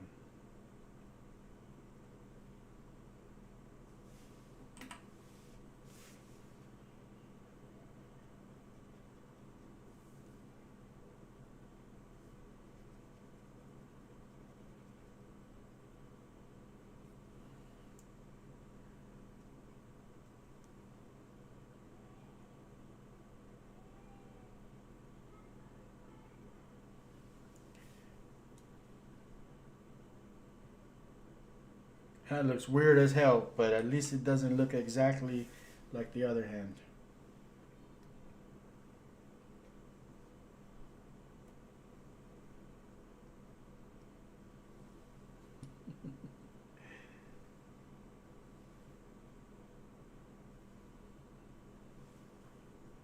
Select it. Relaxed. All right.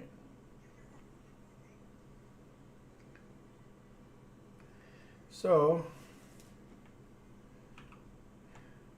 we have that back arm.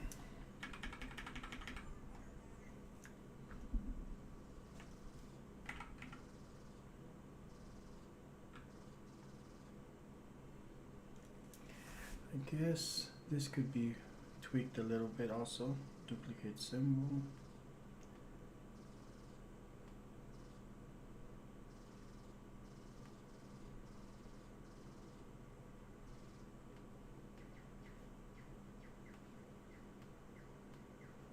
Yeah, that does kind of help. And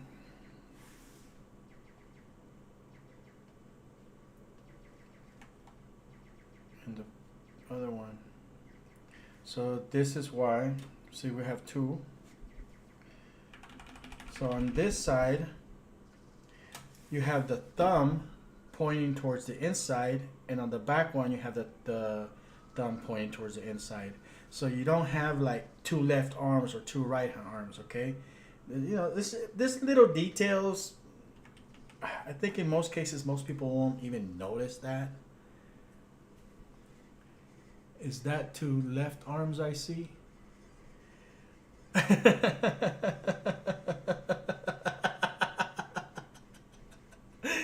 Yeah, you see two left arms. Not anymore. Maybe two left elbows. Let me see here. I just get so OCD over stuff like this sometimes. Yeah, he's gonna have two left elbows. But that's the least of our problems. But at least we have, like, you know, it doesn't look like he's got two left arms and two right arms anymore. The feet, they're very low detail, so I don't think there's any. But yeah, if you're doing detailed feet, make sure you put in like an inner foot and an outer foot. So, yeah, I don't know. Or don't. I don't care. That's your shit, you know. It's your thing. Do what you want. Okay. So we got, I think we got a complete side angle. So what we do here,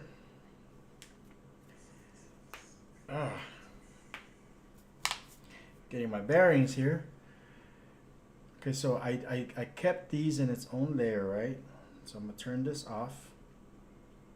And I'm gonna, on this layer, I'm going to configure these body parts. So that's gonna be my right foot because it's facing that way. All right, so first I gotta do this on the puppet producer. I gotta make sure I'm using the correct angle that corresponds to that. Start with the foot, why not? So this is the right foot, boom. The shin, bam. The thigh, yeah. The hip, okay. The hip was right there. I'm gonna bring that hip so that that pivot matches the height of those pivots there. And they probably should be aligned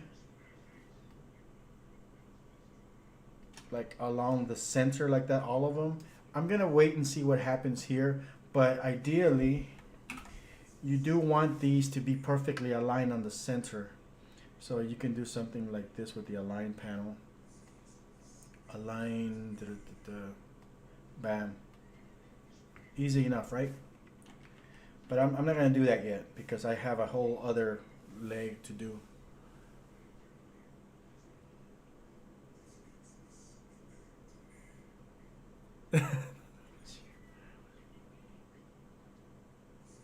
Oh yeah. No, in Real Illusion, everything in the Real Illusion market, you're always gonna see two left hands, two left or right arms. Um, even these G3 characters, they'll be like, "Hi, my name is blah blah blah," and then it's like they're always the same hand, and then they point this way and they stay like it's. Somebody needs to teach these people how to do shit, man.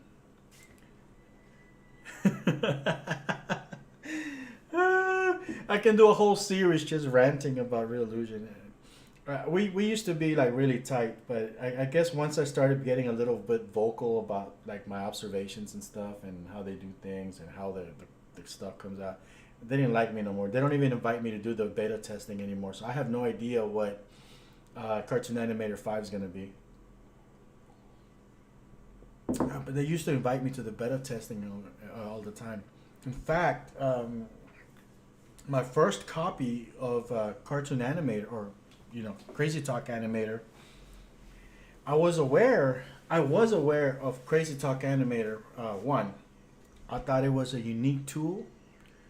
It had interesting potential, but it was a toy. It was a gimmick. It wasn't anything that I couldn't do in Flash by myself. So I'm like, okay, we'll wait and see.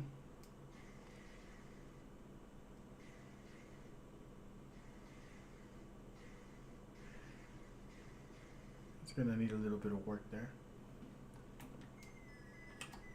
So I was like, okay, we'll wait and see. And then when Cartoon Animator 2 came out, and I used to run a website called flashfilmmaker.com for years. That's how I became known for like Flash animation and stuff. And I used to write a lot of articles. And McGraw-Hill even came to me once and asked me to write a book for them, and that went pretty well. And Macromedia had a direct link to my website because of all the articles that I had written, and like really beneficial to the community. I had a huge forum of people that would participate, and it was a great time. And so they came up to me and said, "Hey, check this out. We're gonna do it." So they gave me a free copy, and they gave me a free copy of Cartoon Animator, Crazy Talk Animator 2, and man, I really loved it, man. I was knocked like, whoa, like this whole 3D skeletal system thing, and it's like, man, that's a game changer because you can animate this through motion capture. It's like that's unheard of. You can do rigs in Flash. You can do rigs, in Adobe Animate, but you can't animate them like this with motion capture and stuff. So, I fell in love with that tool, man. I became one of their biggest evangelists for a while, trying to tell all my professional colleagues, like, hey, check this out. Of course, everybody looks at it, it's like, oh, that's a fucking toy. That's for amateurs. That's for hobbyists. It's not gonna go anywhere. It's not gonna go anywhere. It's just a goofy toy, Man, I was like, okay.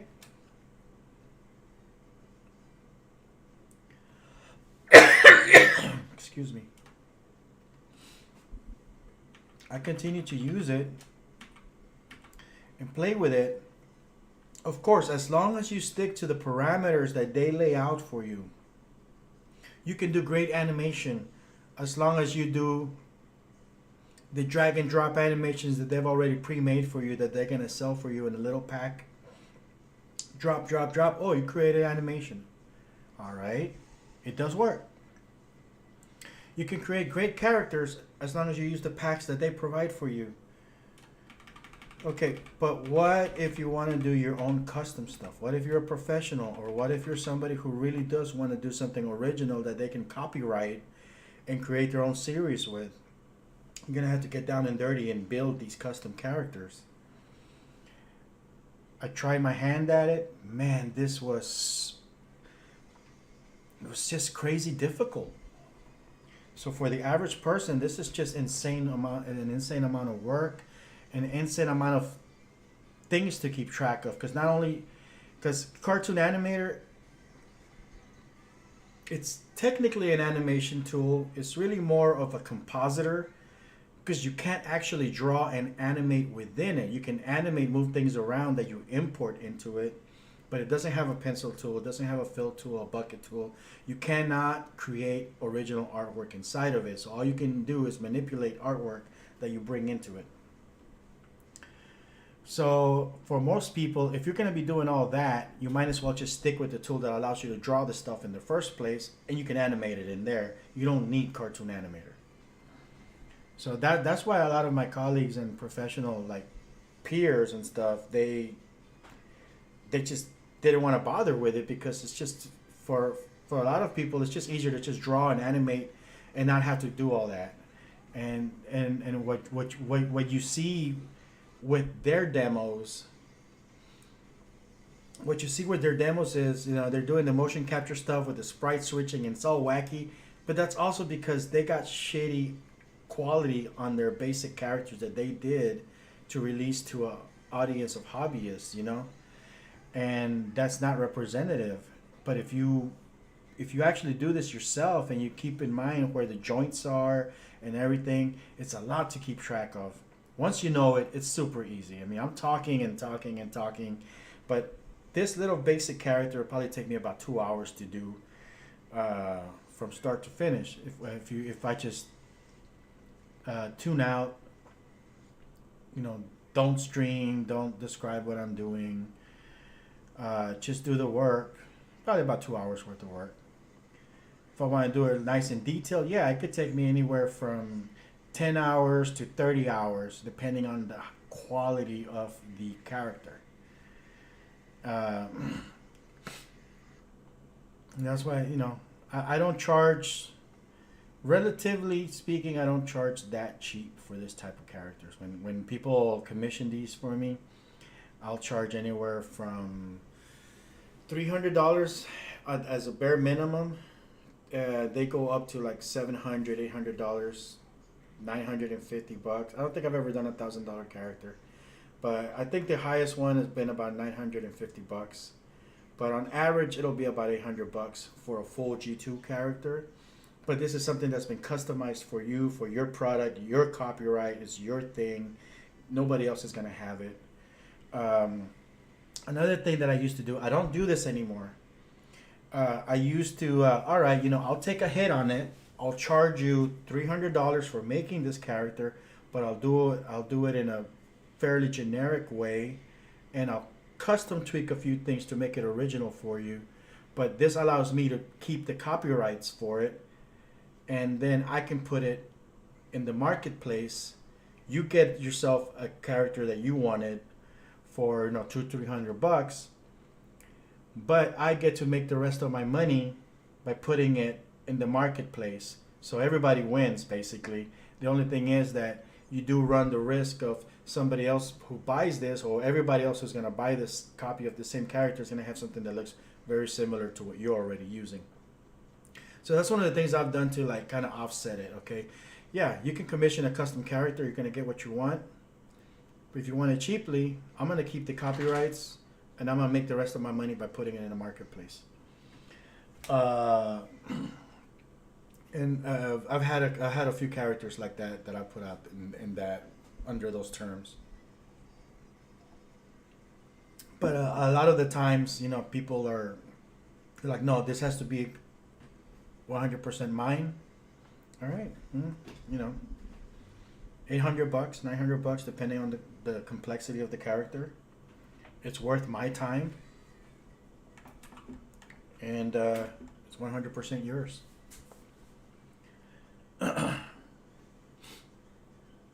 So I need, I don't need a copy of this hand. Let me double check that I did. This is the right arm. Okay. So I need to work on the left side now.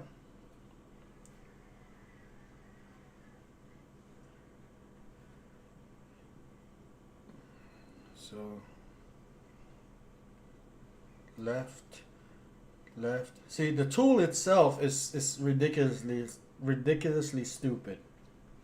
It's almost like it's not even a thing, because you're selecting the body part and you click on the associated body part, it does the configuration for you. Boom, boom, boom, boom.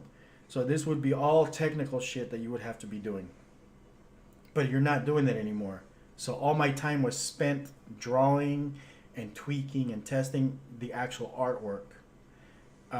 The technical stuff, I'm not having to think about it. So that's what that tool does. It takes away hours of the work.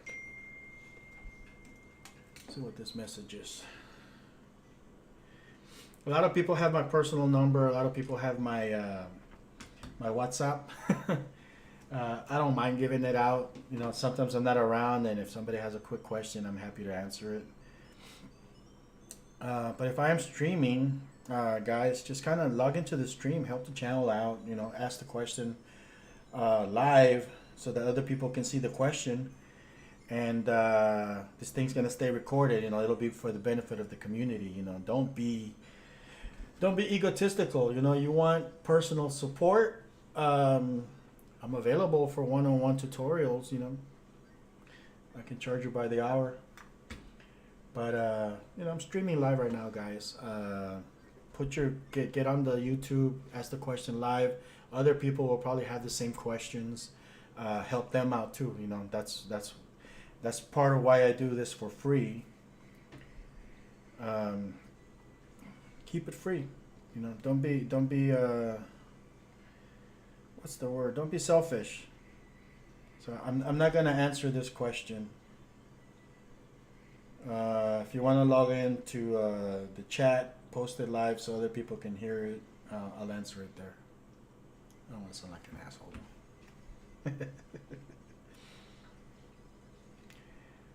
Fine, I'll answer your damn question. I'm so OCD about these things.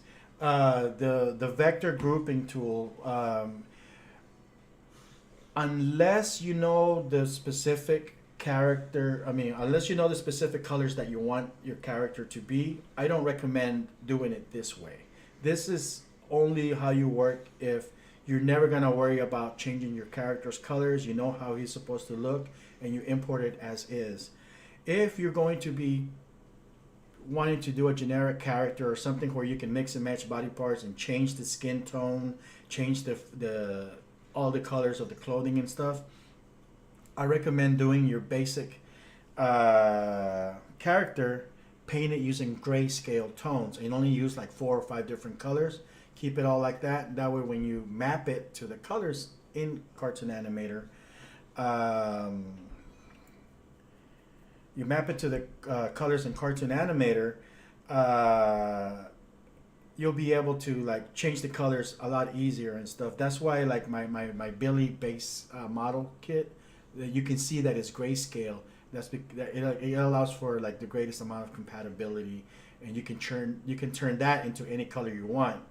But if it's already green and you change the hue or whatever, the brightness or whatever, Cartoon Animate has a really fucked up color system. It doesn't have RGB or whatever. You gotta do like tones and brightness changes and stuff. So if you already start with a green, changing that same lever to something else is gonna change it to purple or whatever. It's unpredictable. You don't know what you're gonna end up with. But if you do a grayscale, you do all your base colors grayscale, that's gonna work best for you if you're gonna be doing it for the purpose of later on using it as a what the hell is that thing called? God damn, I need more coffee. For the purpose of the vector grouping tool, the styles, render styles. I could have been doing that here too, because like this character, for example, I could give him gray skin, purple skin, or whatever. Keeps it more dynamic. But I'm gonna do. You know what? I am getting more motivated to do more videos like this. I'm gonna teach you guys. I'm gonna make some videos that actually show you how to get the most out of the render styles, where you can do shading without having to actually color in the shading, the highlights, all stuff like that. But all right, yeah. If you want to post questions, don't send them to my personal WhatsApp or my phone or Facebook right now. get on the live chat, and don't be afraid to post it there, because other people probably have the same questions and they can benefit from the answers.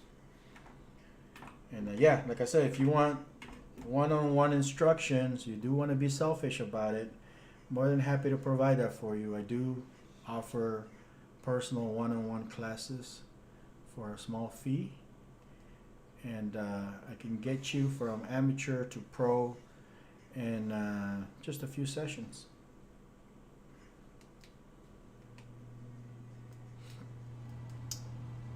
Depends on who you are. I had this guy, Ian from Australian, fucking awesome guy, dude. He just picks up stuff right away. So I just kind of started him from scratch, and with Cartoon Animator, and dude, he picked up Cartoon Animator and Flash, and back and forth, back and forth. We worked together for about 6 months. He just had all sorts of things that he wanted to learn, and I mean, that dude is doing some amazing work right now. But it took a lot of different sessions, back and forth, different topics and things. But now he's able to use Cartoon Animator, Adobe Animate, After Effects, iClone. I mean, all of that just kind of came together as part of the same thing. Shout out to Ian if you're watching this.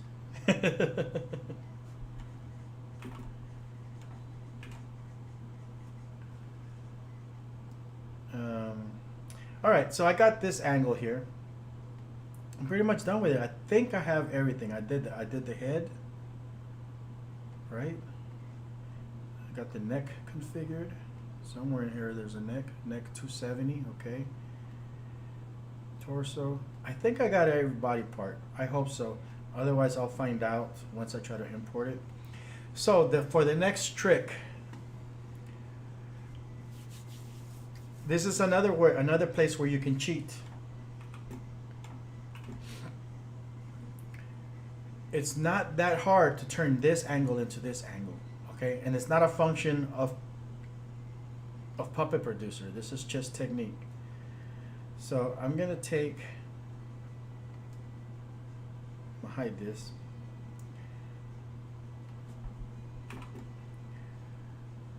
I'm gonna take this,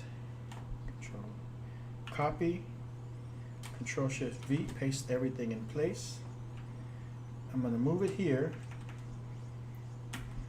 Now this is not going to translate exactly the way we want it to, but it's going to get us 50% of the way there. Okay, so this is more of a quarter angle, right? A quarter view angle. So we're gonna just kind of play around with it. We don't need these pivots, so I'm just gonna delete these.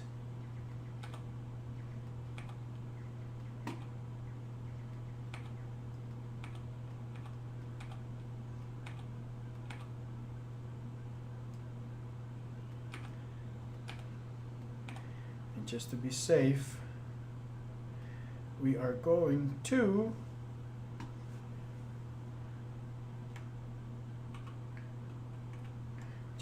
we're going to erase the configurations, because right now, if I select this head, for example, it's labeled 270, and then we got an arm that's labeled 270, and we don't want none of that crap.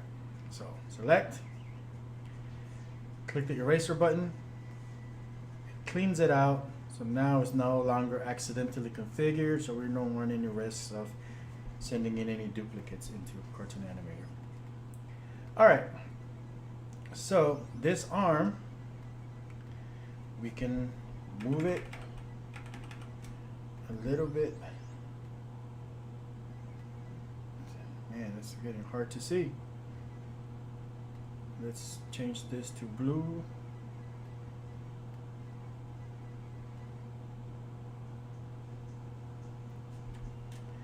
Let's turn this off.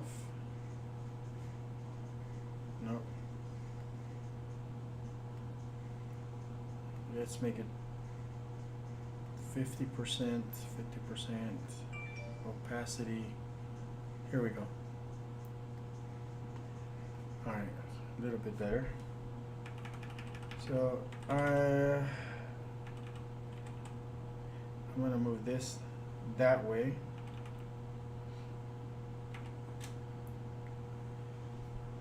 My natural instinct makes me want to do this because artistically that's where it should be.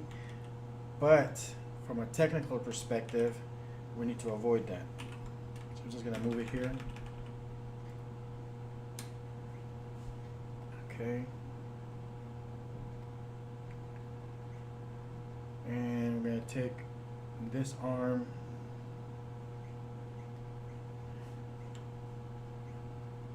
copy, Control Shift V, and then bring it here. And this one's probably gonna be like right here somewhere. Well, actually this goes towards the middle. No, it's 45-degree angle. Yeah, it's gonna be a little bit on this side here. I think.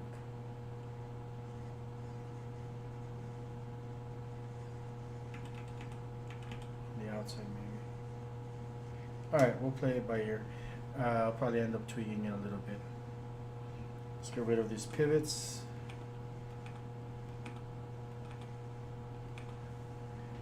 Let's pop it in view. Yeah, it feels a little bit too much to the outside.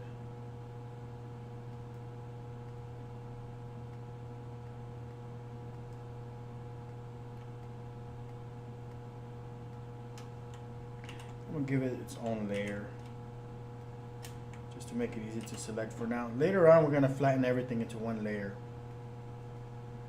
which we're almost there. I mean, aside from this one, we just got one more angle to do really.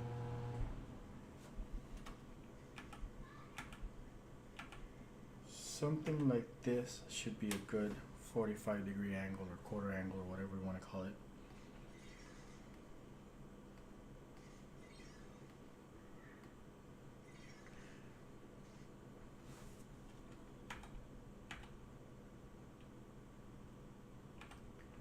Might not need to do too much work on this. So let's start by fixing this. Make sure it's erased.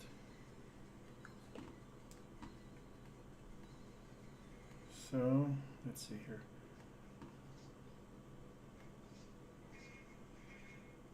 I'm gonna use this envelope tool to just kind of screw around with it and see if I can see how much I can get away with.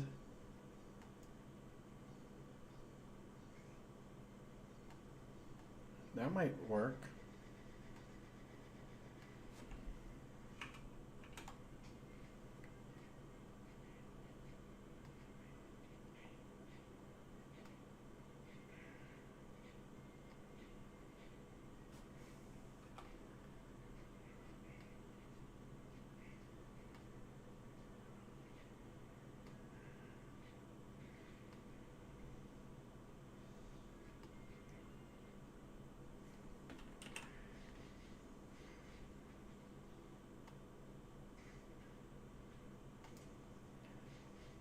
Yeah, that works. That's good enough for me. You know, you can use your own artistic efforts to tweak your own artwork.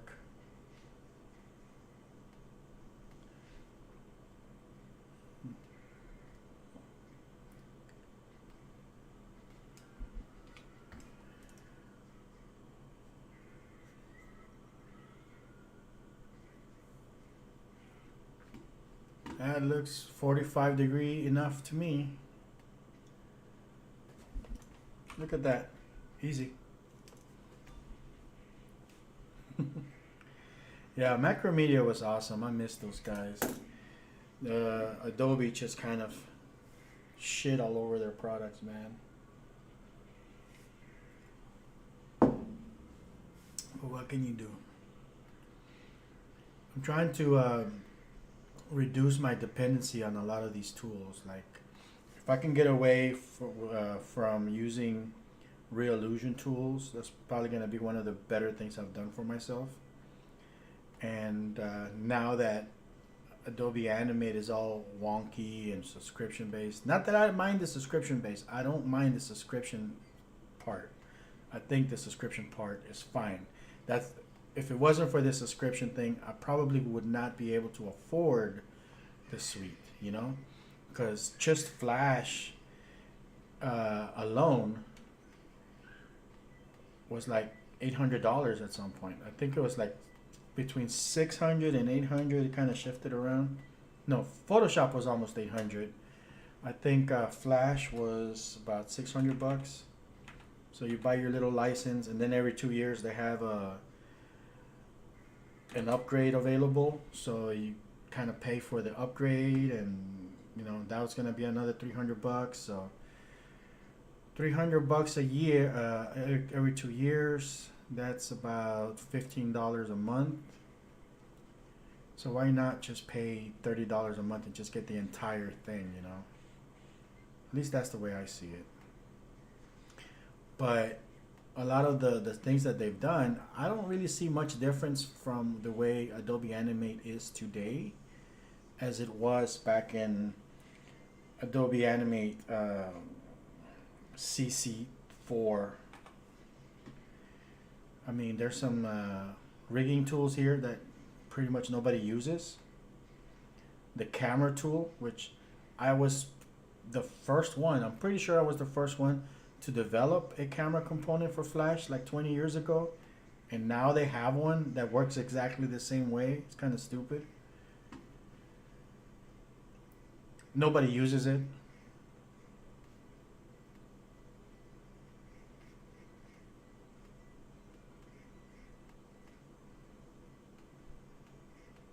So it's just, I don't know. I think I'm just gonna break out my CS6 suite, which I still have, but they don't have the license activation server running anymore. So I might have to crack my own damn product that I paid for. Find a way to crack it or something. But I'm thinking about reverting to that, especially now that it's kind of a pain in the ass to install my own plugins in here manually. And other people who want to use these, you know, they kind of have to do it manually now. There's ZXP installers out there, which they used to work, but now they magically don't work anymore. Because I think they changed the internal name references.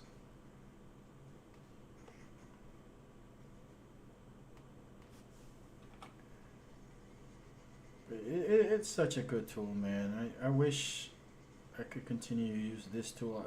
I wish this tool would evolve in a way that supports animators. I don't care if you call it Adobe Animate. It's still not really technically an animation-centric tool, you know?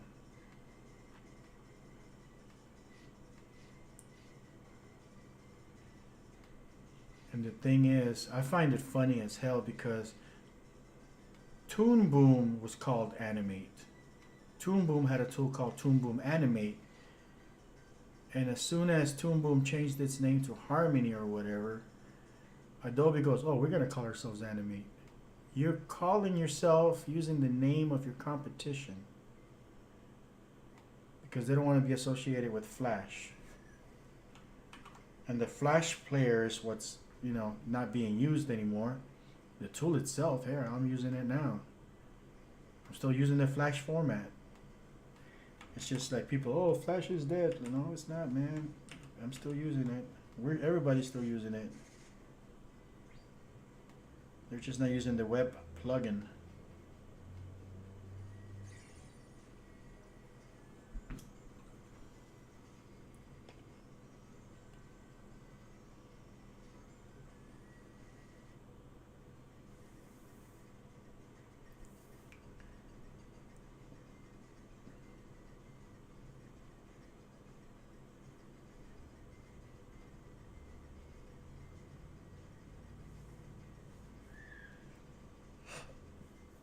Excuse me.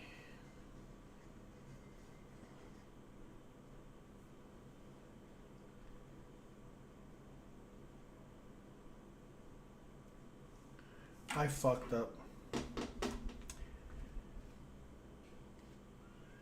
I did not clone this sprite before I started modifying it, so now my side view also has this weird modification. Let's see if we can backtrack.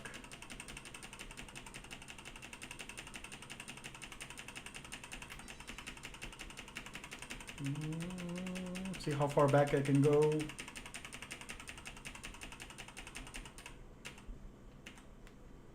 That looks about right. Okay. Right click, duplicate symbol. Now I can go back in here and modify that. But I made a copy of it, so hopefully, paste in place. Boom. Whew! All right. Let's save it before we do something else that's dumb.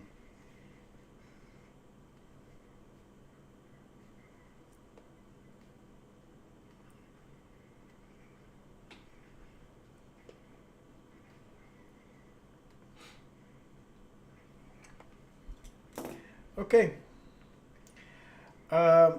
Now, if you want to be awesome and sleek and amazing and not a hack like me, you are going to want to draw new hands for this angle.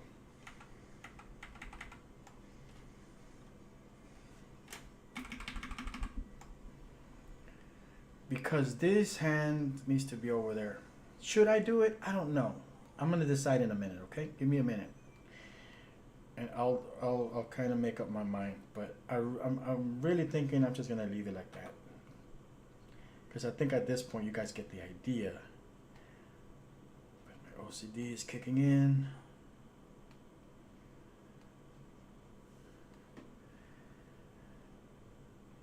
And I think I just screwed this up also. Wonder how badly this messes up everything. Yeah, let's be awesome. No! They're all gonna laugh at you. You know what? That didn't really mess up that arm that bad. So, I'm gonna leave it like that. Fuck. Yeah, let's do it. It's gonna eat up another 5 to 10 minutes. So what we want is, oh, I think I have the drawing here, the guide of how it needs to look. Okay. Fine, let's do it. Let's be awesome. Let's take this and duplicate. Let's go in there. And we'll kind of rough our shape into what this hand is supposed to look like. So we know we want our joint to be here. And the arm, the hand or palm or whatever you want to call it is there. And the thumb is probably here somewhere. And it's going to fold over, maybe a little bit of padding on the hand there. And some fingers coming in. All right.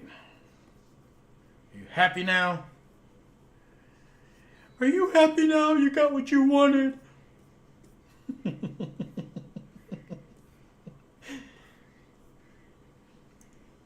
I'm going to have to do the same thing with the other one, but for the inner arm, because then I'm really going to be annoyed if I have two left arms or left hands.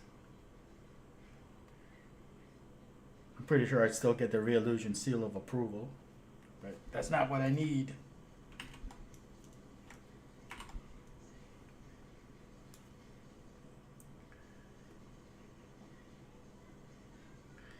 Okay, so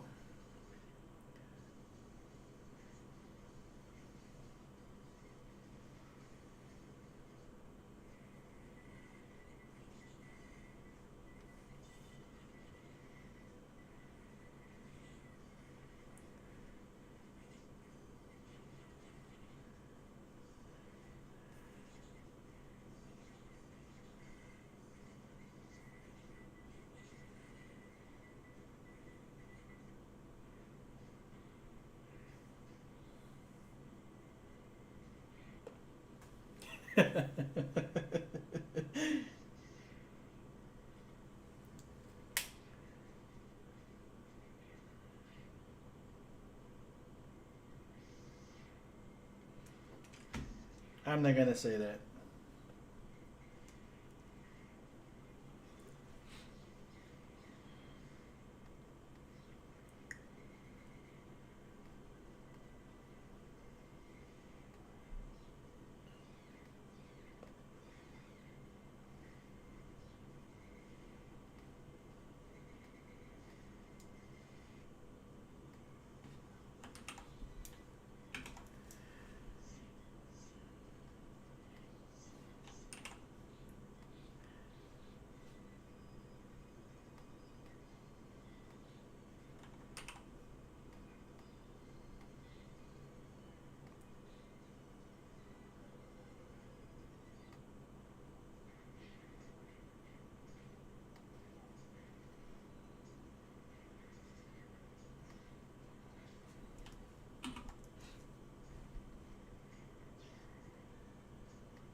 I'm gonna leave that like that, and I'm just gonna move it to the bottom.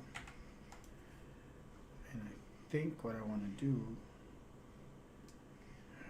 that's probably gonna affect the other sprites, but let's see what that looks like. Let's do this.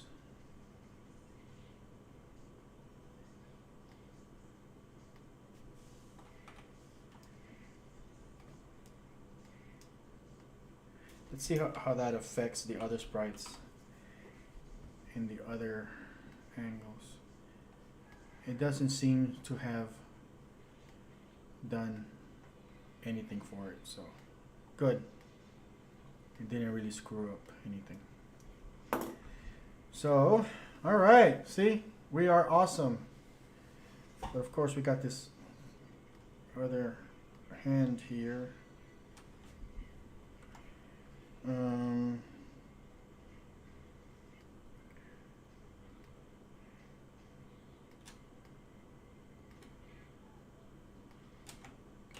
I'm just gonna bring it out so we can see it.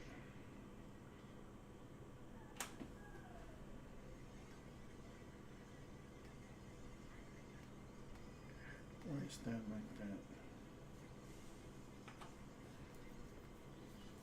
So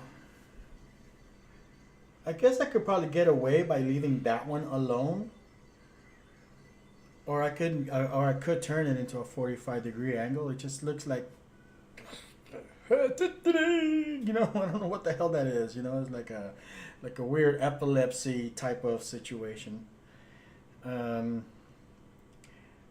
Yeah, I want to fix it, but I don't want to fix it. But I want to fix it. Let's fix it. Fuck it. God damn it. I already did this much. I might as well go all out, huh? Alright, so duplicate.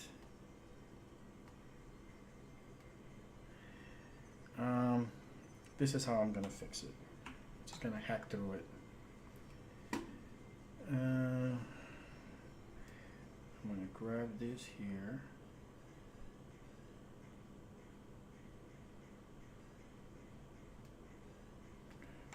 Oh shit, control break. Alright, let's do that again.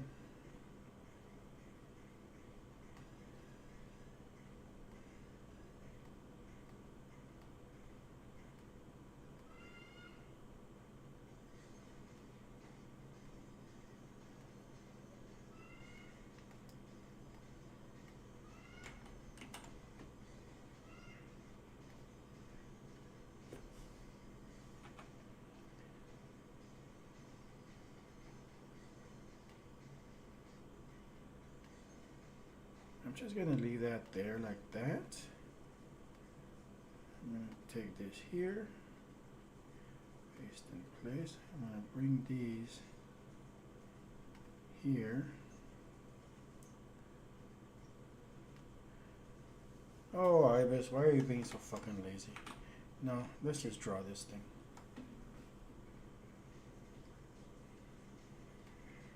That's just gonna look too crazy.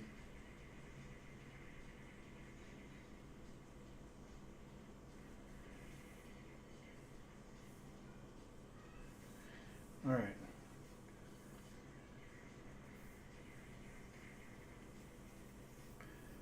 Got our joint. Got our arm. Goes like that. Thumb's gonna be going that way. Something like that. Damn.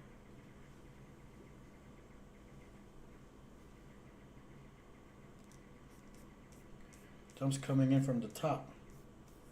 What the hell was I thinking? Thumb's coming in from the top. Got a little bit of a finger lick. You know, sometimes if you just look at your own damn hands, you'll realize how this stuff is supposed to be.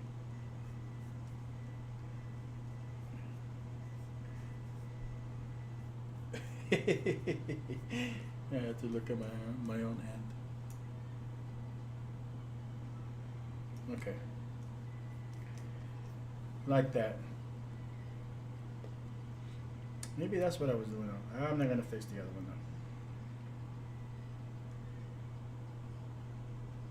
The voices in my hand are telling me to fix it.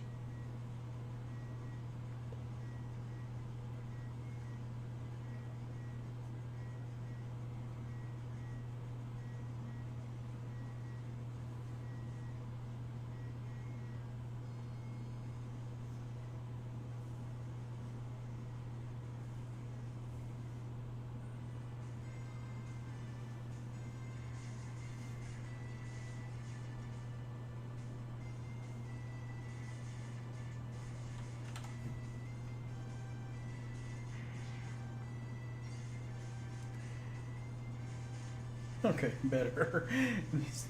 This is still a shitty hand, but at least it's a little bit closer to the angle that it needs to be.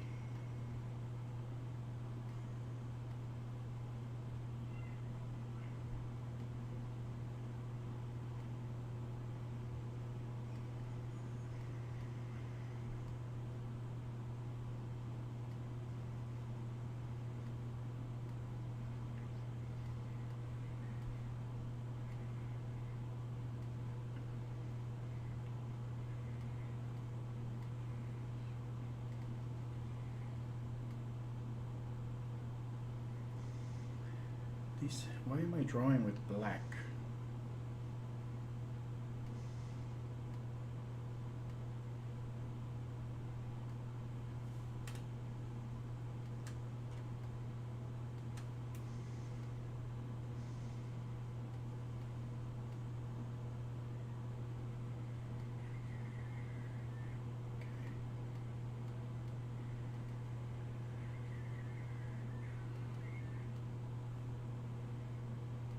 That's fine. Okay. Yay.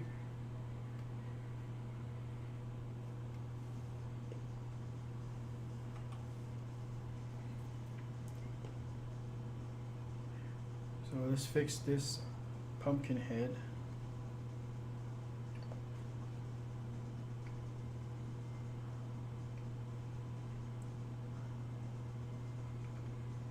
Duplicate.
I'm not gonna animate all these other angles right now. The animation part was just to kind of demonstrate how you can do it. But I'm gonna keep these as a single sprite because, you know, technical demonstrations. But I'm pretty sure that anybody watching this can pretty much make the assumption that what I did for the front angle to make the eyes do the little flicker thing is something that you could just do for every angle, right? So just rinse and repeat, okay? And yeah, this is good enough. No, it's not. This thing's gonna get on my nerves.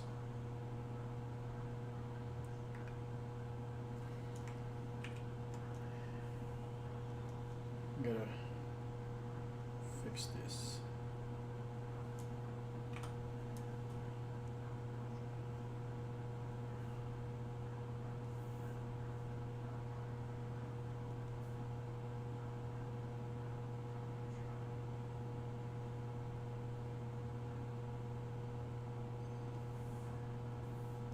That's how I ended up with the 2 shades of green. I'm using something else over here.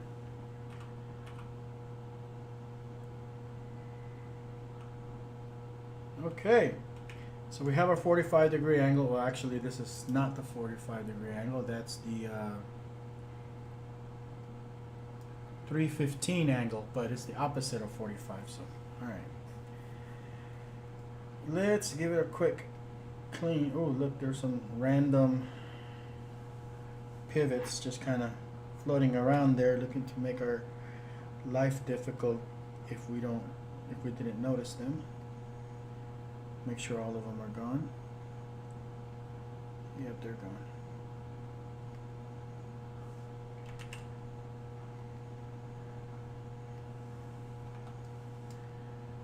Okay. Is that hand converted? Nope. Let's turn that hand into a relaxed hand. Alright, what about this side here? Nope. See, if we don't do this, it's just going to show up as an invisible hand once we're inside of CTA. Alright, so we have the angle that we need. We have our 45. 5 hours and almost a complete character. Bit of a shitty character, but hey. 5 hours. And I haven't even thought about eating yet. Good thing. It's a good way to distract yourself and do your intermittent fasting bullshit, you know? I've been getting into that. But I slip every now and then. And something like this, yeah, I completely forgot about eating. Awesome.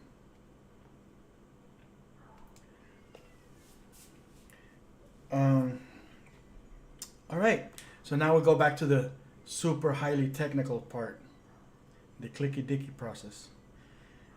We gotta make sure we got the right angle, 315, click, and I probably should adjust this pivot. Don't be afraid to use those little lines to kind of keep your guides.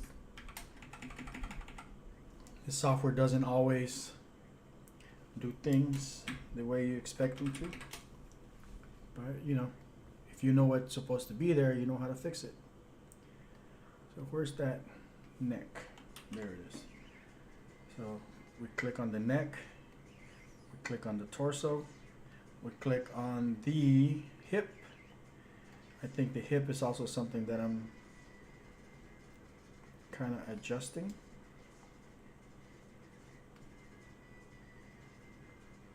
What the hell? Something is off here. Torso. Okay, there's something odd here. Okay, it's not odd, it's just underneath.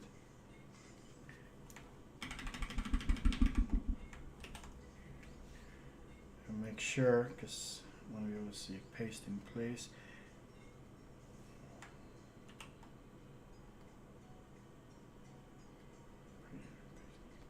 Another thing that I just noticed is that when I select this, notice that this selection area goes all the way out here. Why? Because I have some random dots and crap that I've drawn by accident. We want to go ahead and delete those. Keep it nice and clean. Because otherwise those are going to carry over into Cartoon Animator. And it's not going to be fun. So, let's see here. Yeah, we're ready to continue. We did the hip. Oh, see, that throws me off because they call it the upper torso, the lower torso. It's the hip. So, instead of calling it the hip, they call it the lower torso. It's fine. I'm not going to give them too much hell for that. So I'm going to adjust this pivot to be on that line so it matches.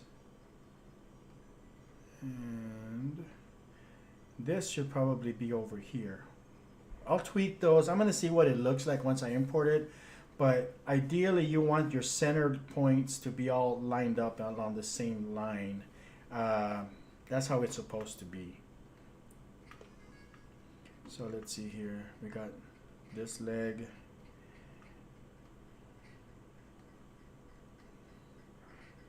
That one. That one. That one. And that one. See, this is the highly technical part. It's all clicky dicky. Just boom, boom, boom. So hard. So technical. Oh my god, I can't do this. It's so difficult to make super highly advanced G2 characters. They're so difficult, we're gonna stop supporting it. Nobody wants to do this.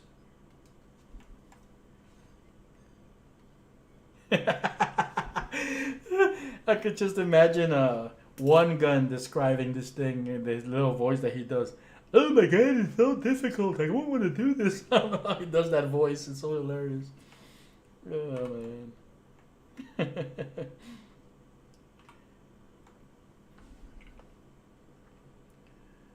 I think that's it. Holy shit. Okay. So now here's the other part. Okay. Now the other part that's usually something that you have to draw, right? It's highly technical. We're going to cheat it the same way that we cheated the front to back. We're going to take this angle here. And we're going to use the mirror function. And this is a 315. Let's see here.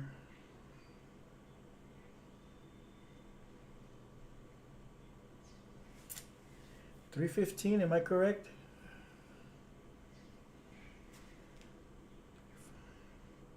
There it is. No, 315. Did I mislabel this? 225. I think I might have mislabeled this. That might be something I need to do an update for. Okay, hang on. Let's see here. What angle is it that I need a 225? I need to turn this 315 into 225. Let me see if I have an option for that.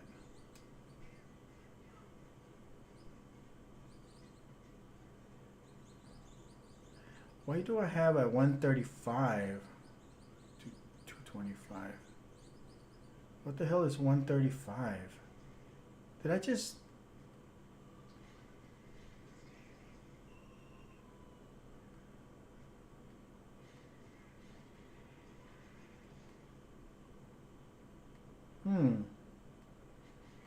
Maybe I've been sitting here too long. There's something I'm missing. 315 to 45. Yes, that's normal.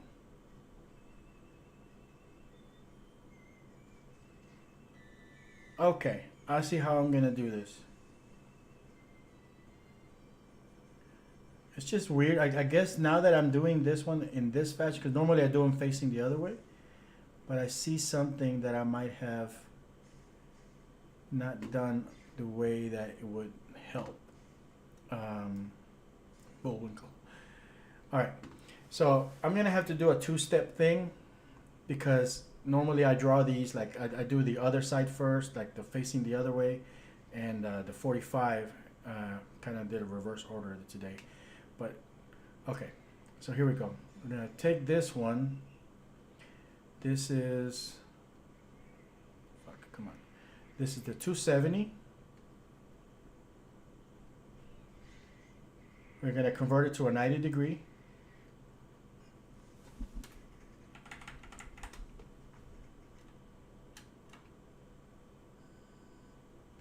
We're just gonna put it there. We're gonna take this one, the 315, we're gonna turn it into the 45. 315 to 45. Okay.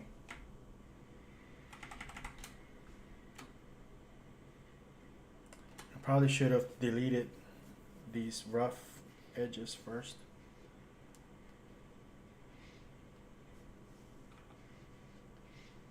No big deal.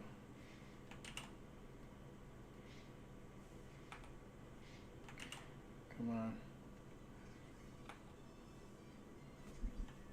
Yeah, Bullwinkle. That voice.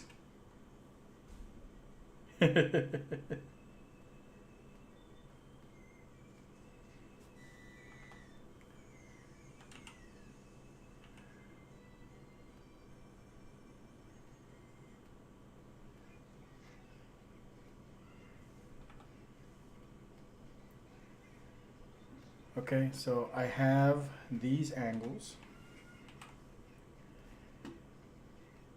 And I guess I can get rid of this layer here.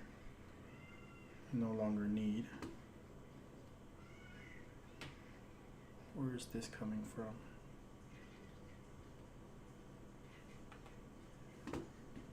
Okay, so this one, this is my 45. So I do have an option to transform this 45 into the 115 or 135. So 45 to 135. There we go. I guess I need a, wow, I found an option. I guess, I mean, I never work in this order. I usually work the other way around.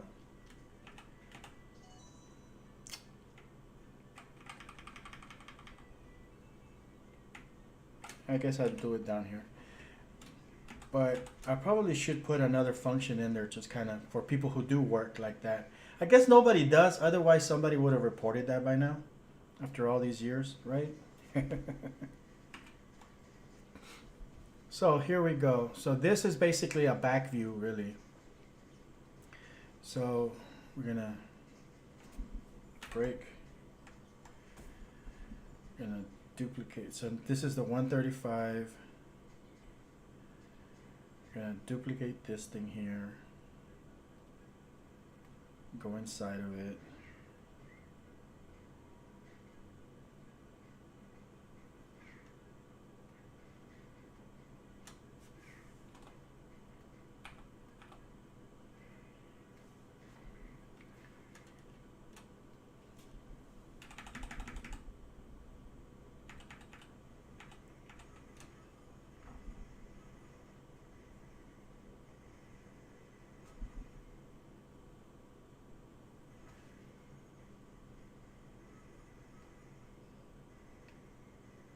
Lasso tool.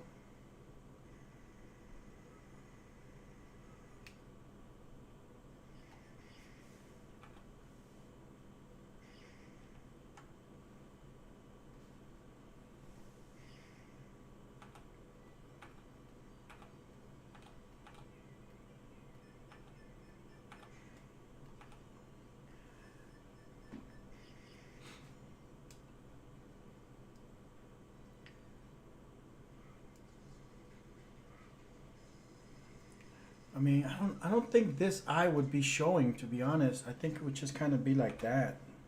This is kind of like, it's like a behind look. Duplicate symbol.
I think I'm doing this correctly.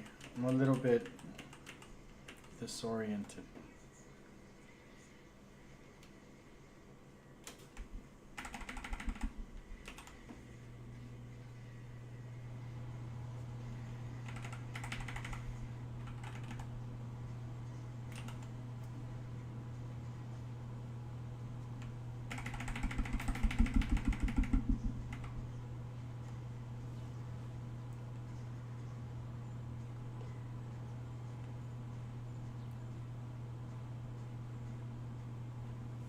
Maybe I'm not doing it correctly.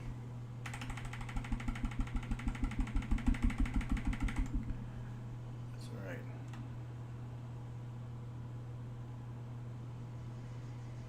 Just a small series of tweaks. I have to fix this jacket again. Let me see here. Window, extensions, Puppet Producer. Yeah, 135. Yeah, okay.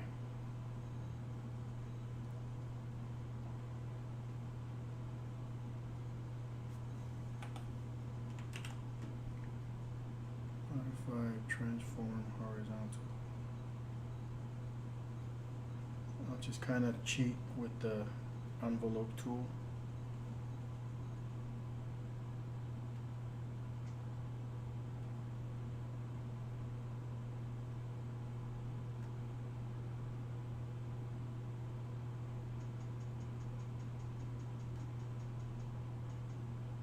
There you go. You guys thought I was gonna have to do some hard work, huh?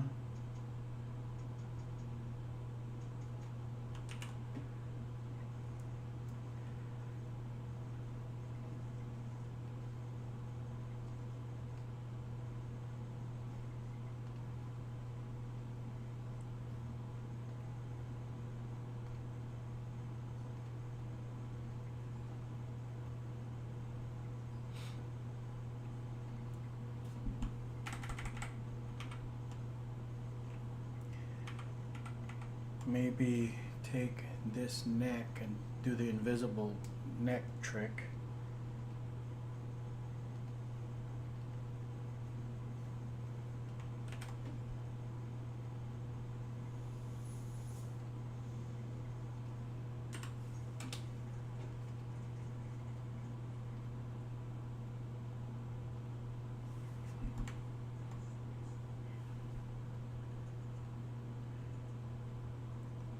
All right, we're just gonna fix these hands. Otherwise, we're gonna end up with real illusion hands.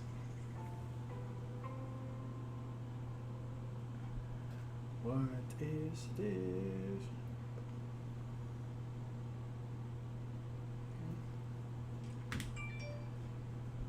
Really? Okay.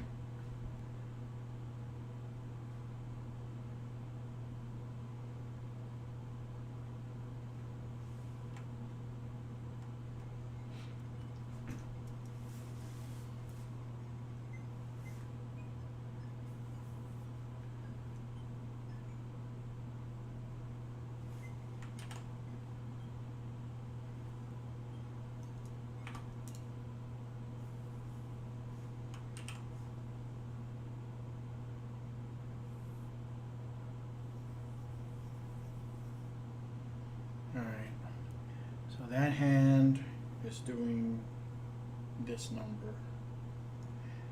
Got a little bit of meat right there. Got a little bit of thing right there. Got another thing right there.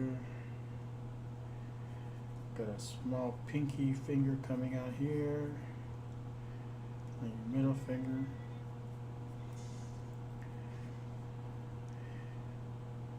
And that right there. The reason, in case you guys aren't aware, the reason most cartoon characters or white people started doing 3 fingers on cartoon characters is because back in the day everything had to be done manually. Literally have to draw 300 to 400 drawings a day when you're working for Disney. And it's a lot easier to draw a hand with 3 fingers than it is to draw a hand with 4 fingers. That one finger is enough to improve your efficiency like 60% or something. But yeah, the point is that the reason why they were using 3 finger hands,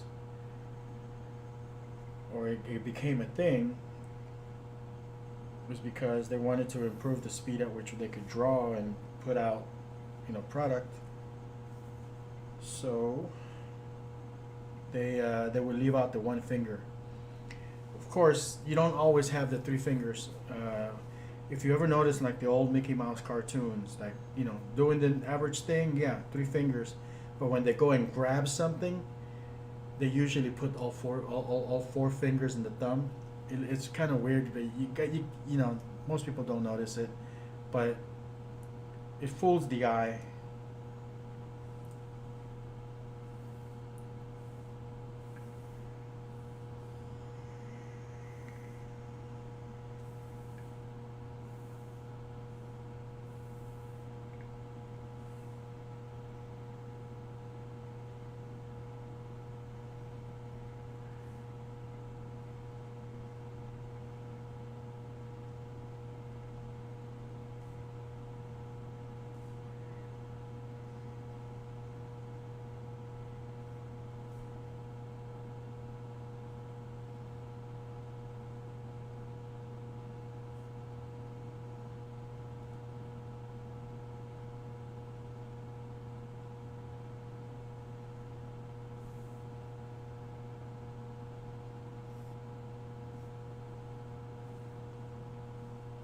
That's gonna have to be it.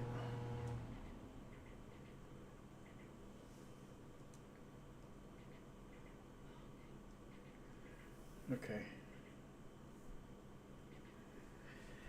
Do. We are so almost done.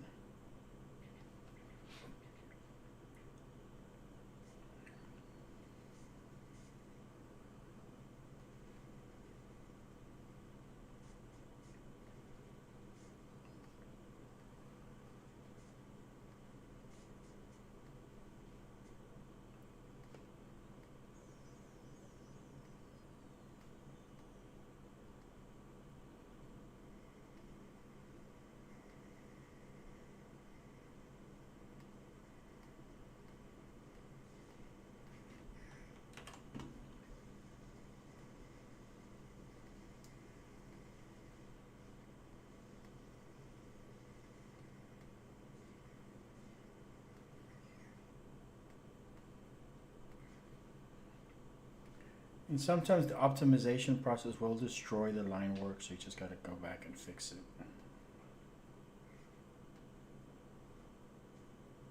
Just depend on, you know, everything that gets done.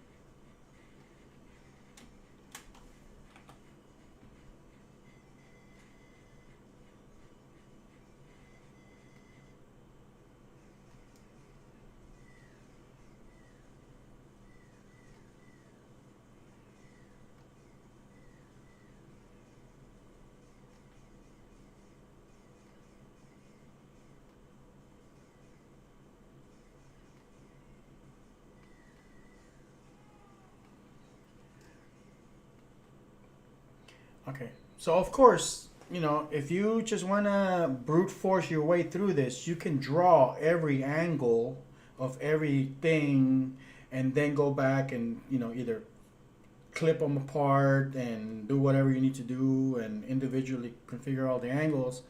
My particular way of working is I like to minimize the amount of work that I do. And so I'll start with one angle and then I'll cannibalize parts from that angle into the other one, into the other one, into the other one. So ultimately, it speeds up the workflow and it's just the least amount of work possible, you know? So this thing here is called symbol 13 copy 5. I'm gonna swap it over here.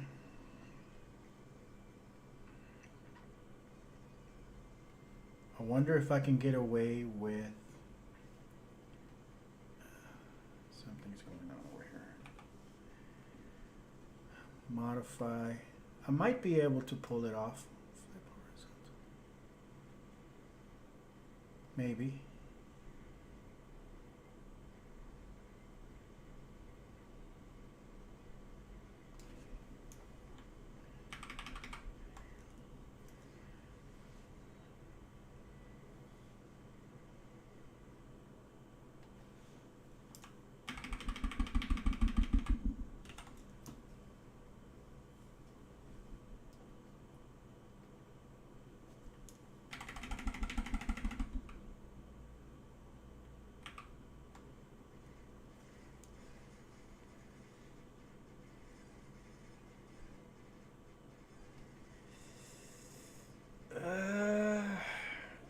It's not ideal because that thumb's gonna get on my nerves, but it kind of works.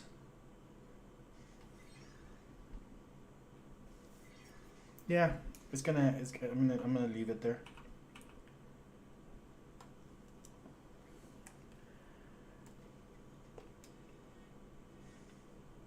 Yeah, it's gonna have to do. So now I take this 135 and I'm gonna mirror that.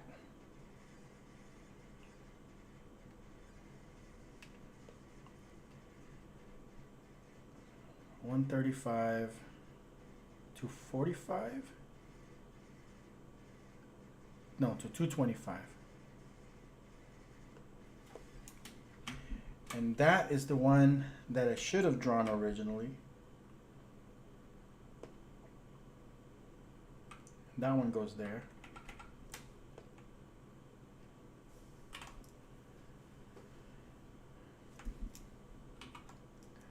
There you go. So we just need the top and the bottom, and we'll have a 100% complete character. Well, not 100% in terms of it doesn't have the facial sprites, but it's 100% rigged. After this, I mean, we can take the trouble of making the different hand gestures, the different mouths, the different eyes, but you don't always need them. So I'm not making those the point. I could make an entire stream just dedicated to the face, just dedicated to the eyes, and so on. So what I'm gonna do now is I am going to do the top and bottom.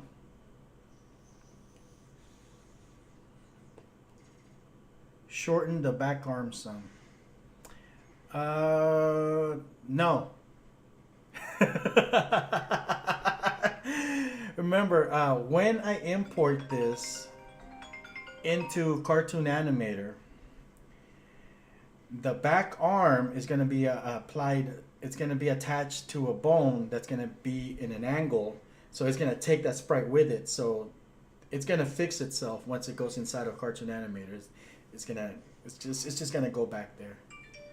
So, so yeah, you got to keep these in orthogonal view at the same height as everything while it's flat.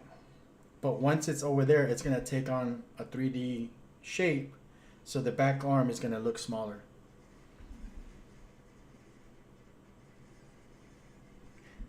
Who is this calling me?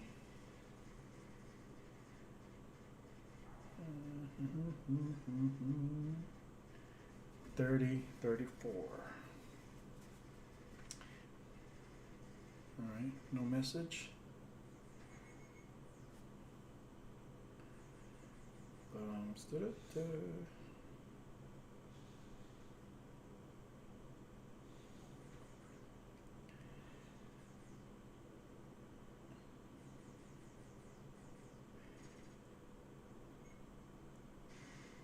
Must not be important.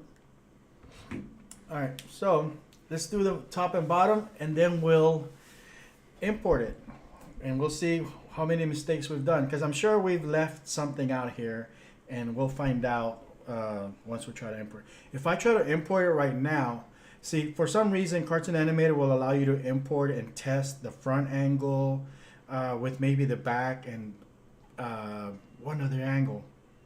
But once you get past a certain number of angles, yeah, it has to be all flat. Once you get past a certain number of angles, you can't test anymore.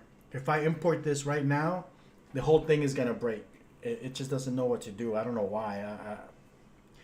But that's just the way it works. So I am going to the only thing that's important about the top and the bottom is the hair, the top of the shoes, and the hands.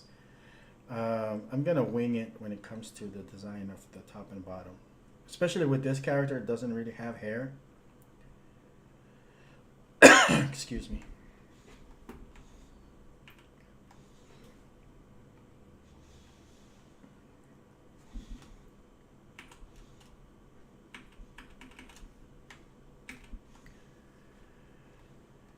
I am going to just kind of guess as to what this looks like from the...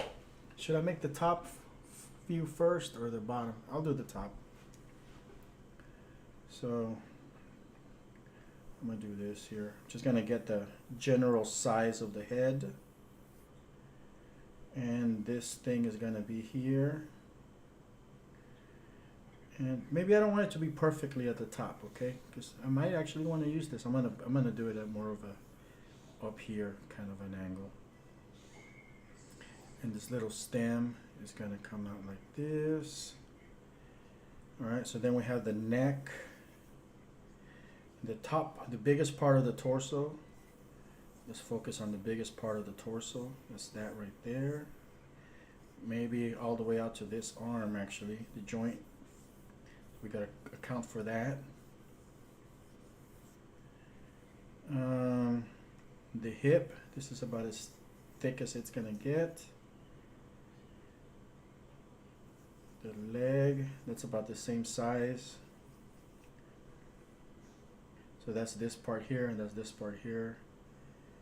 And the shoe, if it's from the top view, it's gonna be like this.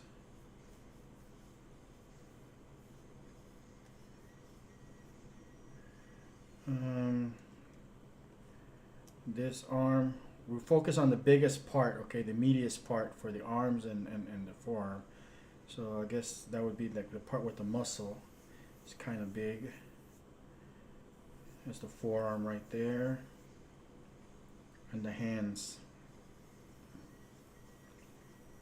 Okay, so that's about right. And you got your thumb right here. He's kind of grabbing and it goes around that. Okay, let's trace over that.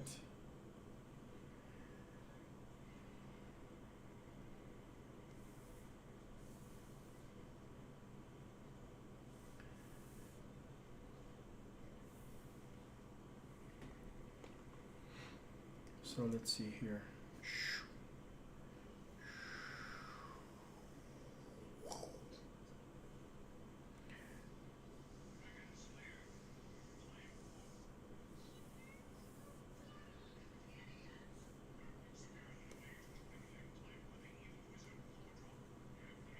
Oh crap. I'm doing final work on the draft layer. So let's do this. Paste in place. I don't know what happened here.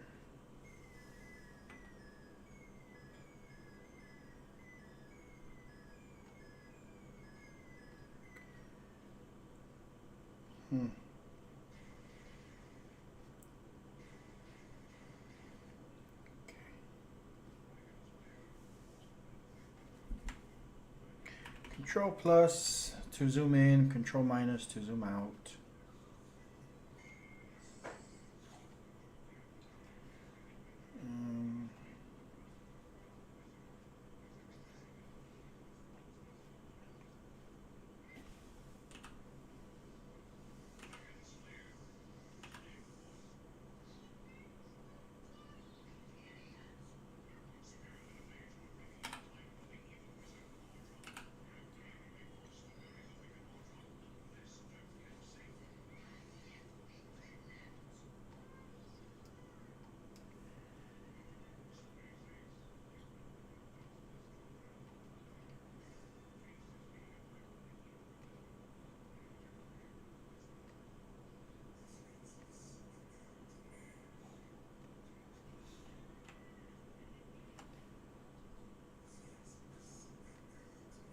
Why am I being so finicky about this?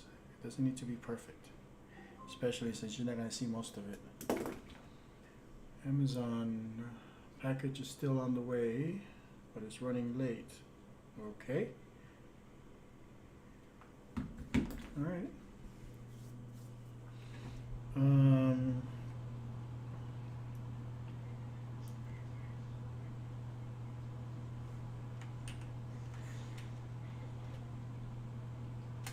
We'll take this and we'll switch it to the top view, and that's gonna be my left hand. Oh, I'm not ready to configure it. I'm just gonna turn it into a symbol first. F8. Control minus to zoom out. I'm just gonna kind of put it to the side real quick. And I'm gonna go back to here. Control plus. This one doesn't need to be a perfect work of art. This is just kind of a mess.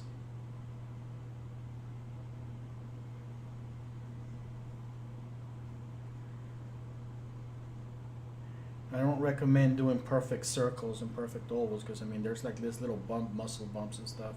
And if you want, you can make like little those little muscle lines or whatever you want. That's up to you. I mean, how much time do you really want to spend on this?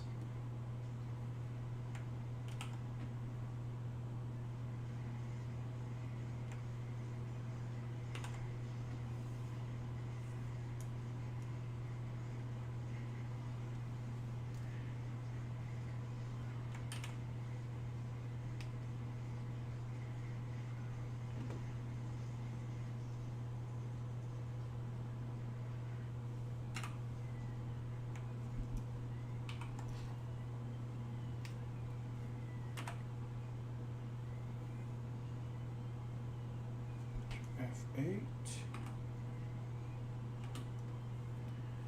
And actually, for these, you are more than welcome to put the little center point on there because that's where you want it to be. So I have that. This one I'm going to cheat with this one. Copy, paste in center. I'm just going to make it bigger. That should be good enough. But I'm going to duplicate so it's not exactly the same symbol.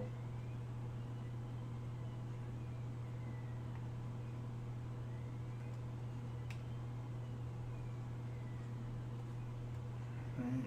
Now I need that torso.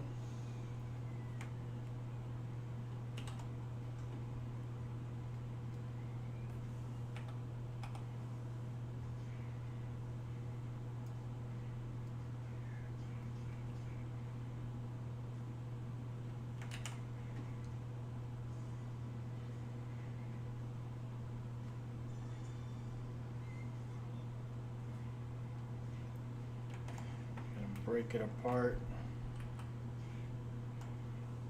turn it into its own symbol.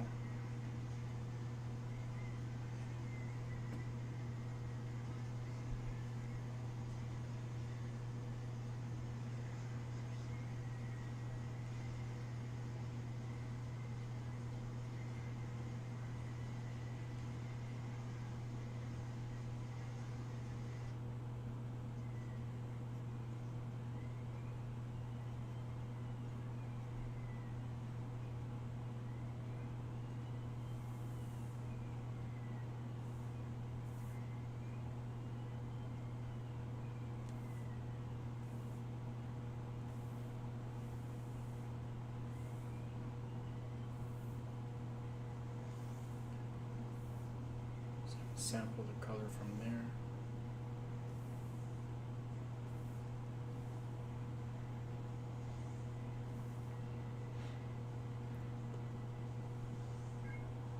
Yeah, that's good enough, except that I'm using the color black for some reason. I need to use this gray scale color.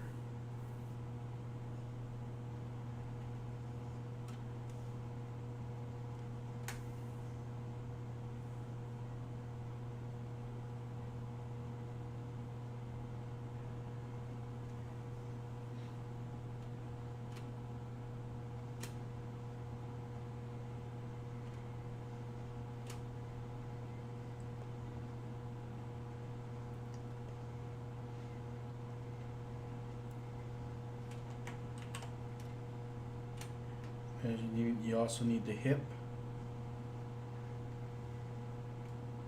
You can probably get away with just replicating this and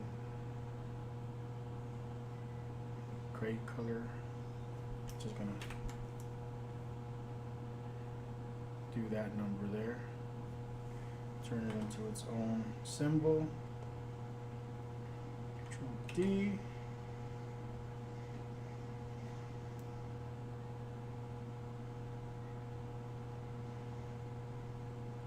I'm kind of guessing at this point. You don't want to guess too much. Try to approximate the actual size of the thickest part of that thigh.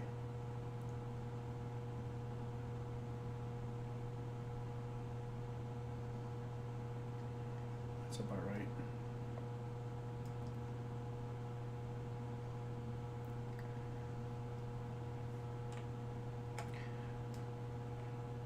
Again, you kind of want these to be their own symbol.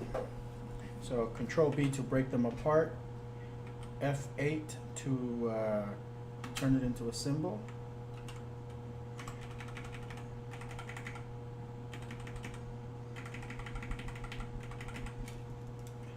Control break it apart, F8, turn it into its own symbol. Because at some point, depending on your character, these are going to be different, you know. You may need to come in here and just do a little additional fancy stuff.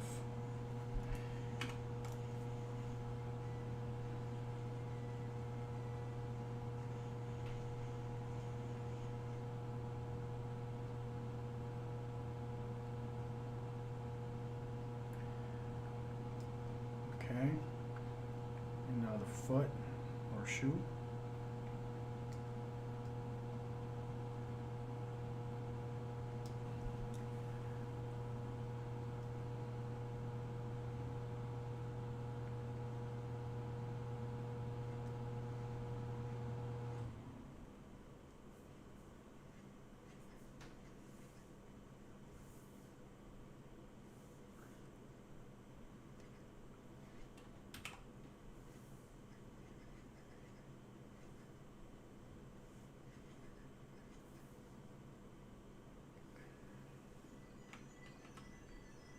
Yeah, I'm just gonna do like that, nothing fancy. F8. We're gonna put that little point at the place where it needs to rotate around. You know, obviously, depending on the complexity of your artwork, I mean, it might take you longer to draw a shoe, but for this guy, it's just a basic black silhouette almost.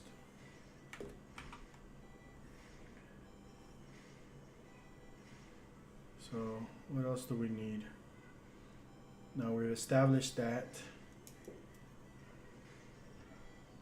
you only really need to do, in most cases, one side of the character. Control D duplicates, modify, transform, flip, horizontal.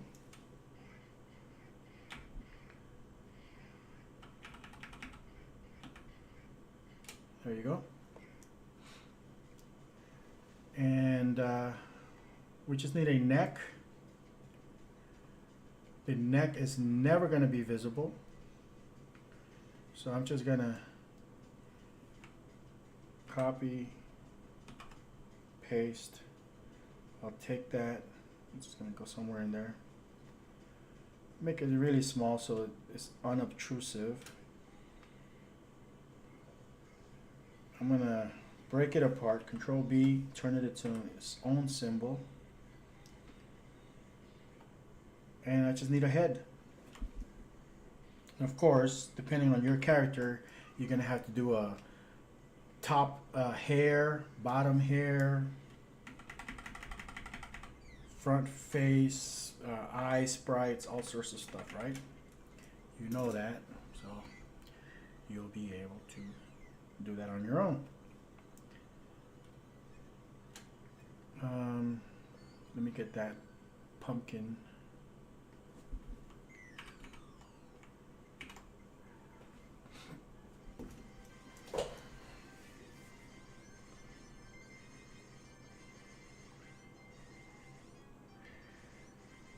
Ooh yeah, ooh yeah.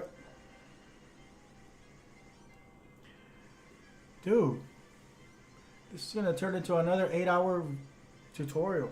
Well, we're about 6 hours in, so we're still good. I'm about two hours ahead of the curve last time. Not bad.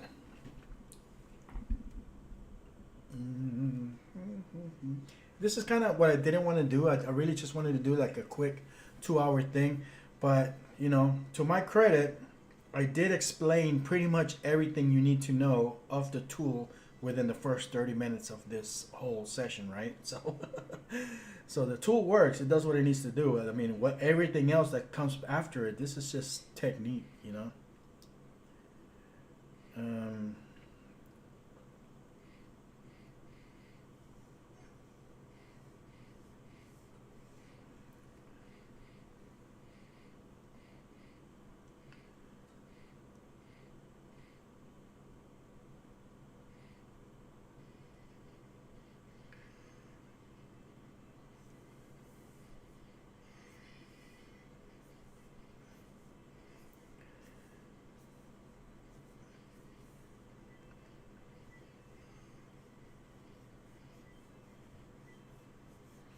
I'm not even gonna try to do perfect artwork or any kind of too accurate. This is a sprite that you may never even actually see, depending on the action that you're working on.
All right, so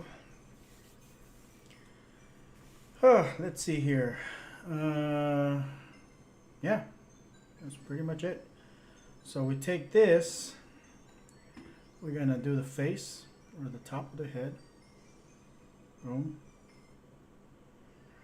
This stuff doesn't matter where it ends up. The neck, the torso, the hip, upper thigh, lower leg, shoe, thigh, shin, shoe, upper arm, forearm, hand. That's gonna have to be fixed. That, and that. All right, these, obviously the little red ones, they have to be shifted. It doesn't always work perfectly, so we gotta fix it for, we gotta do the work for the computer. And that's kind of it. So we take the top and we use the mirror function. And we go top to bottom.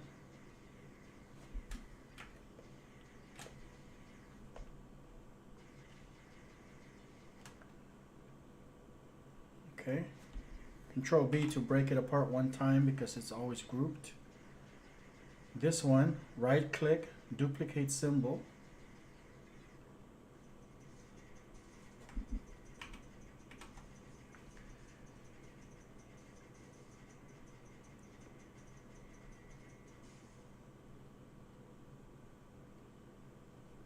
Okay, because that's the bottom of the pumpkin.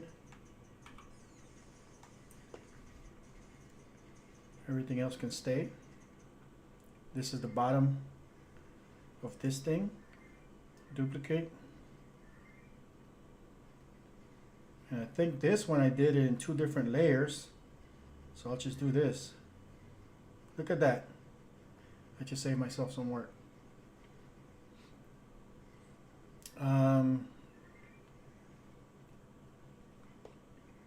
What else? The shoes. All right.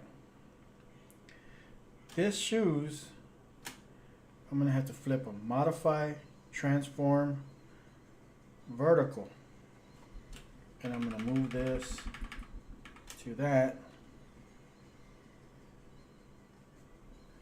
And I'll move them down. All right. Because basically this is the bottom of the feet. This is the bottom of the shoe. So I can do this. Duplicate symbol.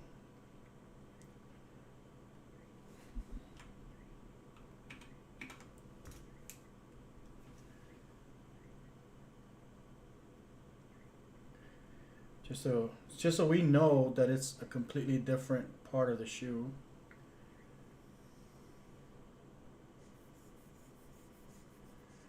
All right.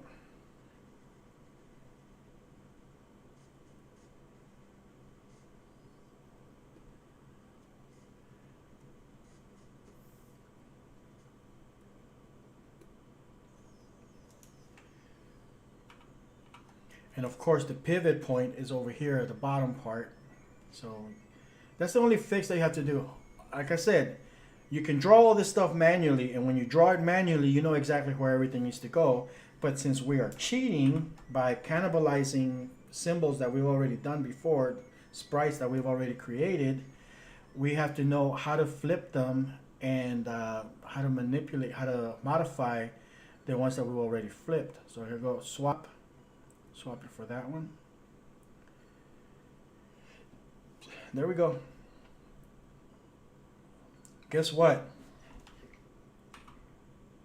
We have 10 angles, and it's been just slightly over 6 hours. And this is with me talking and explaining and taking a little coffee break. Honestly, guys, this is like a 2-hour operation for a character this quality, which is not great, but it is a complete character.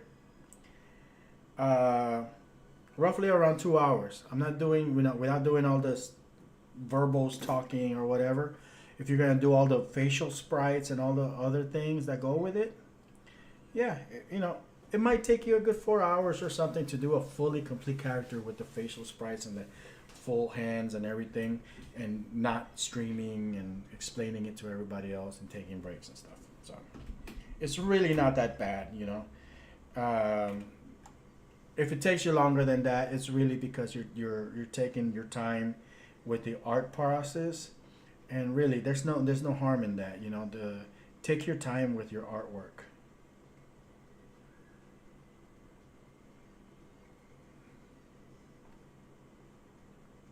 So, I mean, I'm perfectly happy spending 40 hours of development time on something like this, because I know, like, practically 39 of those hours, if not more, is just me drawing and designing and doing stuff.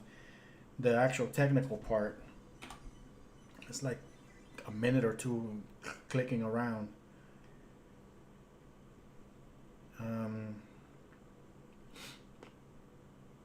Yeah, looks right to me. I don't know if I missed anything. I guess we'll find out. Aside from facial sprites and multiple hands, I don't think I've missed anything. Oh, you know what? I did miss something. Well, first of all, this needs to be an embedded hand. I keep forgetting about this. Don't forget about this, because you're going to end up with an invisible hand. And if you do end up with invisible hands, this is the reason why.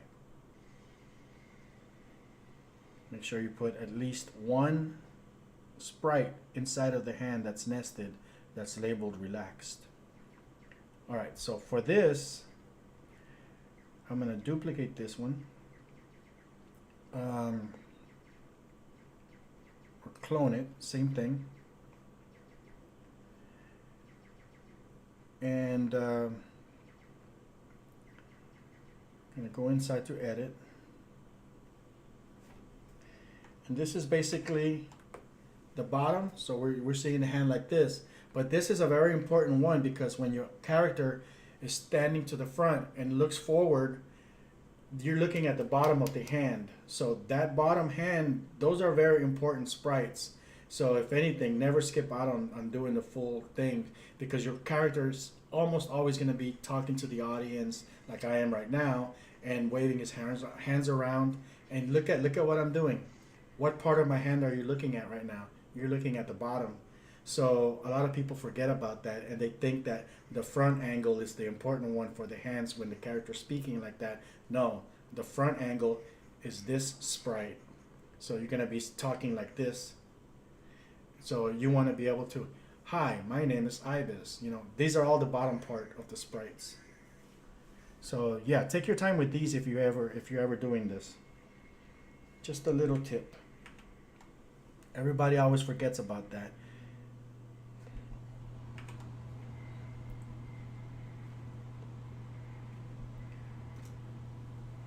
So let's see here, trying to get my bearings on how this is supposed to look.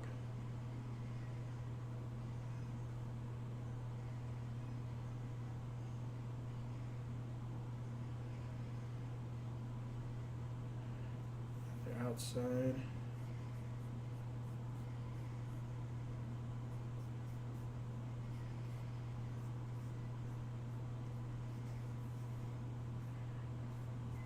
Sometimes it's good just to look at your own hands, you know, just to get a reference.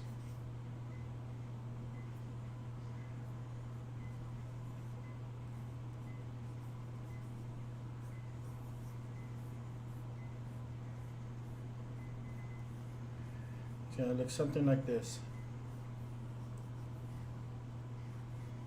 All right, let's clean it out and export it.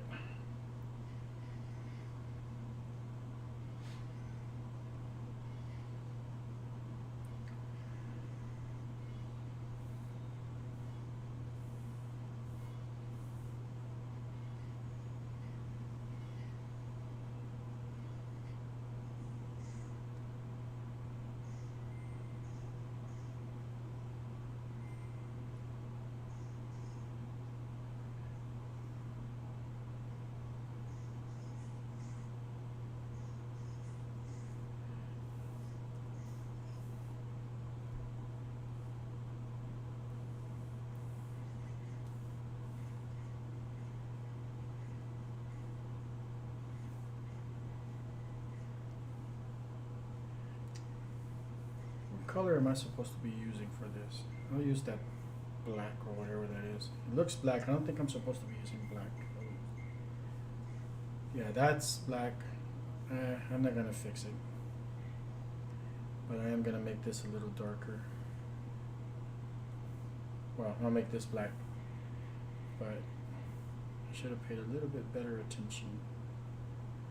And there's tricks that you can do. Like one of the things I do is like, because realistically I always work with shades of gray, so I'll make like 4, 5, or 6 different shades of gray as a swatch, as a collection of swatches, and I can bring them in, and I always have a little swatch section available to just kind of use my little dropper from, and then you know I always have the same colors available to me right away.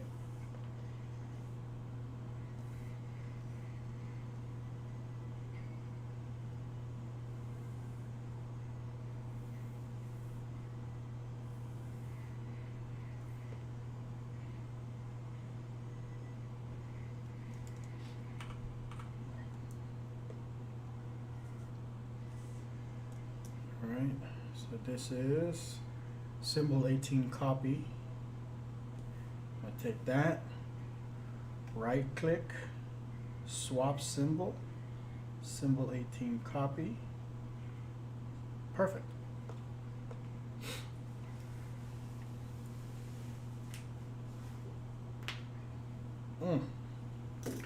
Now we are ready. Export, export image, export movie, and what should his name be? Give me an idea for a name. Pumpkinstein? Pumpkinstein. So our template looks like this. Look, it's not even big enough to cover the whole thing. It's outside of the range of the Flash movie. But it's there. So if it doesn't look like that, don't worry. I mean, you can always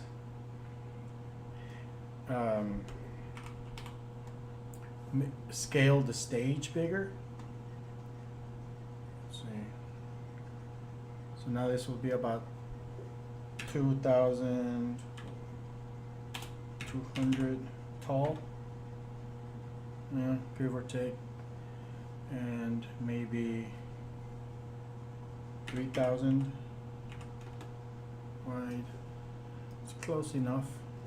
What you don't want to do is you don't want to scale your sprites around to make them match, okay? Because that's going to change the size of everything inside of CTA. Leave everything at 100% scale. And it's not important that you do this. The only reason that you would want to do this to keep all your body parts and within this little frame is so that you can have a point of reference when you publish this, and you can see all your artwork. Like right here, this is being cut off. It's just for personal viewing purposes. You know, you don't need that. So even if it's outside of the thing, like this is the one that I exported earlier, that artwork is still contained within this Flash movie clip. So let's import it into Cartoon Animator. And again, I mean, it doesn't matter as long as you have a character, but I'm gonna do it from scratch. Content Manager will bring in a dummy character. Go into composer mode. If we did everything perfectly, the only errors that we're gonna get are gonna be related to the facial sprites not being there and to the hand sprites not being there, because we only included one hand sprite, the relaxed one. It's still missing 10 more. So if we did everything correctly, those are the only errors that we should get.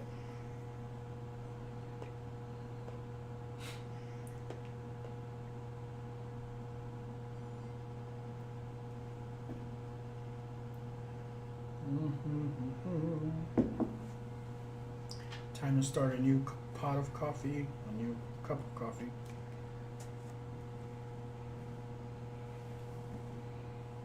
All right, looks like it actually went pretty quick. Let's take a look at the error log real quick. So left brow 0, nose 0, these are all facial sprites. Hair, mouth. As long as we're not getting any issues with like the actual primary parts, we are golden. Let's take a quick look here. I think the bracket symbols allow you to turn them around. Yeah. Oh fuck! It crashed on us. All right, let's start again. This happens. It's real. It's a Real Illusion product. I'm gonna go dump this and start me a new cup of coffee while I'm waiting.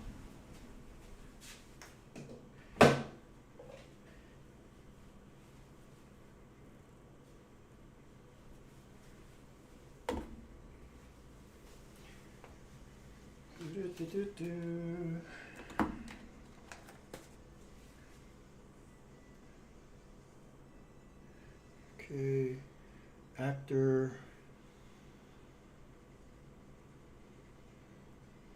character, G2,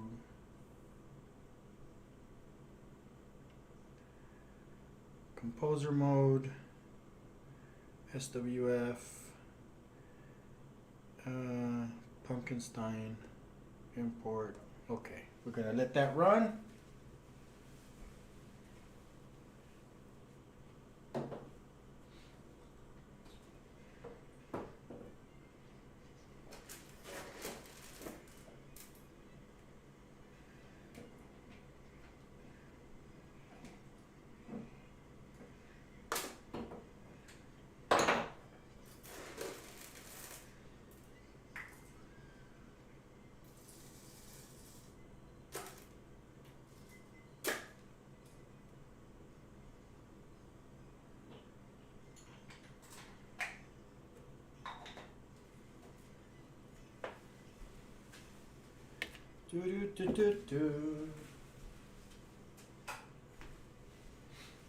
All right, so it finished importing. Let's see if it does any better. Next angle. All right, so far so good. I'm not worried about this. All this stuff can be adjusted once we get it. But we're looking for mistakes and stuff. Right here, I can see that I'm missing hands. All right, that angle. So that weird angle there, that is missing hands. That might be the only mistake that we really have.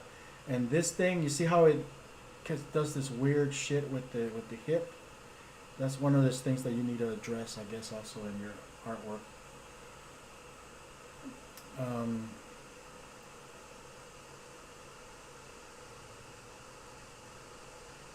All right, So the hands are an easy fix.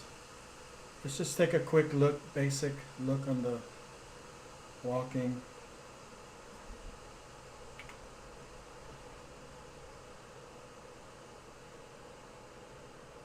I might have an issue with like the legs being mislabeled. Or it's probably this hip thing that's being somehow like twisted around and causing this to lift up higher. These are all things that, you know, should be fairly easy to fix.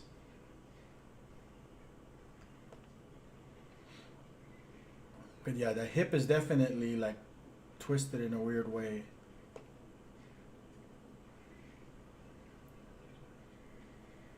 But overall, looks like the sprites are importing pretty much the way they're supposed to.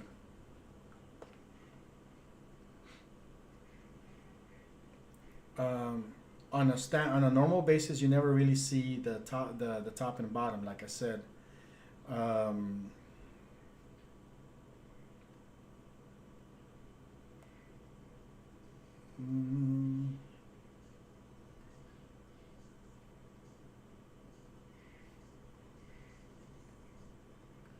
So this is our top view. Okay, maybe this needs to be brought in closer to each other. Let's see what that looks like. There's too much of a space between there. Maybe this needs to be made larger.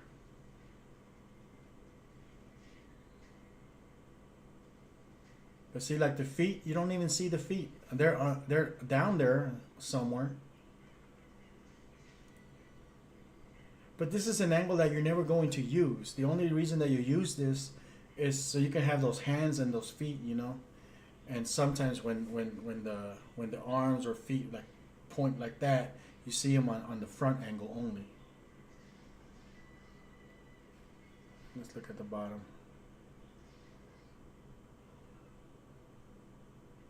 Okay.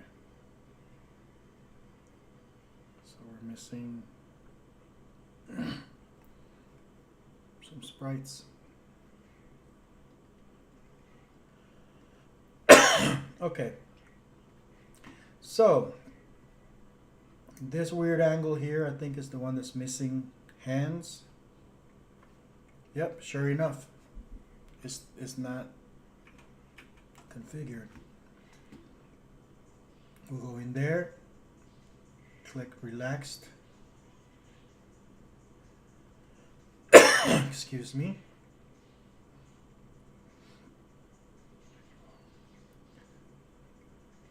We'll check this out real quick just to kind of double check that it's been set up. Relaxed. All right.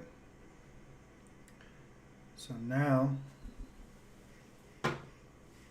that should work. Control S. Pumpkinstein. So we're only addressing the hands right now. I think next we're gonna address the little hip situation.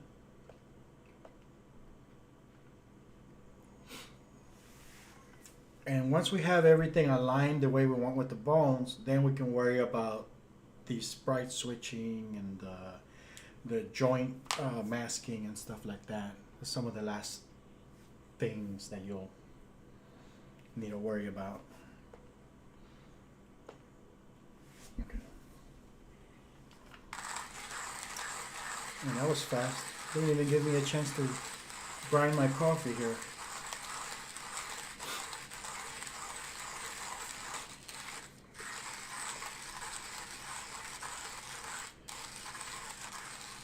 Alright, well, let's take a look. There you go. There's the hands. So I think we have a pretty good setup with the hands. I mean, with all the sprites, I think they're pretty much being brought in at the right spot. Look at the height. As the character turns around, the height itself is pretty proportional. It's not like jumping up and down like that, like the real illusion characters. They don't change height. There's some weird shit happening here with the torso and stuff. That's also stuff that you can fix. But the height of the characters pretty much staying consistent. The skeleton. The skeleton itself is, it's a three-dimensional skeleton. So when the character, like that arm, that back arm, it has naturally been given that perspective. So even though I created everything flat and orthogonal, it's fixing up the it's fixing up that I'm not gonna do that. It's fixing up that that perspective. So yeah, you can come in here and you can fix a lot of this stuff here manually, adjust the bones and everything. But ideally, you want to take care of all this stuff inside of Flash, okay? Because now that we have a complete template, I can use this template to build other characters. I can come in here, give him another face, give him spikes on his collar, make him the creature of the Black Lagoon body kind of a thing. I have a complete template that I can use to make additional derivative characters or clothing accessories, different pants, different shoes, different jackets and stuff. And that's kind of how I like to work. I like to spend my time developing like really, really solid base characters. And I kind of got that from Poser, You build a base character, and then people just buy your base character, and then if they want a modification, you can always sell the modification pack only. And this opens it up to other developers, like you guys. Let's say that this was a character that I developed. I took the time to do the base character, and I do have a couple of these on toontitan.com. You can grab the base character and use that base character to just kind of modify the sprites. Now, I don't want you guys taking my templates and just reselling them and changing some colors around. So if you're going to do that, use it to make complete modifications, and you can sell those. I don't care. Or you can take the template, build a new jacket, build a new set of pants, build hair, build new facial sprites, and you can sell just the head, just the jacket. So you're not stepping on my work by reselling my stuff. You can still piggyback off of my base character and just spend all day building jackets, building hairstyles, building this that are compatible with this particular body type. Or you can build your own base character, make that template available either for free or for sale so that other developers can develop using your base character. Of course, those developers should be expected to only publish and resell their original stuff, just their body parts, just the jacket, just the shoes, just the modification.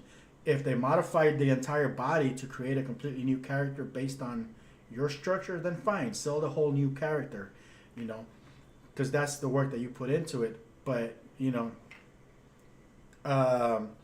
that's what I encourage. If you're going to be doing this kind of work, you're going to be using somebody else's templates, sell just the modified items, guys.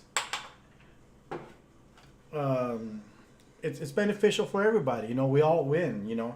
If you're building something based on my base template, you put out your modifications and people like your modified look, you're selling your stuff. Of course, that user is going to require the base character. So they're going to come to me. They're going to buy my base character. So we both end up making a sale.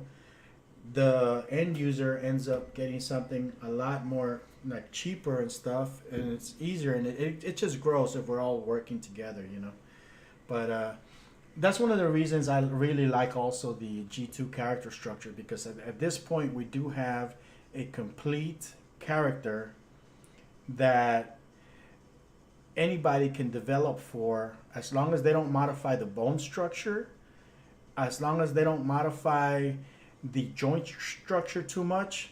The body parts can be switched around. You can put this top on somebody else's bottom. You can change the heads around. You can change the eyes, and that allows the end user who isn't necessarily savvy enough to make their own stuff, but it allows them to have multiple items created by multiple people, and by the more stuff they have available to mix and match, that would allow them to create original characters that nobody else necessarily would have. Okay, so now let's see what the hell is going on with this hip thing, and see if we can fix it.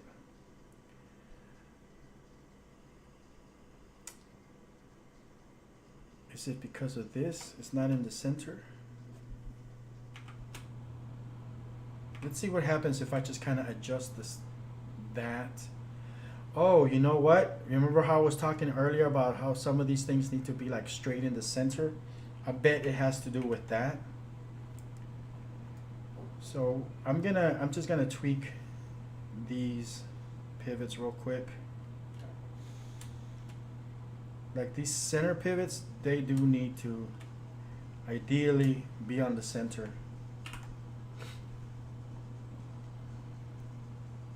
Control K. I bet that's what it is.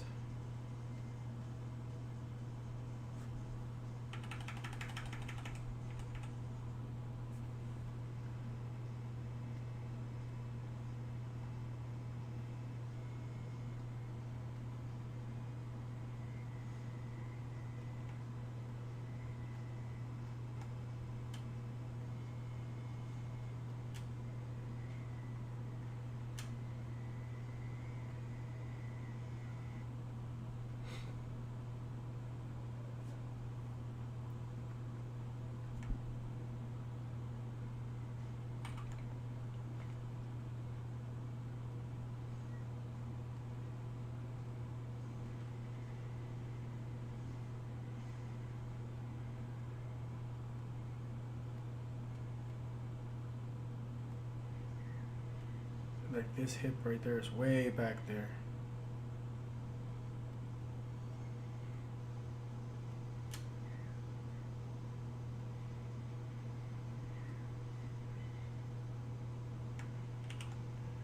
There's some more. I don't want to miss them.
since I adjusted this, I'm gonna have to re-export these guys here.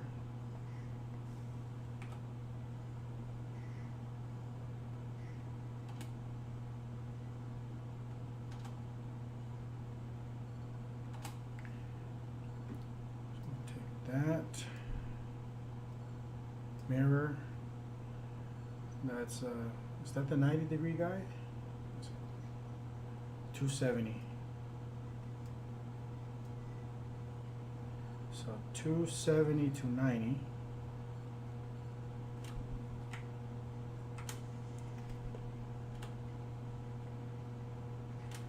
And you know what? This is a good time to just move everything to the same spot.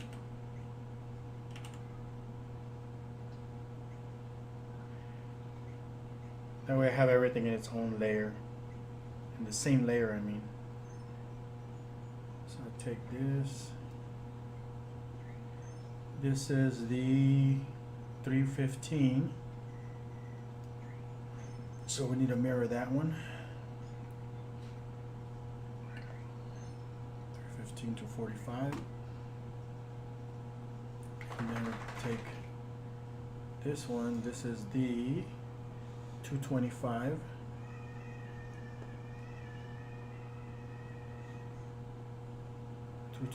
To 135. Okay.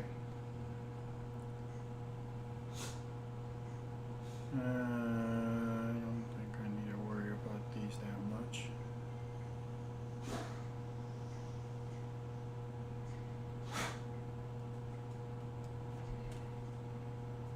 One, two, three, four. 1, 2, 3, 4.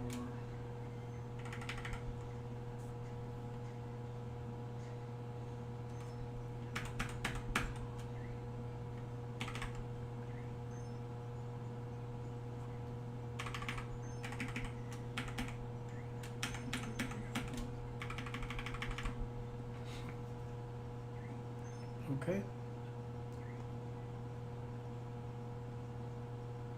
So these are just little tweaks at this point.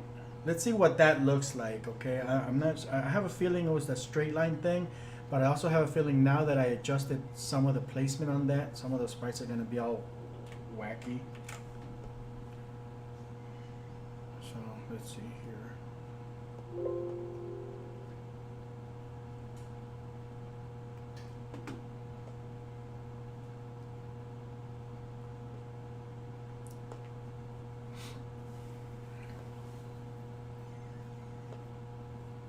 I should have reset that to the front. All right, so while that's importing, I'll go get me some hot water.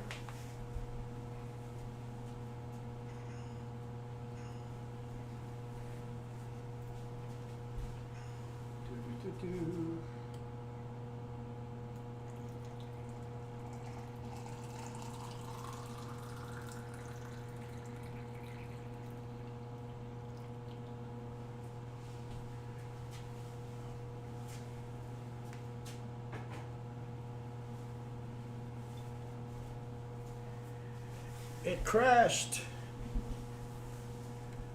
Yeah, you just do one thing out of the ordinary. This thing, man, it's such a pain in the ass to work with Real Illusion products.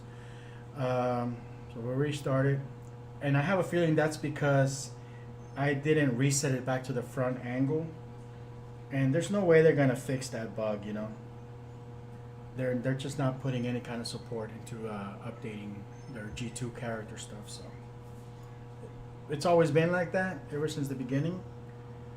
It's never worked very well. We just have to kind of learn to live with it if we want to use it, you know.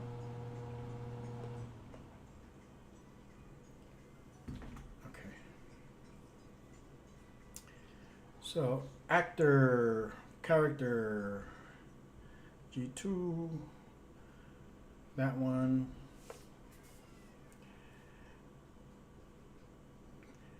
Have a great evening, guys. Yeah, I think they're going to start knocking on my door pretty soon also. Have fun. I'm almost done here, so if you want to see how this ends up, feel free to come back later and just kind of skip to the end. But yeah, you guys have a great day.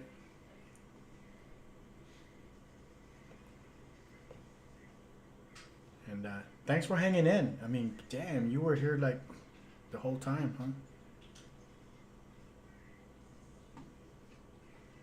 Thank you for hanging out.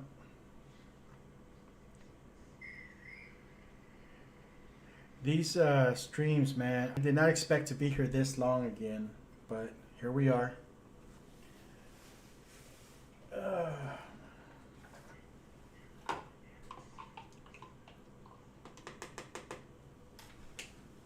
Where's my plunger? There we go.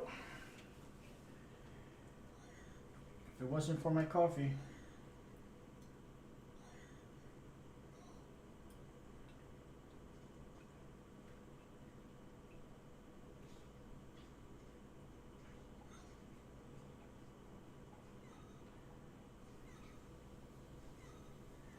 All right.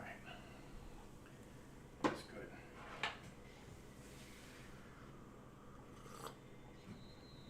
Oh yeah. Oh yeah. So far so good. Front angle looks decent. Moment of truth. Oh shit. Yeah, it fixed itself quite a bit. Not perfect, but yeah. So there's that angle.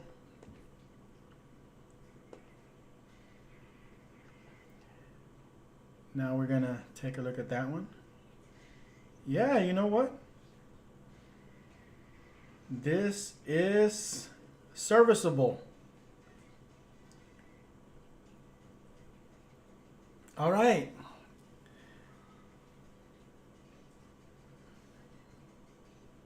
So what are y'all dressing up as? Whenever you get back, let me know. I want to see. I want to see what you guys are going out as.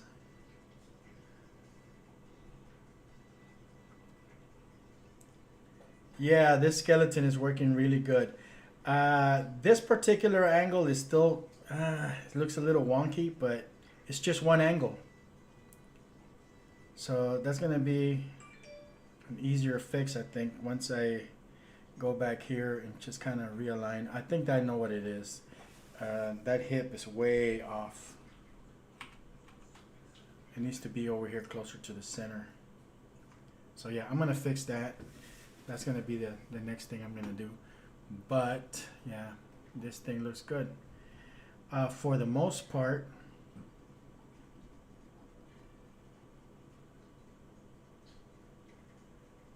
we have all the angles. Let's look at what the top looks like.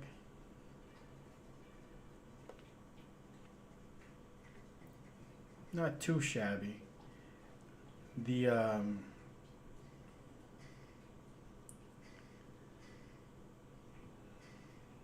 we gotta fix that torso so that it gives enough coverage.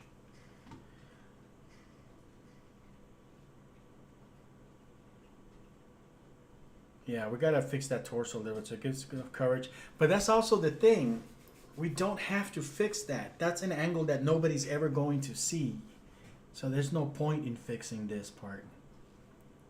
I'm not gonna do it. It's not necessary. Don't do it. So let's see, bottom.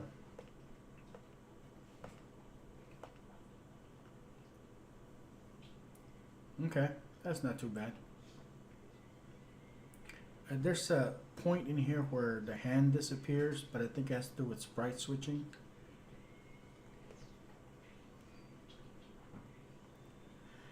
Okay, so now let's run this magic wand thing, and that's gonna fix a lot of the issues automatically. But now let's take a look. There's still gonna be some effects that need to be worked on. But look at that, that's a lot better.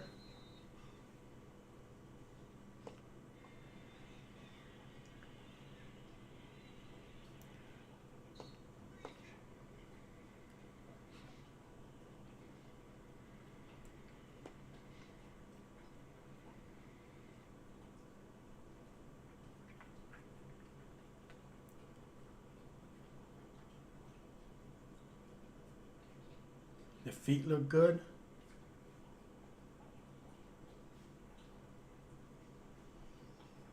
The feet look really good on that one. All right, so let's do a little switch here. See if we can tweak the joint masks for this angle.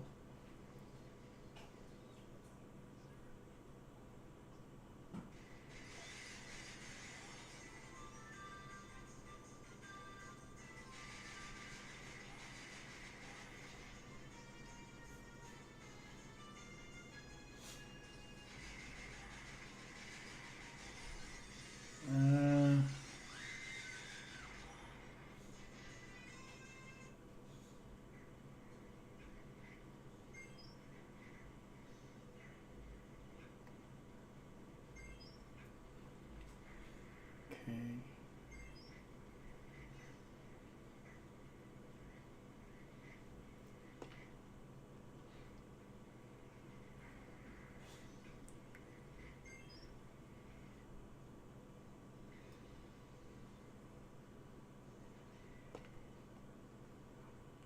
I mean, technically, if I wanted to, I could come and adjust this a little bit like that. Should I really? Nah. Because those type of modifications, you really should do them inside of Adobe Animate, inside of Flash.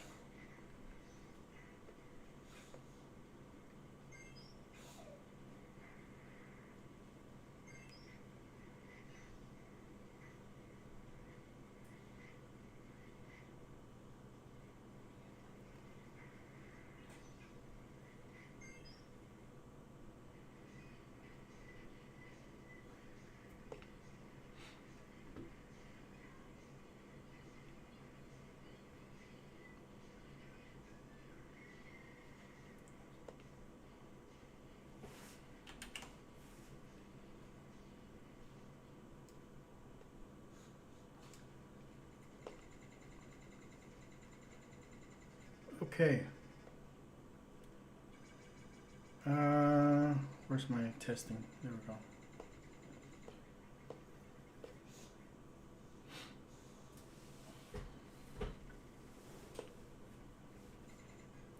It's a bit of a sprite switching effect happening here. Excuse me.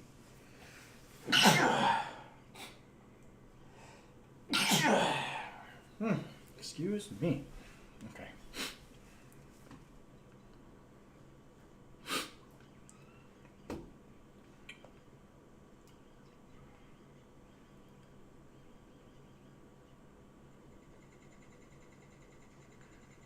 Yeah, I don't really like that. That's something that could be fixed inside of Adobe Animate. I know it has to do with the position of that pivot point.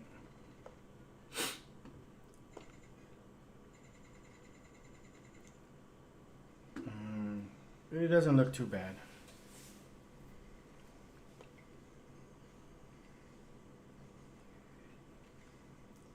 Is that it? Oh, that looks not too bad.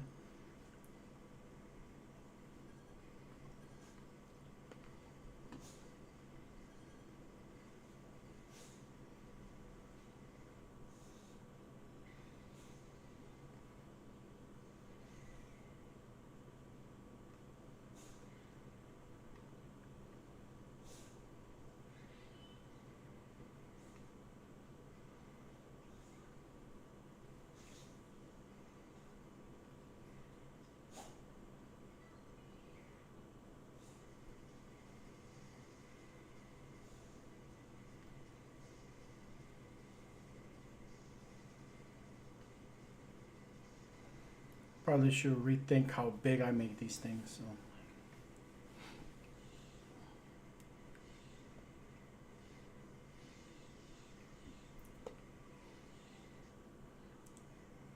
Let's see.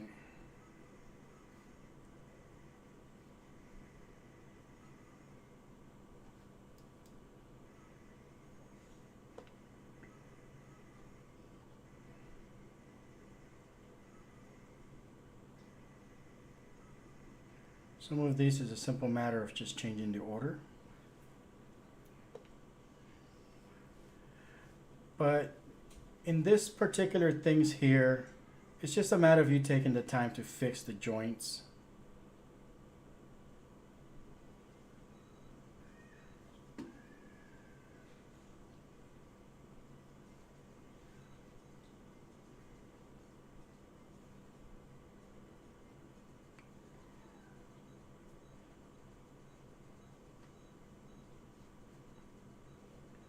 You can also do this little technique here where you're just doing one joint at a time. Spinning it. Just focus it on that one joint.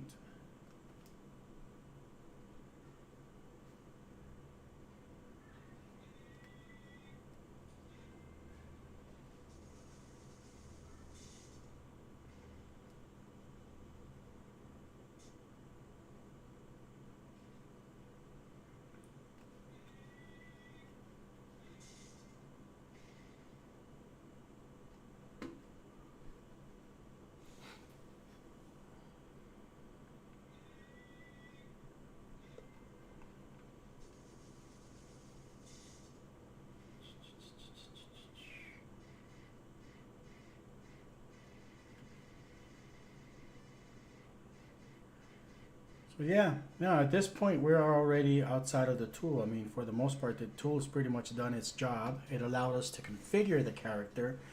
And now we just gotta tweak setting after setting inside of Cartoon Animator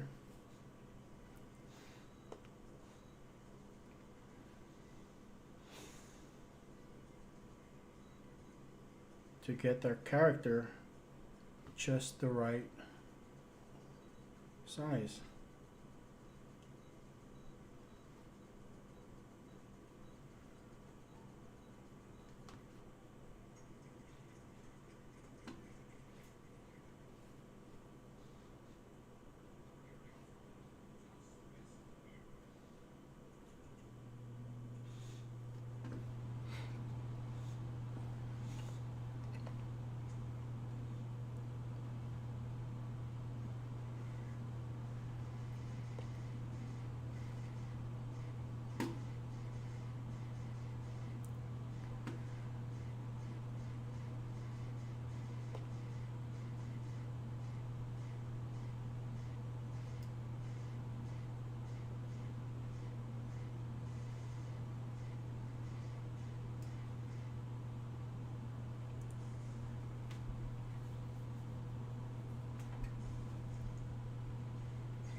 And here's the thing, that particular issue with this hip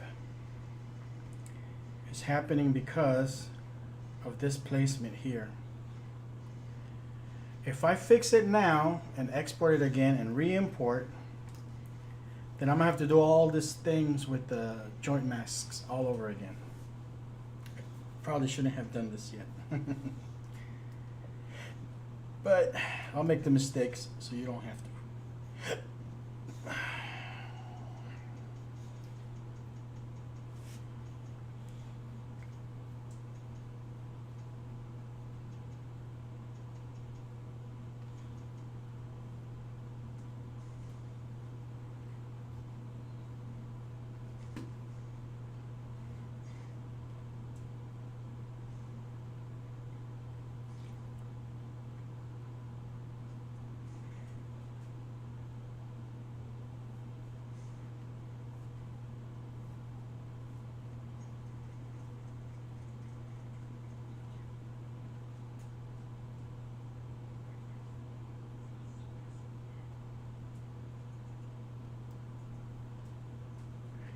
Kind of unpredictable sometimes is how Cartoon Animator places its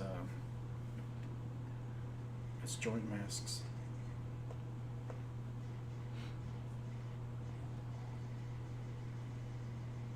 I mean, if you do it correctly with the way that you draw your things, like for example here, you don't even need joint masks. They naturally just kind of fix themselves.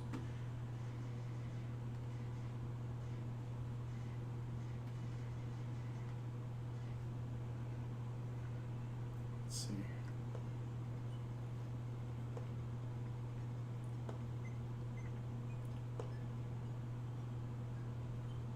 Let's work on this neck.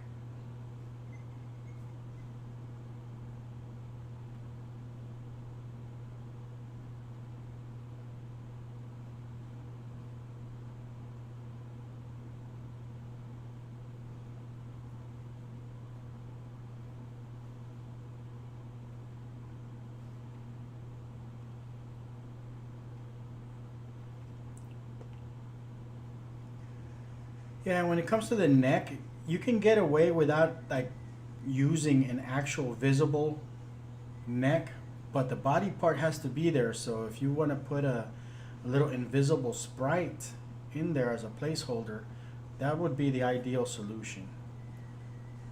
You want to have that invisible sprite there just for structural purposes, you know, for it to be there. But visually, it doesn't need to be there. This neck could just be part of this torso, and nobody would be the wiser.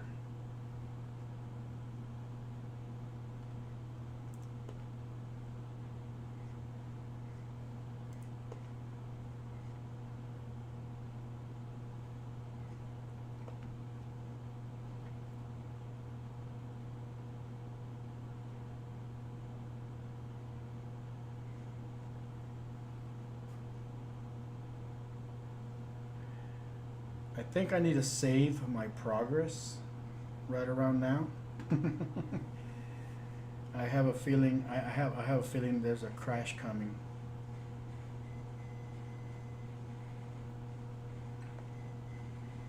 So save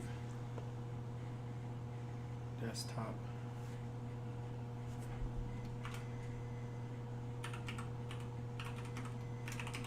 Pumpkinstein. Okay, so let's go back in here and give it another test. Or actually, we can do it from the front end. The brackets allow you to do the turn. Look at that.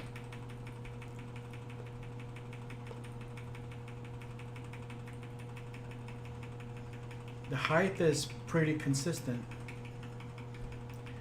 A little bit of a popping effect happening. I believe it's in the angle where we have that weird hip thing happening, but it's not that bad. This is serviceable. Look at the head, how the little stem is actually moving in a way that is conventional, the way that we expect it to move. The eyes are stuck there.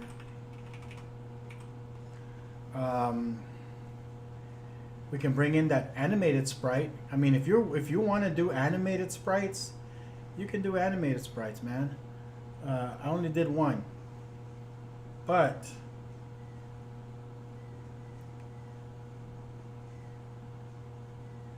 nothing's stopping you from getting all fancy.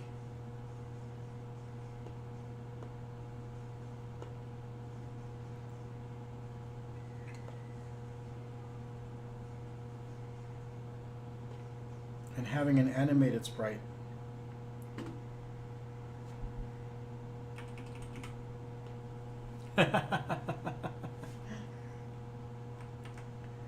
Of course, this is only for the front end, okay? Don't get any ideas. This animated sprite only applies to the front sprite. We didn't do the other angles. So if we change this guy to this angle, well, I guess we replaced the whole damn sprite.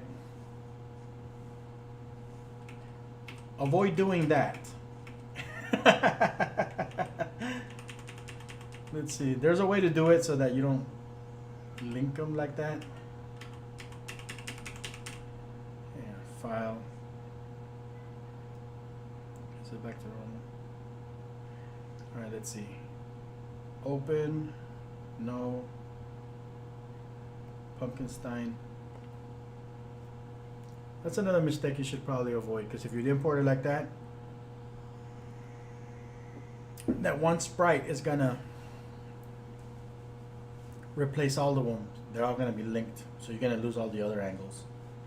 So don't do that.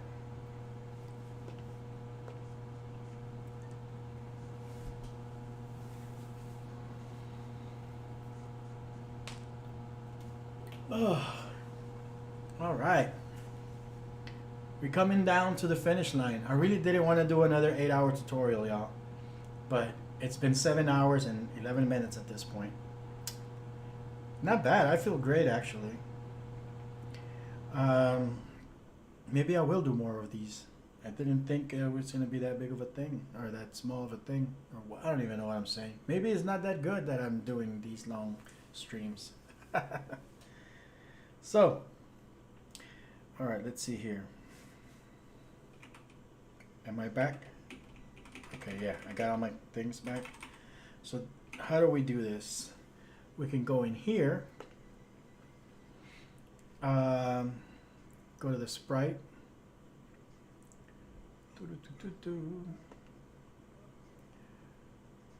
sprite editor.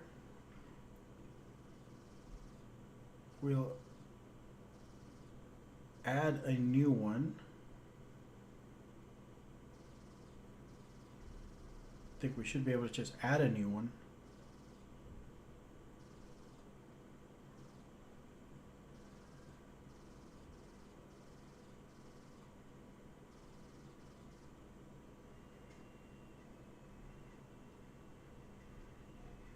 I don't know which one is which. Why did this one switch?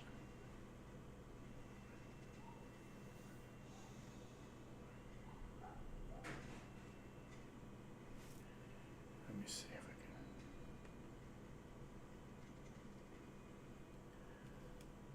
can turn off touch screen.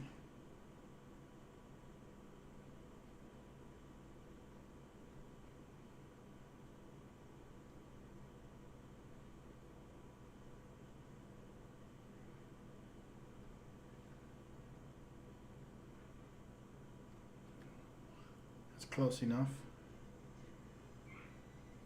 So that should allow me to keep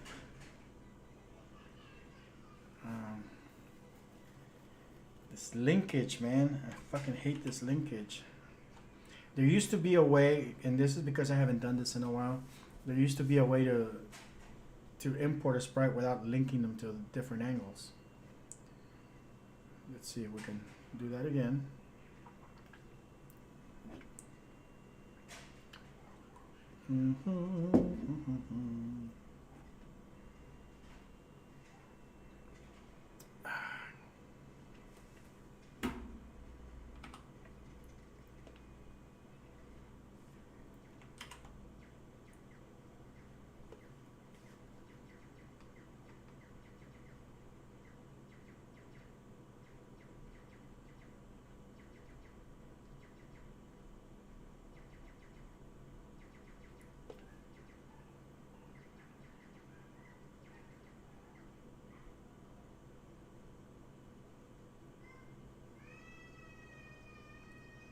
There it is. That's how I'm screwing up. So when you import this, you only want to replace that one sprite.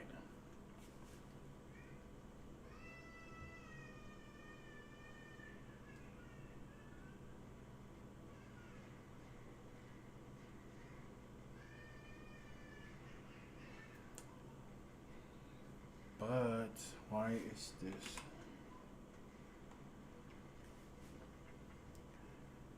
Alright, frustrating.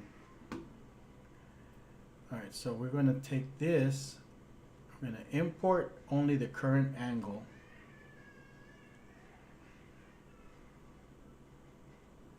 So it's not linked to the other ones. And I guess I'm just going to have to live with that second one being there because it won't let me delete it easily. But, there we go. It kept the other sprites there, but I have there. that one that I can turn on and off. And you can do multiple versions of this, one that's animated, one that's not. And during your animation phase, you can have an animation where, and then you turn on the flashing lights. That could be something cool that you can do creatively. So, there it is.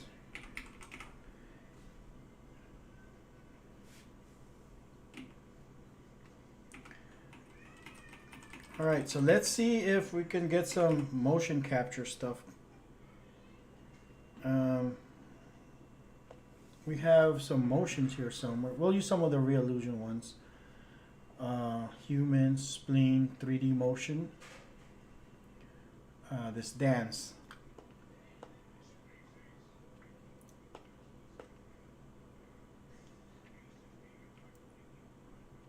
Yeah, there you go. You got an animation. And, you know, animation, don't expect stuff to work for you right off the bat. Like I said, it's just like that issue with the multiple angles and mirroring. You have to do the work, you know. This right here, this is a visual artifacting type of situation.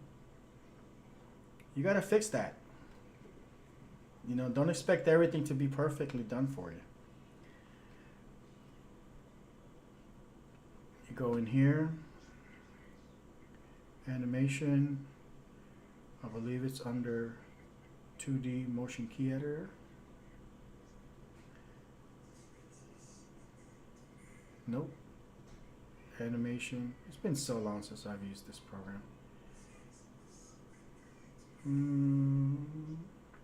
Probably layer editor.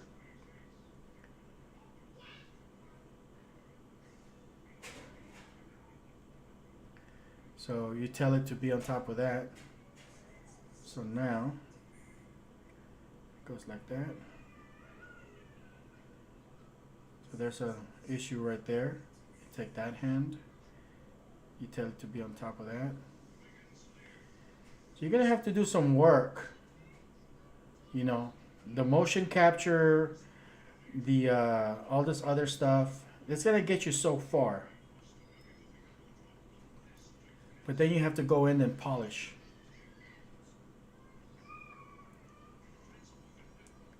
All right.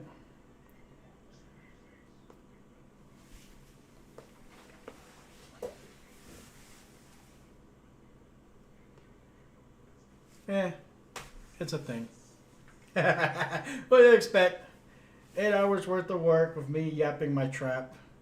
I mean, really, literally, I'm pretty sure this character in this quality probably could be done in less than 4 hours, maybe 2 hours.